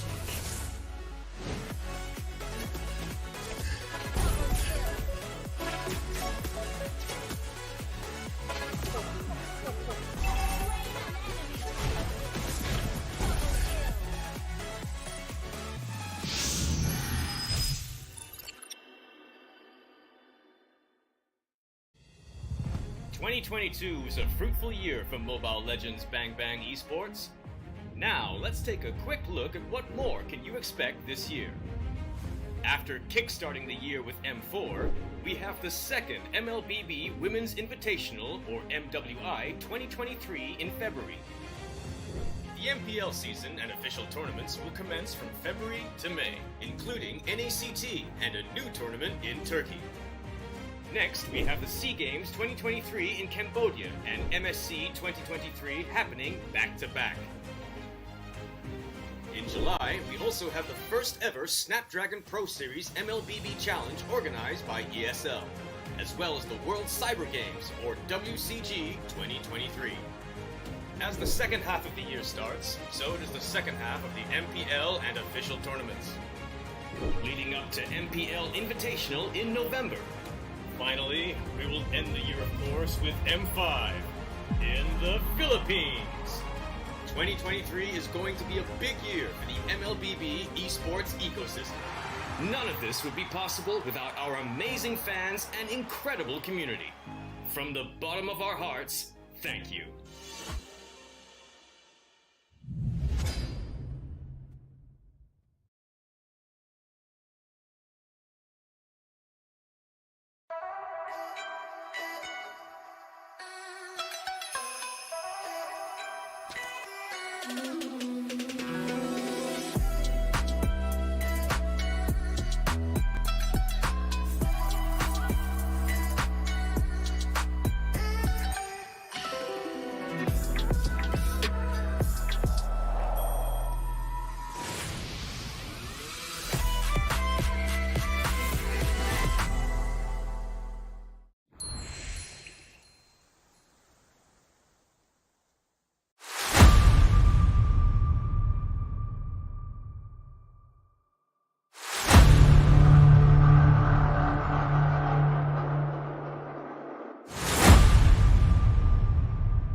Will this be the final game of our final series, or will we see a game number 3? And again, this is day 1 of the playoffs for our MSC 2023 Mekong Region Qualifiers. With the Beer Casters, I'm Yuko, alongside me is Burger Kim. So, talk to me about game number 1, Burger Kim. Wow, this is very turbulent. It's your captain speaking. Very turbulent. Game number 1, honestly, I don't know how many times they they moved like back and forth. Like first it was like IDNS, okay, they're leading, then it went to Nightmare Esports, then it went back to IDNS. So it's just I think these two teams, I gotta give it to them, right? They're very dominant in their respective countries, and now they're looking for that one slot to our grand finals here in the Mekong Qualifiers. And all I can say is huge improvement from Nightmare, because it gets frustrating if you go against, well, if you're Nightmare, it really gets frustrating if you go up against IDNS several times. I think years they've been going up against IDNS. It's always IDNS that stays on top. But actually, this is quite surprising here in the upper bracket finals, that this is the way, you know, things are going. Nightmare having a much better execution, much better communication, I would say, as compared to their previous games, because most of the time they do have good graphs, but at the same time they aren't able to pull it off well. And I think that's something that they have right now, a good advantage that they have up against IDNS. And a big factor as well for IDNS, they will not be they also changed their roster. I think it's a different player playing on their XP lane right now. It used to be Izzy, actually. So Izzy now stepped up to become the jungler here of IDNS. And without Lois, I think it really is a big factor, because Lois has been with IDNS ever since MSC started, ever since they've been vying for that MSC title. But this time, of course, we're gonna go ahead straight into the drafting phase. A lot of high ground mages. We've seen the playstyles of these two players. I think at this point, you know, the next best option is to go for like Kagura and Savior, or maybe even the Lilia that I want to see being picked up here in this round.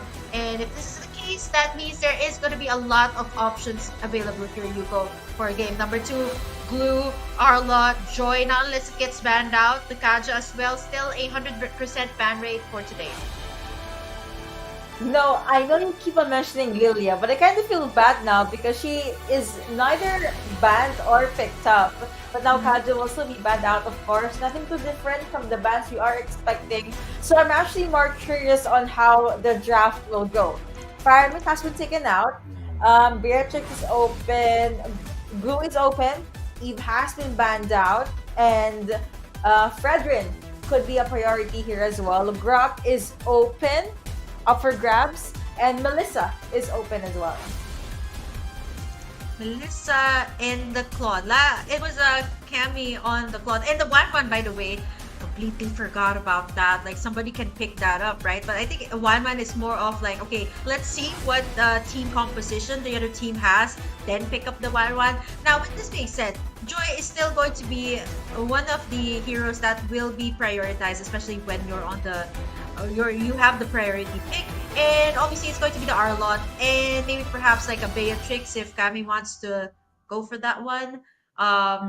Maybe even at this point they're looking at the bans here for the second day. It gets kind of confusing already. Looking at the stats, might actually be either Beatrix, or if they wanna just keep their strategy a secret, maybe pick up the Fredrin. But knowing how Lexi performed in the last game, that is going to be a Martis. I think this is the next best jungler, right? Like, usually it's the Fredrin that stays on top, but for the Mekong region, for some reason, this Martis is just shining so much. It has a lot of good games, has a decent win rate, I'd say. Depends on what the team comp is. And speaking of the Fredrin, there you go for the side of IDNS. Really locking it in, as well as the Franco of Zanri that was banned away actually in game number 1. You know, Arlot can't really escape if he is going to be hooked. So now I'm waiting on the last pick for the first rotation for Nightmare here. I have to say, in the group stages, they kind of struggled. Atlas finally opened, finally picked up, but I'm very, very impressed to see how far Nightmare was able to go and how much they improved. Like, today, they made it look so easy. They're the first team to be able to secure 2-0 for day number 1, and now they're gunning for another 2-0. And this sets the tempo, right, for both teams, knowing that there are two terrifying roamers here. You got the Franco, you got the Atlas. Now, this is going to be, this is the tricky part, right? You got the last two picks here for both sides, and they are going to be the gold laner and the mid laner. Again, two heroes that has the most damage in every team. Now we see a lot of bans here on the carry and the Melissa. The Claude and the Beatrix is still open.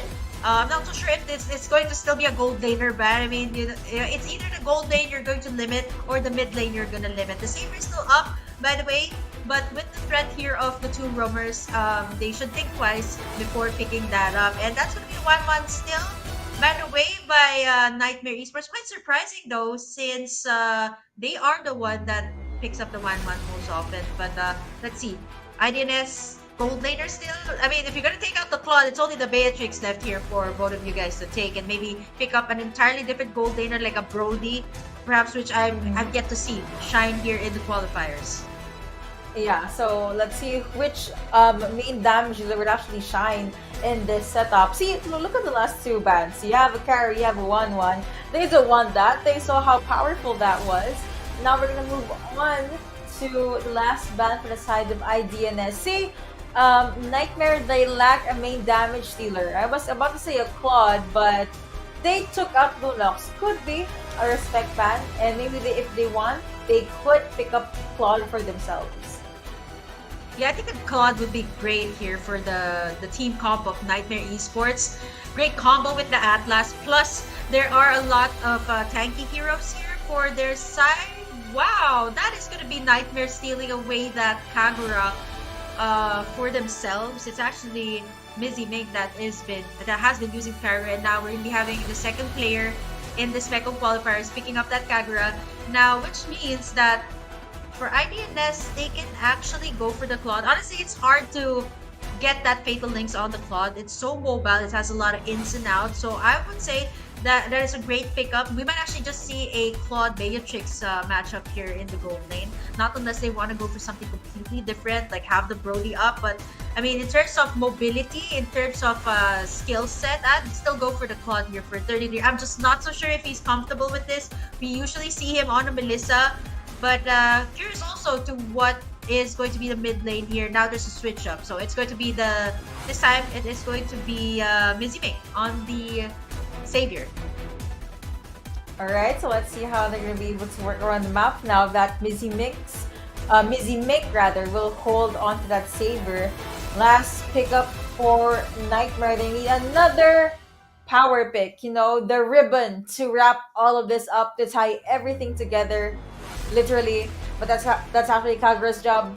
But yeah, let's see who is available here. Unless they want right? Kagura and Martis to be the main damage dealer, Beatrix is up for grabs. I don't think they're gonna be picking up Brock. They would want to get more damage right now. Okay, Leslie. Damage? Yeah. I like it. True damage on the... They still need someone to take down this Fredrin, right? It has a lot of HP bars, has a high sustain.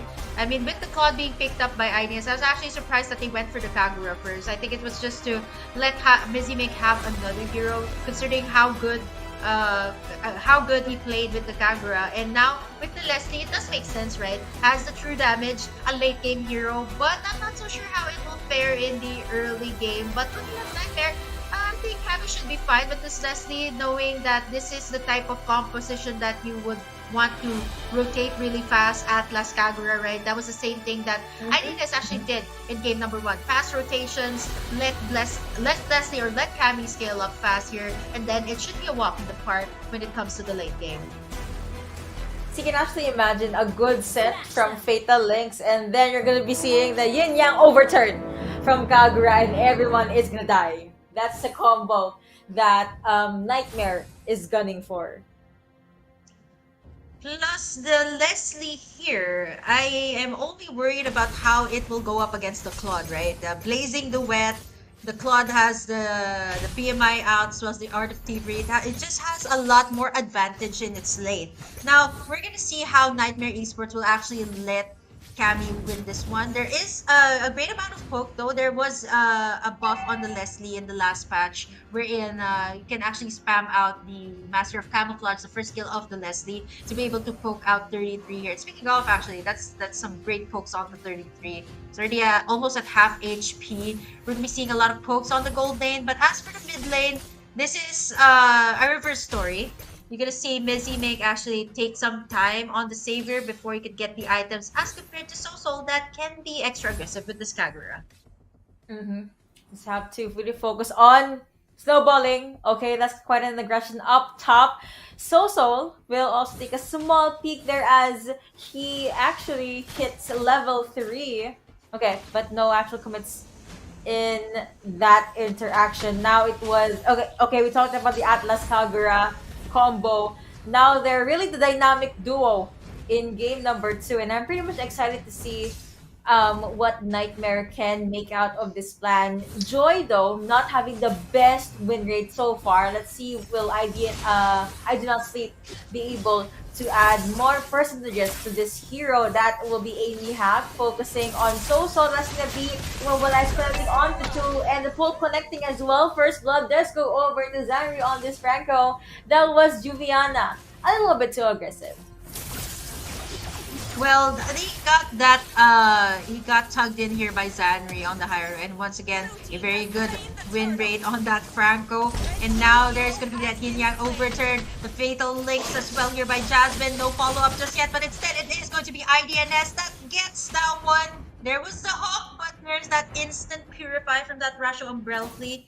Gonna be able to flee away from that one. And now looking at our gold lane, both of our marksmen have already reached that level 4 power spike, so it should be all right for both of them.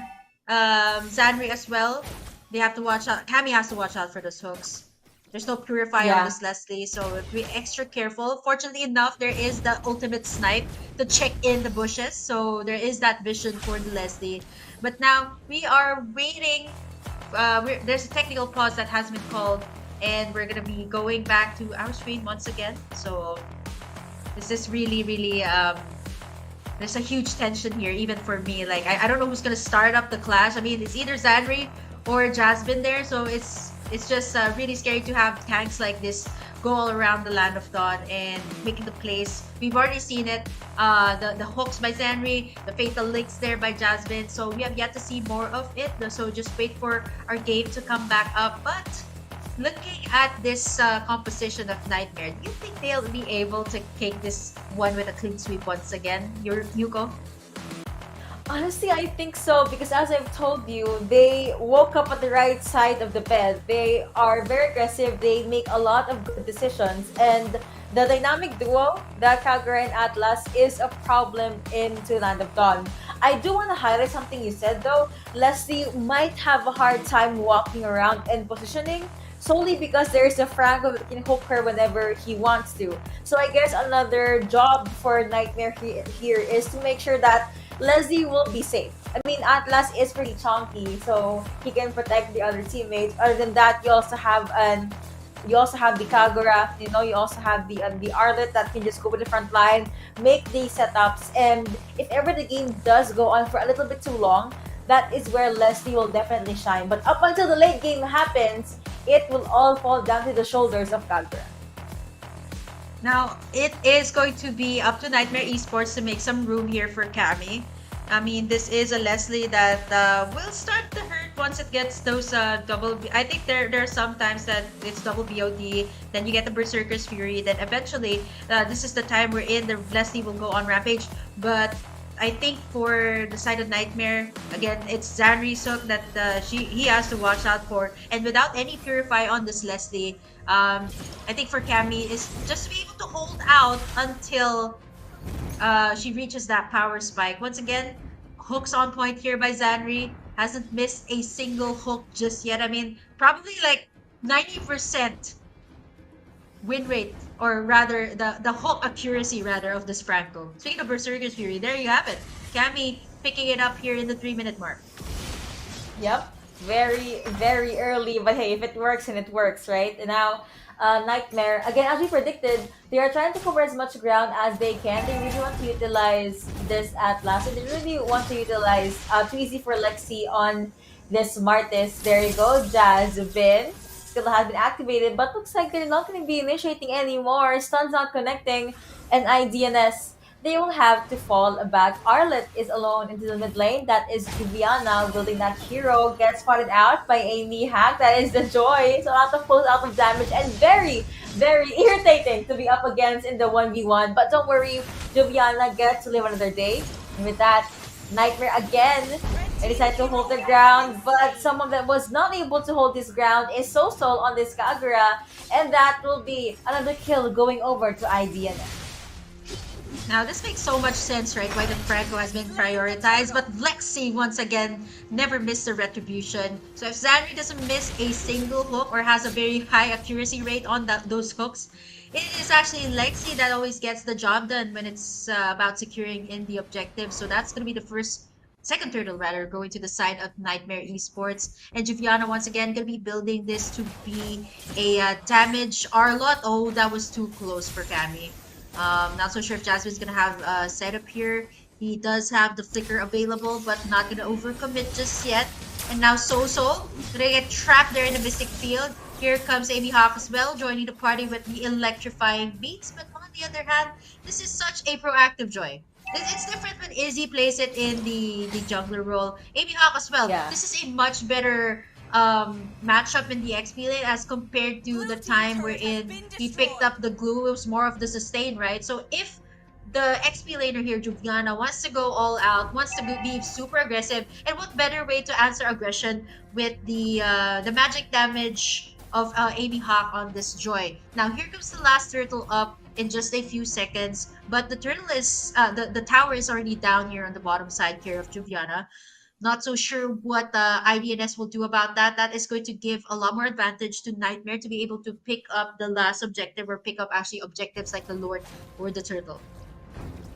Yeah, I guess that is just, the macro play from Nightmare being at play. Jasmine, oh, never mind. He does have to go away, but the hook does connect and it will be a kill being secured by Ms. Mix. In the other parts of the map, there is some highs, some hellos, but no fights actually happening. Leslie, of course, still taking her sweet time. That is Cammy.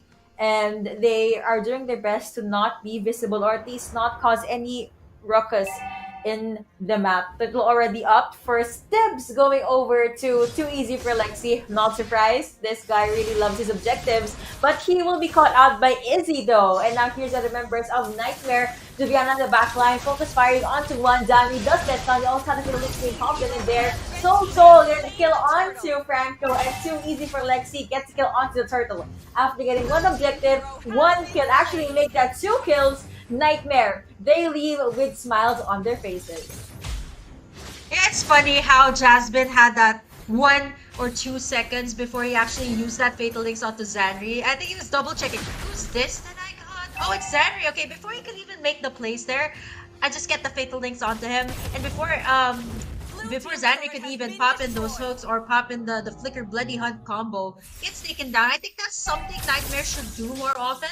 Like, not let the playmaker have the setups here, because as long as Zanri is able to get those hooks onto the players of Nightmare, it's going to be hard to win those clashes, especially since I can safely say that Zanri has a 90% hook accuracy in all of the games, by the way. That's not something you see so often in a Franco. I've only seen that a few times, and honestly, look at this. Jasmine's gonna use it against Zanri once again, and that is exactly what they need to do. Not let the playmaker play, not let Zanri get those hooks, because it is gonna give them a difficult time. And now without Zanri here in the picture, they can be a little bit more aggressive.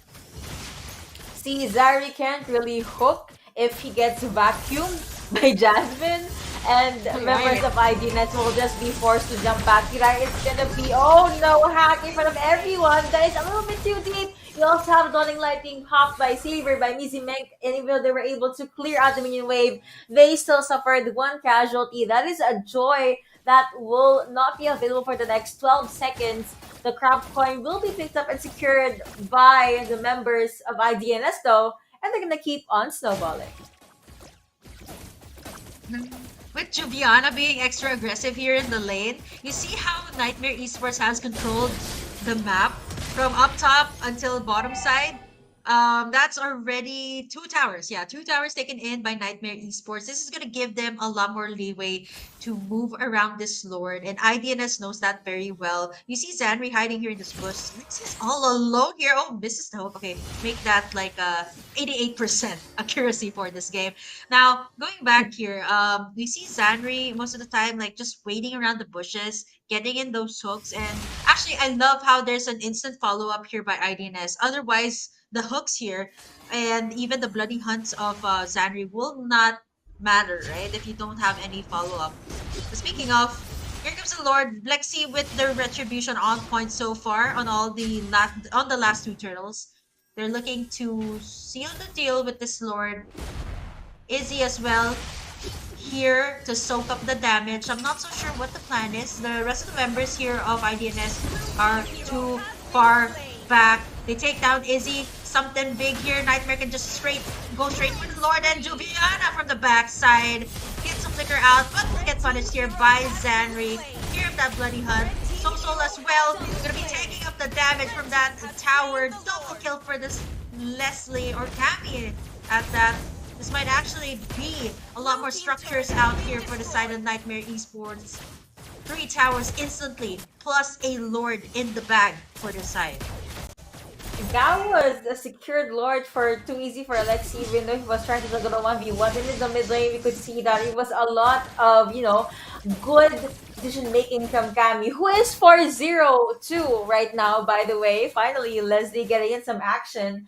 It was just the fact that IDNS could not move around. They were locked in, they were at an awkward position, and they're also worried about the Lord. Now, in retrospect, Nightmare, we get the win, but we also get the Lord, so they're happy with that. However, the Lord, since it is kind of early still, kind of squishy, so they'll be able to at least get one outer threat from the mid dominance as being picked up by Jasmine, just so he can last a little bit further into the fights.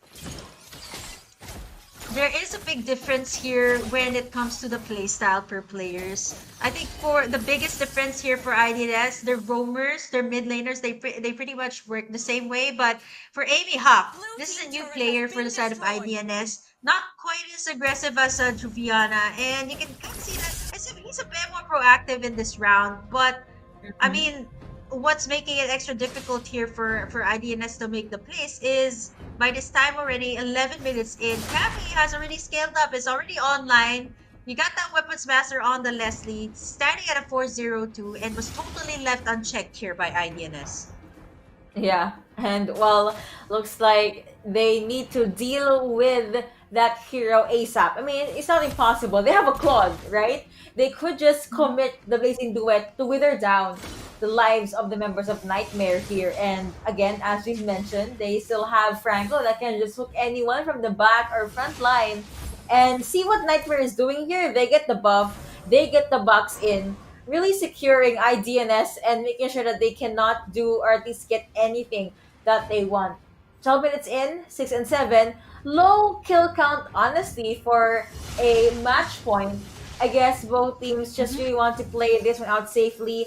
Nightmare really wants to win. IDNS, they don't want to give away any advantages as much as they can. Minion Wave, though, pushing in favor of Nightmare up top.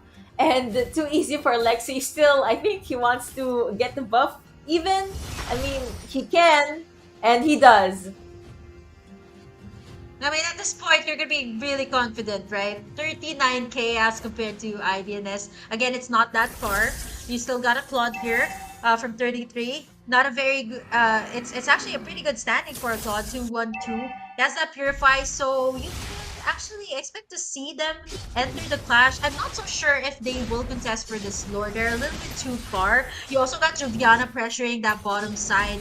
And now, they're just going to have to wait out. I think they will just give the Lord to the side of Nightmare Esport, but instead gag Juviana here on the bottom side. Let's take a look at the bottom side here. I think Juviana, yep, that is going to be a 4-man up against Juviana there. For the price of a Lord, I'd still say that Nightmare Esports has this 33. Gets a Purify out. BMI out as well. Not so sure if he could evade Ouch. the damage coming out for Kami. There's still the The ultimate lore. snipe. And down goes 33. Unfortunately for actually that was an almost recall back to the base, and Kami is just on a wrecking havoc here up against the members of IDNS. There's the Lord already here. This is big for Nightmare. The dual laner is down. The only way to shred apart this Lord is more or less gonna be Missy Ming. And now with the towers down, it's only the inhibitors left here for IDNS. I am looking forward to see the initiations that will be made here by Jasmine. Already positioning himself here, and this time he's gonna get tugged in by the Iron Hook, and down he goes. There's no initiation for the side of Nightmare. They're gonna be able to melt down this Lord, and that is going to be IDNS once again successfully defending this one, but that's gonna be 2 inhibitors down for this side. I thought it was going to be a full-on 5v5 team fight, but IDNS has priority on the Lord is marching towards their base. They know Kami hurts a lot, 502 by the way, and they also need to be aware of a yin yang overturn that will pop in any time because of Soul.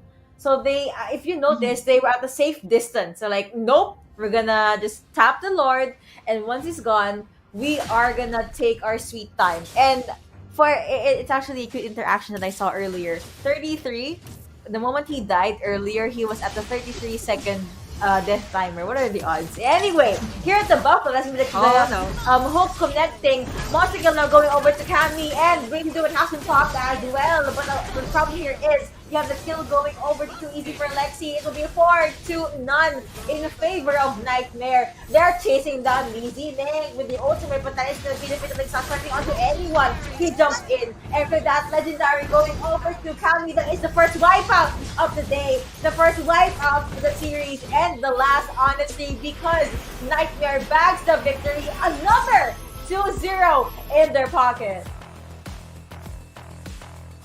I hyped up the M Challenge series in Thailand and Laos, and to be able to win that up against the host country, which is Thailand, that is something huge. And Niightmare Esports is probably one of the teams that is often overlooked in tournaments. They've had very good performances, but just fails to capture the Grand Championship title. And for them to be playing this long, like this is the same roster that they've had ever since. So there is that synergy, and once again, you've seen it in all of the games. The communications is always on point. I mean, how can you get a clean sweep at that, right? I mean, it's just so refreshing to see that Niightmare Esports is able to get in these victories, especially in a new era of Mobile Legends. We're starting to see a lot more tournaments all around the world. And what better way to close out today's playoffs, the final upper bracket? That is going to be Niightmare Esports moving forward, by the way, straight into the grand finals. And once again, IDNS will fall down into the lower bracket, but still not over for the Thai team. You're going to be seeing them once again tomorrow in our lower bracket matches. Let's see what happened there. 10k gold difference here in favor of Niightmare Esports. Actually, IDNS was able to keep up in the early stages, but unfortunately, once Kami was able to be online, was able to get the items that he needs. And speaking of, he is going to be the MVP for the game. I was actually suggesting a lot of possible options. Like I was saying, like Brody, maybe even go for the standard Beatrix, and I completely forgot this hero that also is often overlooked as well. I think it has a great amount of damage in the late game. That's a lot of gold, by the way. I was thinking that Kami actually went for the double BOD, but this time, a key item that he built here was the Sea Halberd to nullify all of the regen that was being put out there by IDNS. See, they can't really regen if you get that, so that's more damage and more ouch moments for you. And yeah, again, so I think this is a signature move from Nightmare. If you run it back to the post-game, Stafford post-game screenshot, no turrets were destroyed from their side. That, again, I said this ever since the second series, I'm gonna say it again. I am appalled at how great their macro management is. The fast that they rotate, the fact that their opponents is not able to get even a single turret down, it shows how strong their lineup and how immediate their decision-making skills is. And the fact they were able to give space to Leslie while still posing a threat as a Kagura. You know, it's a lot of these layers that you have to really go through before you can even reach the main damage dealer. And the kicker here is the main damage dealer is long range, so she does not care.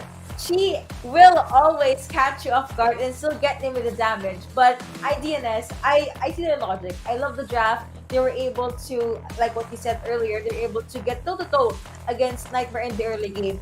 It just so happened that after 1 or 2 turtles, the gold swing was just too much.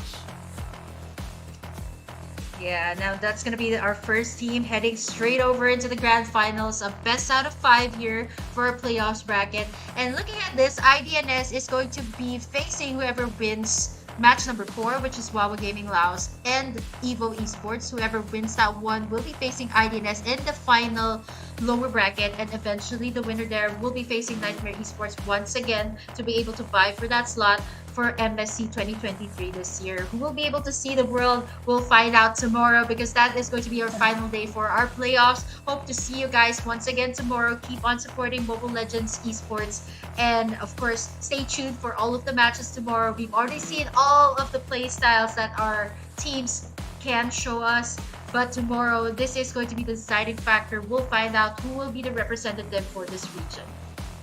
I do not sleep. We'll be waiting on who will win between Wawa Gaming and EVO Esports. Whoever will win that, they are going to be fighting that just so they can get a rematch against Niightmare Esports. Tomorrow, by the way, the last series will be a best of 5.